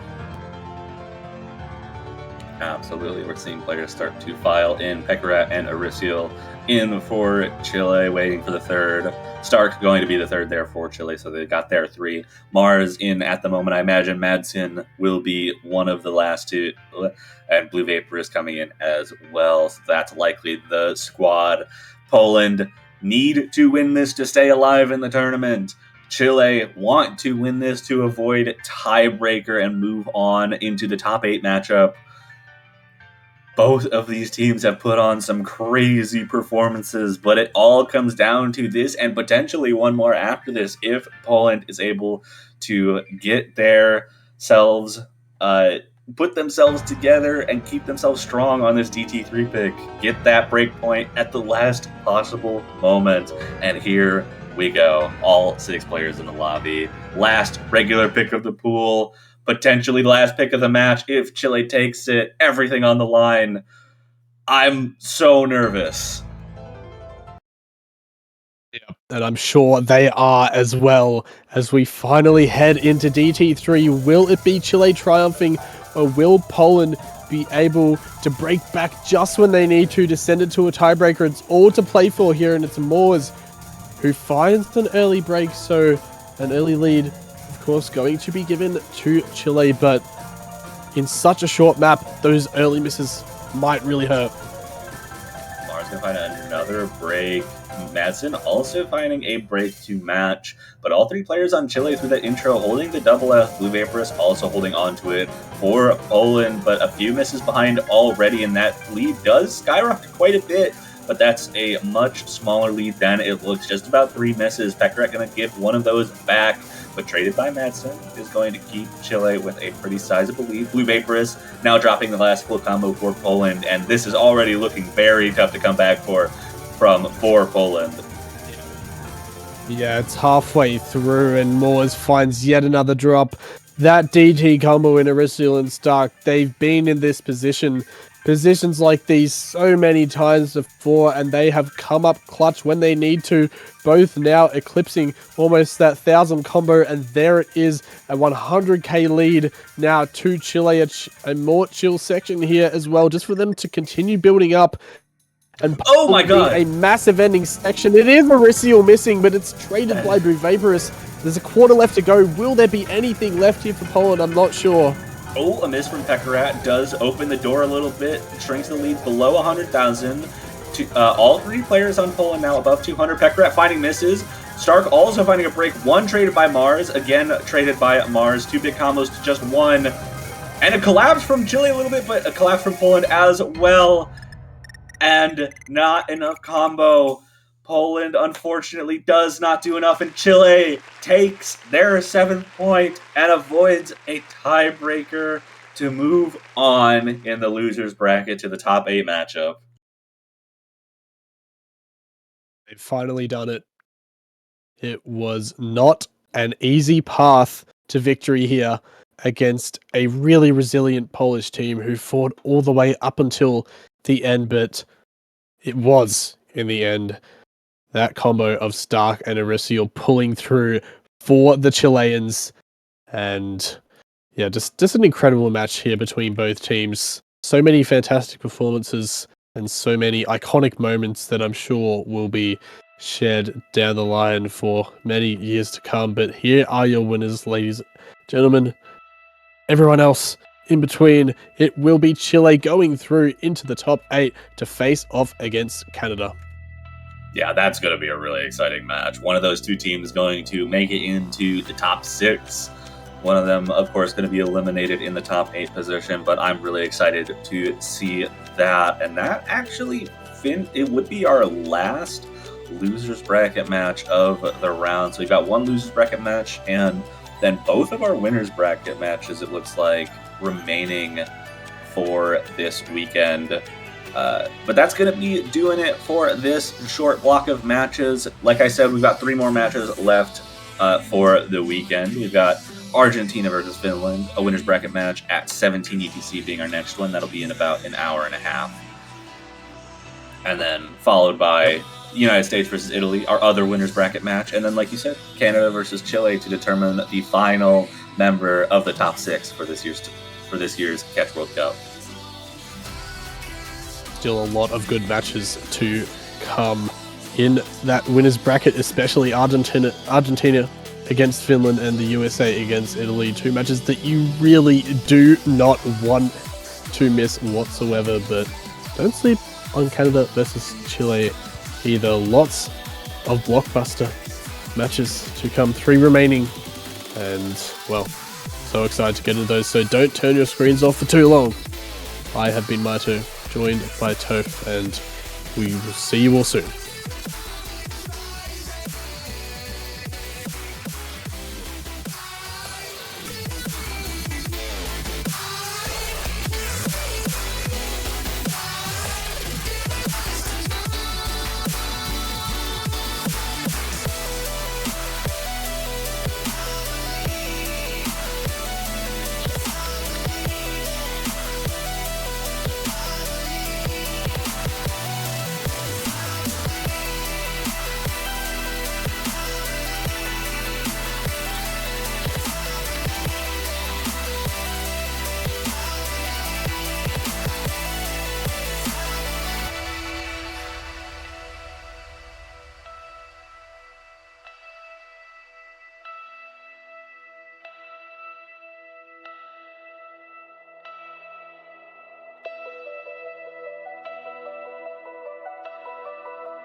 Alright, hello everybody. Welcome back to some more OSU Catch World Cup 2025 action. We've got the semifinals coming up.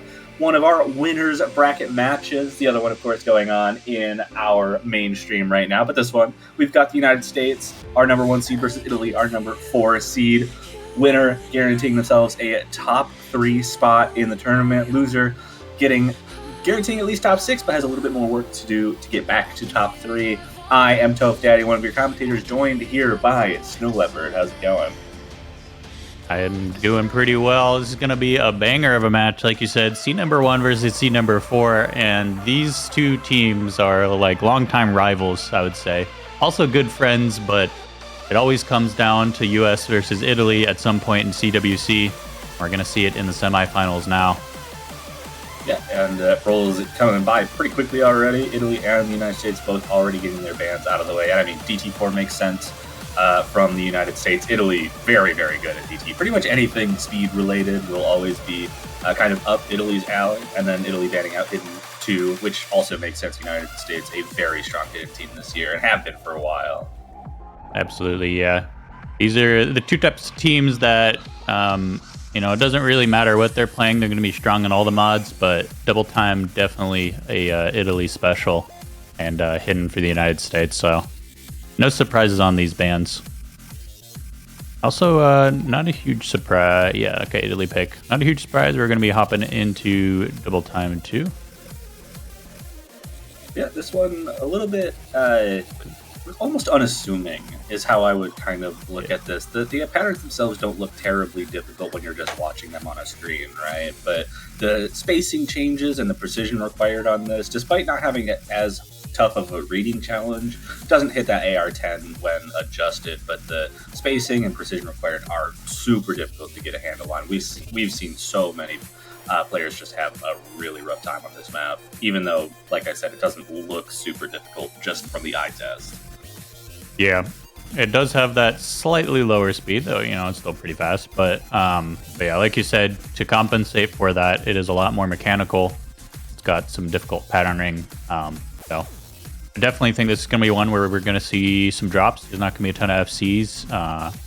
Even though if there is teams that could FC this, it would be someone from Italy or perhaps Decreeper from the United States. Yeah, I think an FC might not be necessarily out of the question for any of these players. Like you said, there's a couple who you might expect it from Decreeper, extremely good at the high-end speed type maps. This one not so speed-oriented, but still has the DT requirement. And like you said, that just... I mean, the entire Italian team just so good at DT, I wouldn't be surprised to see any of them take that. We're going to be jumping into it now. Nobody taking Hidden, but about to be expected. Anyone would be maybe Lexi, but... Yeah, I mean, this isn't super tough on the reading, like I said. Doesn't hit AR10 even, so not too bad there, but Sekre going to be the first one to break. Traded a little bit later by Sir Waffle. No one hit 200 combo by that point, so that miss from Sir Waffle is going to be a little bit more impactful, though Sekre and Sir Waffle trading at the same time, and that's going to benefit Italy more so, but only by about 6,000 points here. Yeah, that should have swung over to the US until that second set of misses between Waffle and Sekre. But Italy still had the lead at the time of that miss, so it does benefit them, and now Sekre dropping again. Yeah, Sekre having a real tough time catching their footing on some of these patterns, getting a little bit awkward on the spacing. Does recover it a little bit, trying to get back up to 200 combo, but Lexi going to match that miss as well and help Italy expand that lead now to about 70,000 points halfway through this map.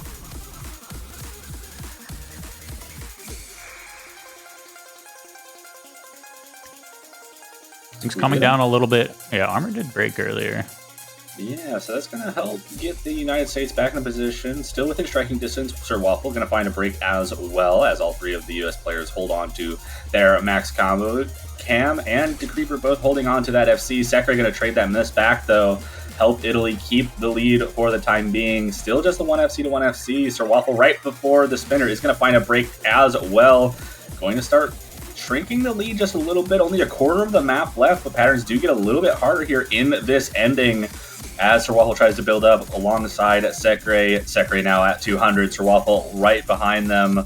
Still just the two full combos, and Italy should still hold on to the lead, assuming no more breaks. But Sir Waffle going to find a break, and that lead is shrinking very quickly in these last few patterns. The United States might just have just enough time to take it off the one-nose, but Lexi misses right at the end, and Italy grabs it. Oh my goodness, by the skin of their teeth, off of one miss right at the end by Lexi. As an absolute tragedy for the US not being able to steal that, but at the same time, a very well needed recovery from Italy at the very end there. Ended up pretty much how it started out, with just a 6,000 score difference. Beautiful FCs by both Decreeper and Kame. Players you expect to step up, and actually Decreeper being the lobby MVP just a little bit off of those spinners, but was not enough against the Italian trio. Yeah, ultimately Cam having the FC alongside Decreeper was able to neutralize that FC, and just the few misses from the backups or not backups, but the second and third players for the United States, not quite enough to handle what Italy was capable of there, but good opening point from Italy. Would have been really unfortunate if they weren't able to take their own first point. Would spell something pretty unfortunate for them for the rest of the match, but they are starting on the right foot here. The United States going to get their own pick as well. You could almost expect it hidden just to kind of stick with the theme, but the United States has a little bit more, maybe not a little bit more, but a few more options that you would expect come out first, maybe. They're good at a whole lot of things. You could see like a Nomad 4 coming out in some cases, but Hidden 3 is going to be the selection. They're going to be going with the picks that Italy is a little bit less comfortable with, and this Hidden 3 map I've said it before, maybe the hardest in the pool, maybe not. It's up for debate, but the technicality of this whole map is out of this world. Yeah, we get the Nagi tribute here. And like you said, not a surprise to see Hidden 3 snapped back from the United States. And yeah, Italy almost losing that point would have been a complete disaster for them, not only because you just don't want to lose your first point, but also it being a double time map would not be a great look for Italy. But they get that point in the end, and now United States hoping to do the same with their, a favored mod of Hidden. Yeah, absolutely. And we're seeing pretty much the same teams. You do see a swap out for Italy. I don't know how to pronounce that. Sakhalin? 79? Sakhalin, yeah. Sakhalin coming in there for Italy. Arma and Cam staying in.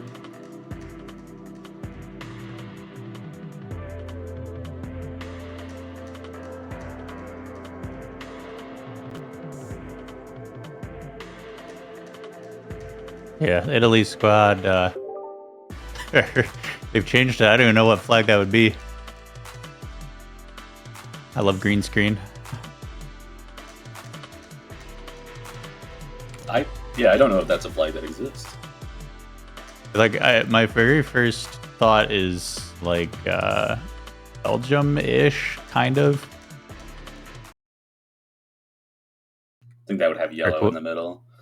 Oh yeah, I was gonna say I'm sure Quentin would smack me for saying that, but one way or another. Oh, Sakurai having some issues loading in. I don't know what happened.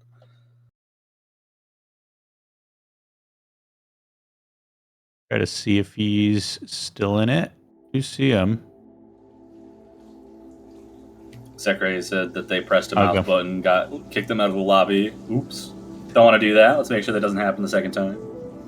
Cam saying they double S it in the 2 seconds we had off there. Very impressive. Yeah.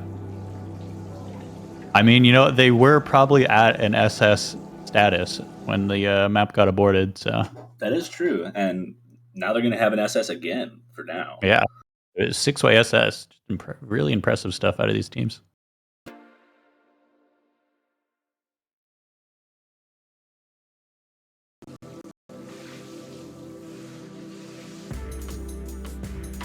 And here we go, opening it up. Oh, we got Italy back. Yeah, we got Italy back. It's not a country that we don't know anymore. Decreeper going to be an early drop here in this intro section. Sakhalin going to be the next drop, so should favor the United States. Arma going to match that miss as well, so 2 full combos 2-1 just from this intro, but Decreeper going to find another break there. Yeah, and actually, now that with all the fun that we had in the pre-lobby, I didn't realize Sakurai going to be missing there, that we have Decreeper in instead of Elux, which made sense for the double time, of course, but the hidden map is an interesting choice. Yeah, I talked with Elux a little bit earlier this week. I'm not too surprised to see Elux not in on this. He made the note that this hidden 3 is potentially harder than Grand Finals from last year in some senses, so a little bit tough for some of these players. We do see a few misses coming out from pretty much everyone. The only one with the full combo still is Cam, but the United States is going to take an advantage out of the gate, and Cam actually going to drop that full combo now.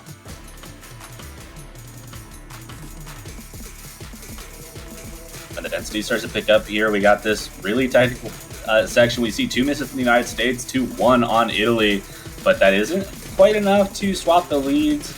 Decreeper going to miss as well, so a full team drop. Sakhalin going to have a second drop as well. Cam with 1 as well. Arma the only one getting through this without any misses so far. And right now that is favoring the US as they hold on to a 50,000 point lead despite Arma being the only player to hold combo through that section. Yeah, Arma's definitely picking it up now, and a couple more misses coming out. Going to be some trades. We'll keep it over on the US side. Got about a third of the map left to go. Things look a little rough in some of those sections, but I think we've gotten back to a calmer section now. And you say calmer, but I don't know if I would call this calmer. Certainly doesn't get any easier for the players, but everyone finding issues except Arma and Lexi right now. And so far that these misses have favored the United States, increasing that lead ever so slightly up to about 70,000 points now, and increasing going into the last quarter as some of that combo starts to stabilize for the United States, and Sakhalin has some issues holding on to it themselves. But Lexi going to drop that big combo for the United States, gives Italy a chance to start inching their way back into this, but they're going to have to hold themselves together. Sakhalin, though, going to trade that. Cam and Sakurai also trading. And despite Arma's best efforts right now, that lead just keeps increasing for the United States. Decreeper now the hero for them, holding on to that big combo. And coming into the end will be a United States point. So an early on, both teams picking well. 100,000 points in favor of the United States. Italy barely eking out that DT pick that they had, but they did still get the win, and it is 1-1. Yeah, I gotta apologize to Creeper. I was not familiar with his game. He's leading the not the lobby, I guess, but the team for USA on that hidden pick. Really huge play out of them, but even huger play out of Arma. Beautiful score. Fortunately, not quite enough with the other members of his roster not quite able to keep up the same way. But nice pick from the United States, bringing us 1-1.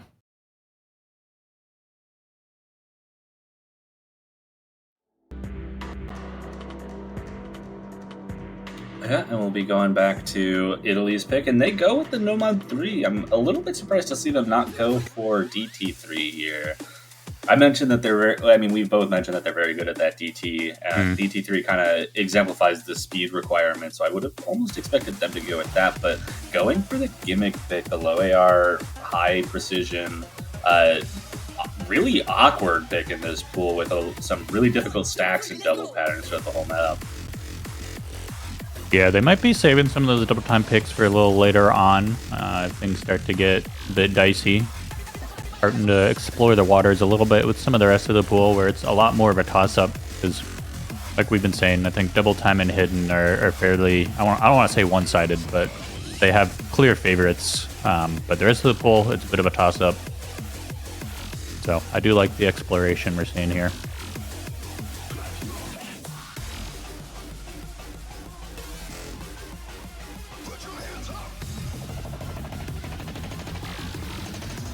That looks like we're about ready to jump into it.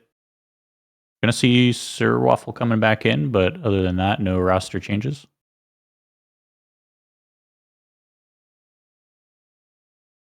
Keeping the status quo for the time being. Nomad 3 coming up, stacks to start off. I think we saw a very early miss from Cam there. Sir Waffle going to match that miss as well, but two players on the United States missing at the same time. Decreeper and Sekre trade once with Sir Waffle. One full combo left on each side already as we hit the 200 combo for those two players, Arma and Lexi. But out of that intro, it looks like the United States is going to take a very small advantage just off of the couple of misses happening at the same time for the United States and a couple extra happening for Italy there. But everyone recovering now, everyone now above 200 at that combo max. Yeah, a bit of a turbulent opening for Big Daddy here. Missed that song name earlier. Love it. The USA going to be losing that lead as Lexi finally drops. And it flips over. Decreeper going to join him as well. Yeah, Italy navigating through these really difficult wiggle, like variable spacing wiggles. Arma going to find the first break in the section for Italy, but Cam and Sir Waffle holding strong. Sekre doing what they can to neutralize one of them, but still a lead of about 15,000 for Italy at the moment. And Sekre with that big combo is going to find a break as soon as Decreeper and Lexi make it to the combo cap, but that is matched there by Sir Waffle. So 2 combos to 2, and that lead is going to stay up just about 16,000 for the time being as we get out of this really difficult section. Yeah, much smaller margins here than we've seen on the previous maps. I guess double time technically ended with a 6k advantage, but it was a lot more turbulent for that. And this time, we're at a very small score advantage to Italy. We got the timing very nerve-wracking patterns. Here. Really rough. No one getting caught off guard by them just yet. Now everyone above 200 combo yet again. But Sir Waffle right there is going to find a break. Cam matches it. A full team miss from Italy, and the United States starts to take a massive lead, and Cam can't quite get back to it. Decreeper going to find a miss to trade that, but Lexi and Sekre holding on strong through the section increases that lead to now 80,000 points as no one from Italy can get any kind of footing. Decreeper with another miss, but with the 2 big combos still intact through that section, the United States going to take a massive lead here. Yeah, that was a huge turnaround for the United States. That weird gimmicky section just paying off huge. The United States definitely put some practice into that, and it looks like Italy may have as well. They had the beginning half of it down, but started to crumble a little bit at the end. Sekre is going to find a break. So is Lexi. Those 2 big combos are both gone. So that lead is going to start shrinking really quickly now as Italy is able to find some combo. Arma going to trade one of them. But that lead was about 100,000. And now everyone from the United States is breaking. And there's only 1 combo left. And that's Cam. As the lead starts shrinking even more down to 55,000 points. But they're going to need a little bit more from the United States if they want to take this. Yeah, Kame coming in huge for Italy right now. Creeper struggling to get back up to that combo. That score lead. It's actually going to keep going for the United States now, though. Kame finally dropping. Waffle dropped a little before that. USA stabilizing. The United States going to take an early break point in this match on the Nomad 3. Looked really close for a while, but that double section, Lexi and Sekre did an incredible job holding through that, and was able to establish that lead before the trickier patterns in the chorus came back around. Yeah, no, that was sick. I love that.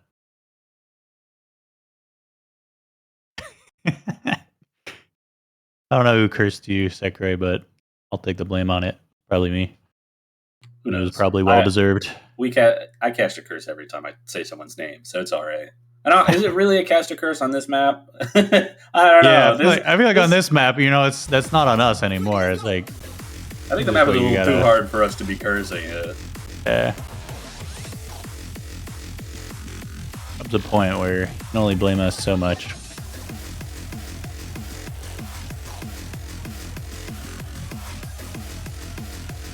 But that being said, big break point for United States, so definitely going to be happy with that. It's going to be their pick now.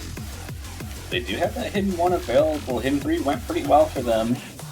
I wouldn't be surprised to see them going right back into the hidden to kind of clear up that pool and consolidate the lead that they just got from that break point.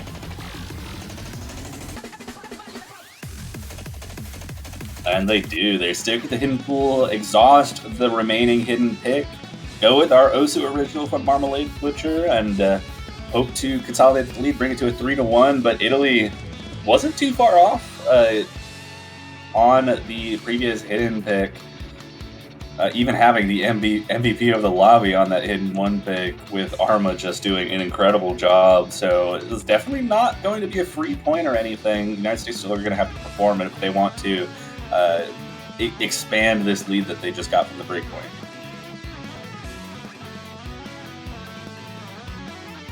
Interesting little side note. I was going to say, yeah, I love to see another Osu original coming out, especially us getting to see it played in a match is always fun. We do have a few more throughout the pool, but also a little behind-the-scenes note for you guys that Marmalade Butcher is going to be making an original for every World Cup this year, so keep your eyes out for the Mania World Cup 4K and the Auss World Cup later this year.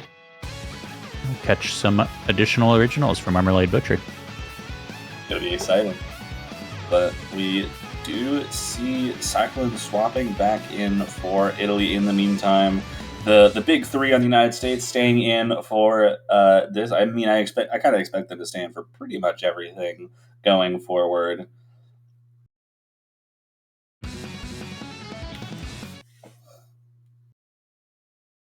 Especially if Elux isn't playing this hidden 1. Likely gonna see these 3 for a good number of the rest of the map. But here we go. Decreeper gonna find the first break here in hidden 1 early on.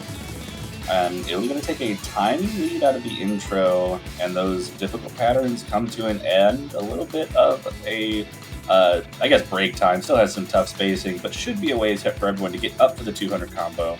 Now that their misses are going to be more impactful, so probably about half of a miss of advantage right now for Italy, given where Creeper's miss was. Yep. It was interesting again to see that, Kame struggling a little bit. Also interesting. And Sokolin now finding a drop. Gonna flip it over to the US, but to my original point. Interesting to see Decreeper in again over Elux, but you did see Elux over in the chat there kind of explaining that Decreeper just more consistent on this one, and again, the previous hidden Decreeper absolutely killed it, so he's just becoming a final raid boss, I guess. He's definitely showing that for now. Did have the early break, but recovered well.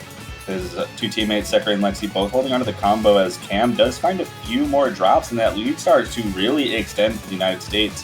Nearly in the 6-digit zone. A traded miss between Decreeper and Sokolin. These big bursts coming through. Cam and Sokolin finding a break. Decreeper also finding a break right before it. Sekre now trading one of them alongside Arma, but Lexi holding on through all of them and maintaining the full combo. Yeah. Being able to hold through that is absolutely huge. Those are not easy patterns to hit at all, but Lexi showing off his specialty.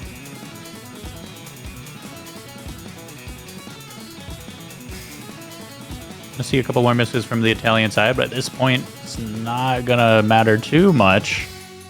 They could maybe come back, but that is one long road ahead. 240k advantage for the United States here at the break. Yeah, now both sides can see that the United States has this massive lead.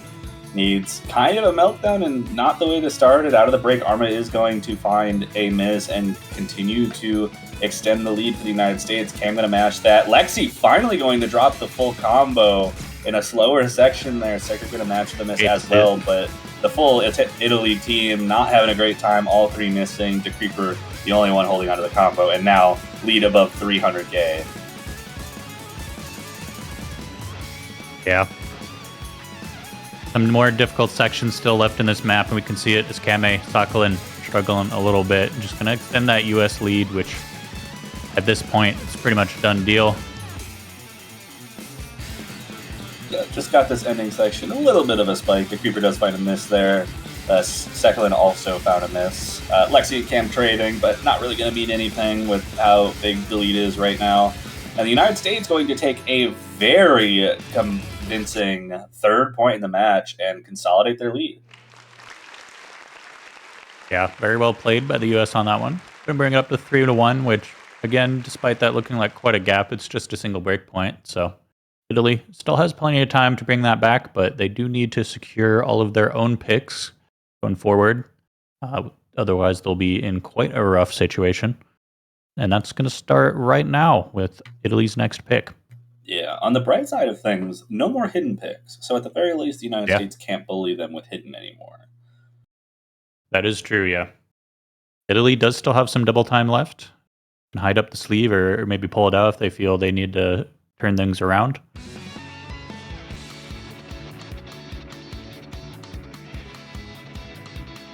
They're taking their time a little bit. Make sure they make the right decision. Because as I said, a one breakpoint lead, not the end of the world, but if they give them another breakpoint, especially this early, that's pretty devastating. The Hard Rock 3, they're going to leave the double times. Yeah, going with another technical pick. The hidden 3 wasn't too bad for Italy. This one definitely going to be more in their wheelhouse, certainly. But should be on the more comfortable side of the Hard Rock pool for Italy as far as, like, how they feel the United States is going to be able to do. I would figure the United States is going to be very strong up both Hard Rock 1 and Hard Rock 2. Likely pretty good at this as well, but this is definitely the way to go if you're going to try to pick Hard Rock into the US. A little fun map note. This is actually an original, not for this tournament, but for Laser Grand Arena 2025. So, Hard Rock 3 here, along with actually Nomad 2, both being originals credit for that we're getting to showcase again on the big stage here. Yeah, interesting that, the two big technical picks for this pool, the Hard Rock 3 and the Nomad 2, are both those OSU originals from the Laser Grand Arena. So it's pretty interesting to see that come about. Yeah. Always fun though. I like all these originals. Spices things up. Yeah, I mean, this pool is chock full of them too. You got the 2 from Laser Grand Arena. We got 3 just for this round. Yeah. Yeah, once we hit that Mixed Mod pool, we got 2 of them. Mixed Mod 1, Mixed Mod 3, so hopefully we can see some of that before the end of this match. Absolutely, but before we get into that, we're going to have to see how these two teams are able to do on Hard Rock 3. First glimpse at Hard Rock in this match so far. And this intro, not too much to talk about. A little bit on the tough side, with the circle side being a little bit higher than for a Pro Trade, obviously 10 with the Hard Rock, but that's nothing any one of these players isn't super capable of, especially in this winner's bracket. Get through that intro, getting through the transition, and no one finding any breaks just yet. All 6 players on the double S getting into these streams. Sekre going to be the first miss and gives Italy a small lead out of the gate, but Sir Waffle is going to trade that. Yeah, that should bring things about even again once they get back up to their combo. Maybe be just a very slight lead to US, not quite. I think they're still tied. Like, exactly tied. It's 2 double S's apiece and the same accuracy, just 1 miss after 200. This is an exactly tied game right now. 1 miss apiece, no lead on either side. Everyone back up to 200, well above 200. and just waiting for another break to come about halfway through this map, and no mistakes to be found aside from the two. Sir Waffle going to find a second break. That's going to give the United States a small lead here, a 1 miss lead, of course, as Sir Waffle tries to build back up and will nearly get to the 200 very quickly. Pretty dense map here. Hard Rock helps out that a little bit, and, you know, one more miss, and it could come down to that spinner we just saw. Yeah. Kame did finally drop a little accuracy, no combo though. Same with Lexi to Creeper. Arma, the only SS left on the board, which is really hard to do on Hard Rock. Yeah, absolutely. Sir Waffle above 200 combo. Everyone back up to the combo bonus. Looks like accuracy might be slightly in favor of Italy, maybe? It's hard to tell. One more miss, and I think the lead might go over to Italy just off of the accuracy, but it's too close to tell right now. No one's making any mistakes through this. What are these performances so far? Yeah, both teams just ice cold on this map. Or maybe red hot, depends on how you look at it. We're coming into the ending, and this could be another breakpoint. Stolen is Arma. Four misses Kame, on the same note. Lexi fighting another break. And that's going to slowly bring it over to Italy. Sekre and Sir Waffle, the only ones to hold. Is there enough time for Italy to take it back off of the 1 miss from Lexi? I don't know. Well, it's close. And it won't but be it's not enough. time. And the United States is going to just barely take that break point away from Team Italy. That one was just an absolute banger of a map. No one wanted to miss, and then we saw 4 at the same time. Yeah, that one note just caught them all out. Well, at least 4 of them. Sir Waffle and Sekre, the ones that fell early, are the only 2 to hold through. Yeah, that's what I was thinking about. I was like, whoa, the reverse choke strategy. The 4 full combos all got broke on the same note. You can see, actually, it was the exact same note, too. 15-20 combo for each of those players.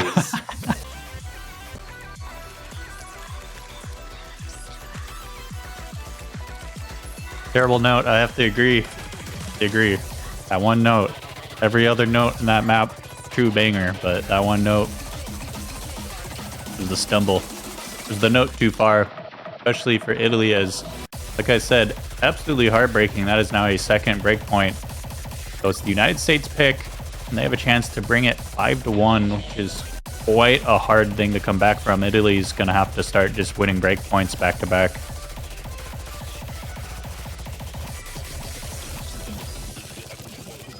Yeah, I did mention it. United States out of Hidden Pit, so can't quite bully them with that. Looking at how that Hard Rock went, I don't know if the other Hard Rock maps would be the way to go here. Looks sketchy. Yeah, same kind of deal with No Mod 2. Same style of map, maybe a little bit more technical, a little bit more physically demanding, but has that same kind of technical requirement. I would imagine both teams are quite capable of it. And Mixed Mod 2. I was going to say that I don't like really any of the mod pools except maybe Mixed Mod, and going to go with the mod heavy Mixed Mod pick, the one that is very difficult on both Hard Rock and Hidden here. Yeah, nice and crispy 8.3 approach rate. The Hidden players are going to definitely love that. And yeah, nearly CS5, so not fun for pretty much anyone as far as the stats are concerned, but I definitely expect this pick's coming from Sekre.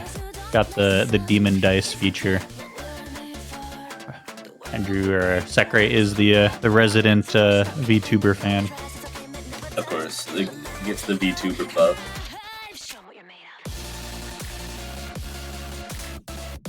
I'll forgive him for picking it, but if it wasn't for that, I'd say, come on, man, there's 2 other mix mods. They're both originals, and they got some bangers of mappers. Not that AFB isn't as well, but you got the Bunray Mix Mod 1 original, you got the Ascendance Gemzu collab Mix Mod 3. So, at least I hope we see more Mix Mod. There's so much goodness here. We'll have to see. The United States will at least guaranteed get at least one more pick in this, so they have the opportunity to.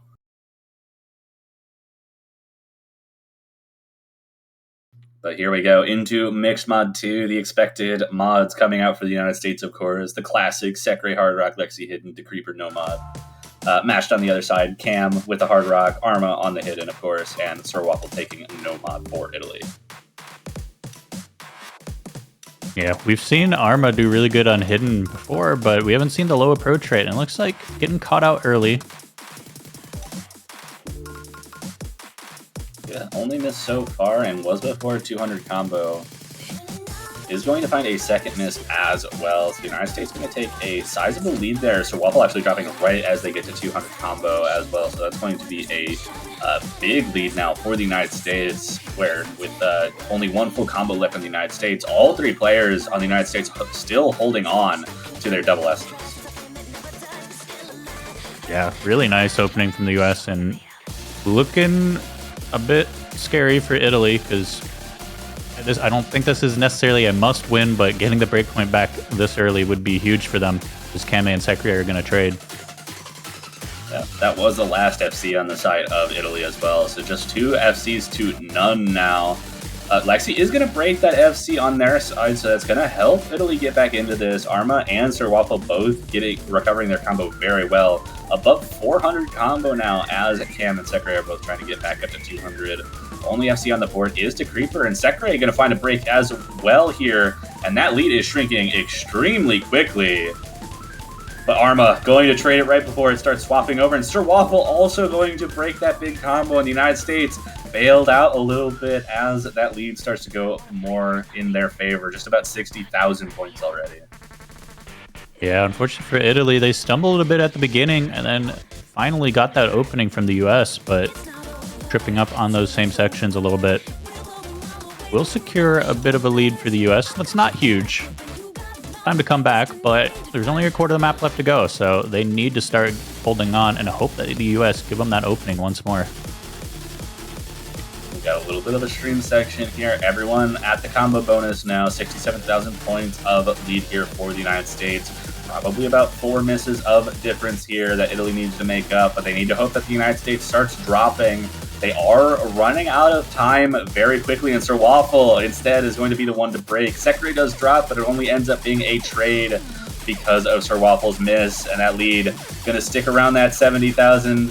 Lexi and Cam right at the end are also going to trade, but that's not going to be enough.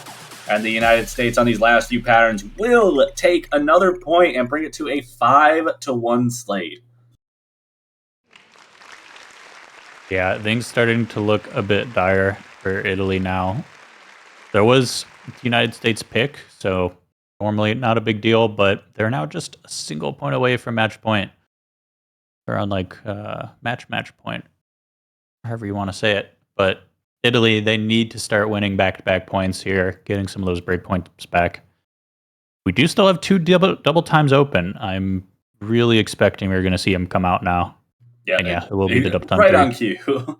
I was expecting DT3 to come out much earlier. I figured that might have been their first pick, and they ended up going with the DT2, barely winning that, but it still did work out for them. So this is definitely the area of the pool that I think they're gonna be happy to go back into. And it says that the client saying the United States picked this, not quite, but one way or another, we're all good. Just need to reverse that old HR2 pick that was mistakenly selected, but yeah, Italy gonna be picking the double time 3. Makes a ton of sense here. Like you said, it very well could have been their opening pick, and hopefully this will get them back in the game and bringing us close to a potential tiebreaker. Yeah, but a lot's gonna have to come back. This is 2 break points down, so Italy needs to get this point in their favor and then win 2 break points from the United States on top of that, just to have a chance to bring it back to tiebreakers. So a long road ahead of them right now, but certainly doable. They've been very close so far. That Hard Rock 3, 10,000 points, very close.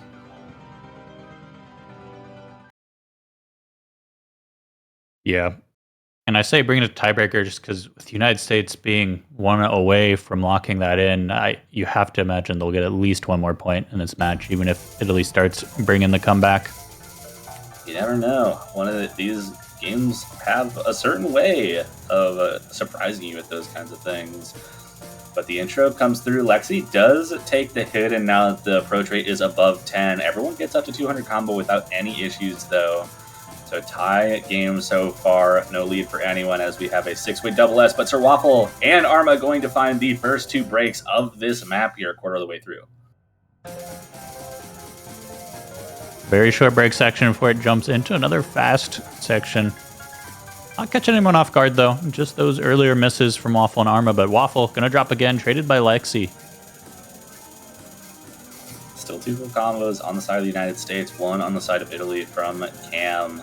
That trade, unfortunately, not going to be very good for Italy in this case. So Waffle going to find another break, and that lead for the United States really starting to skyrocket, nearly at the 6-digit numbers as we hit this break section. Shouldn't see too many issues here. Just going to build up a little bit of that combo. So Waffle now at the 200. So the lead's going to stabilize around 90,000. Certainly not out of reach. Needs a few misses in this ending section, though, from the United States. And Italy needs to lock in a little bit here. Absolutely, yeah. If they lose this point, it might be over. Oh, Sekre finds a give miss. the opening. Oh, but Sir Waffle is going to trade that on the transition into this tougher section. And the lead's going to stay just about the same as it was. There's a very dense section here. There's possibility for it to swing back, but 2 misses from the United misses. States. A third miss from the United States. Sir Waffle's the only one on Italy that missed. This lead is shrinking really fast. Do they have the time? No, they don't. They don't have the time to bring it back. And the United States is going to take another break point by the skin of their teeth. An FC by Cam, just not enough. Yeah, it's just another map now where it's so, like, Italy's on the comeback. All they need is a little bit more time, but they just don't have it. They're cutting it so close with some of these that, fortunately, it's just slipping away. That will be match point for the United States and their pick, because that was, again, another break point. So the United States have an opportunity here to get a good pick on the board and just close it out. Pick 7-1. Yeah, Mixed Mod 2 seemed to go well for them. I could see them staying in the Mixed Mod pool, and that would get us at least one more Osu original to see in this matchup. Mm-hmm. I'd definitely love to see it. It's all up to how they're feeling. They did win one of the DTs. Still see a little mistake on the board right now. Hard Rock 2 has not been picked yet. And DT3 was picked by Italy, so a little bit awkward there. But Hard Rock 2 is on the table, but DT1 actually going to be the selection, taking a little bit of a page out of Italy's book here. Dare I say disrespectful. Definitely chancing it, I would say. This is... I don't know, I could be wrong here. I do not think this is the safest bet pick to try and just close it out quick. I think they're giving Italy a little chance here. Potentially make a bit of a comeback now that they're securely at least locked in for tiebreaker. Absolutely. Looks like in the chat says Lexi thinks this is a banger, wanted to play this. Fair enough. Your classic Osu anime music.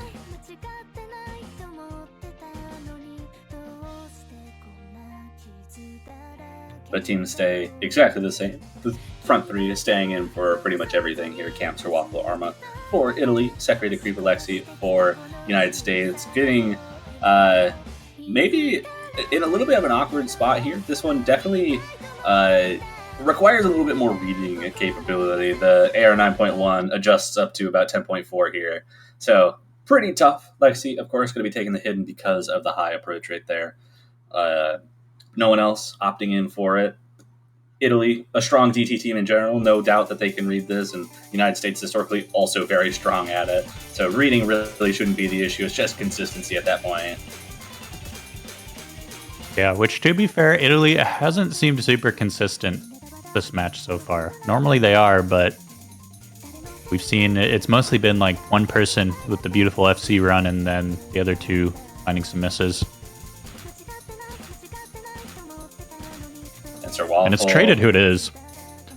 Yeah, it has. Arma's done. I mean, it's kind of dependent on the mod. The Hard Rocks and the DTs have been kind of the cam show. That sounded weird. That's why don't quote me on that. The Kame show, and then the Hiddens be taken over by Arma a little bit. So we're also going to find a break. It was traded by Sekre. They were the ones to find an early miss as well. So the United States is going to take a small lead there.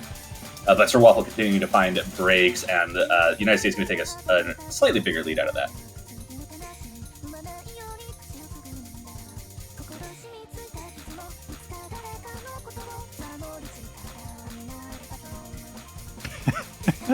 I'm still just trying not to laugh in the Kame show. Ignore it. We'll move on. It's a Freudian slip. Don't worry about it. Speaking of Kame, he's holding the SS. He's doing a wonderful job up there. But US are holding that lead. So Waffle has recovered nicely too. As I say that, an absolute curse. He has dropped it. It is still 2 FCs to 2. Sekre and Sir Waffle kind of trading back and forth. But more misses coming out from Sir Waffle through this entire time, so Sekre's going to take a little bit of the advantage over that. 60,000 points here of advantage for the United States with 1/3 left.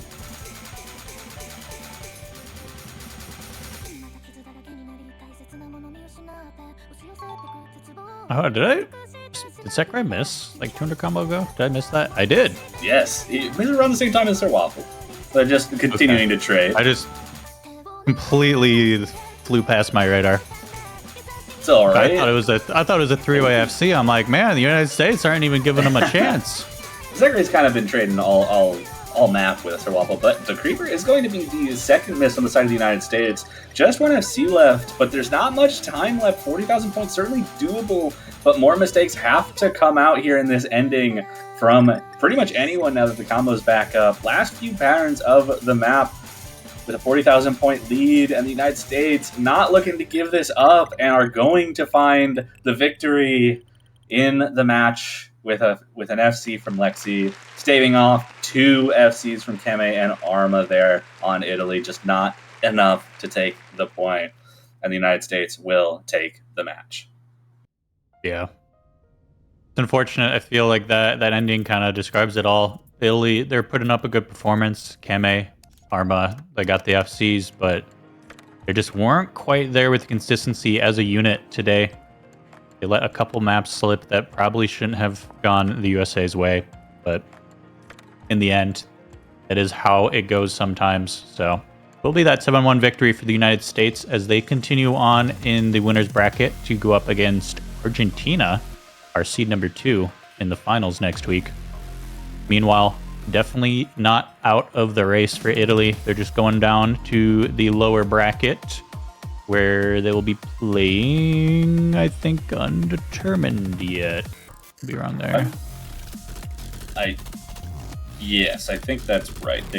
I believe they are playing the winner between Canada and Chile. Yeah, that is correct, yeah. Okay. So and that is the final match for today. Yeah, and that'll be coming minutes. Up. Yep, in 42 minutes. Last match of the day, which will be followed up by our finals map pool showcase. This last match going to determine who the final member of the top 6 of the Catch World Cup 2025 will be. It's going to be an exciting one. Got anything else to say before we take a short break? No, I think we're good there. So last match, it's going to be who faces off against Italy next week. So don't want to miss it. I'll see you guys all there in about 40 minutes.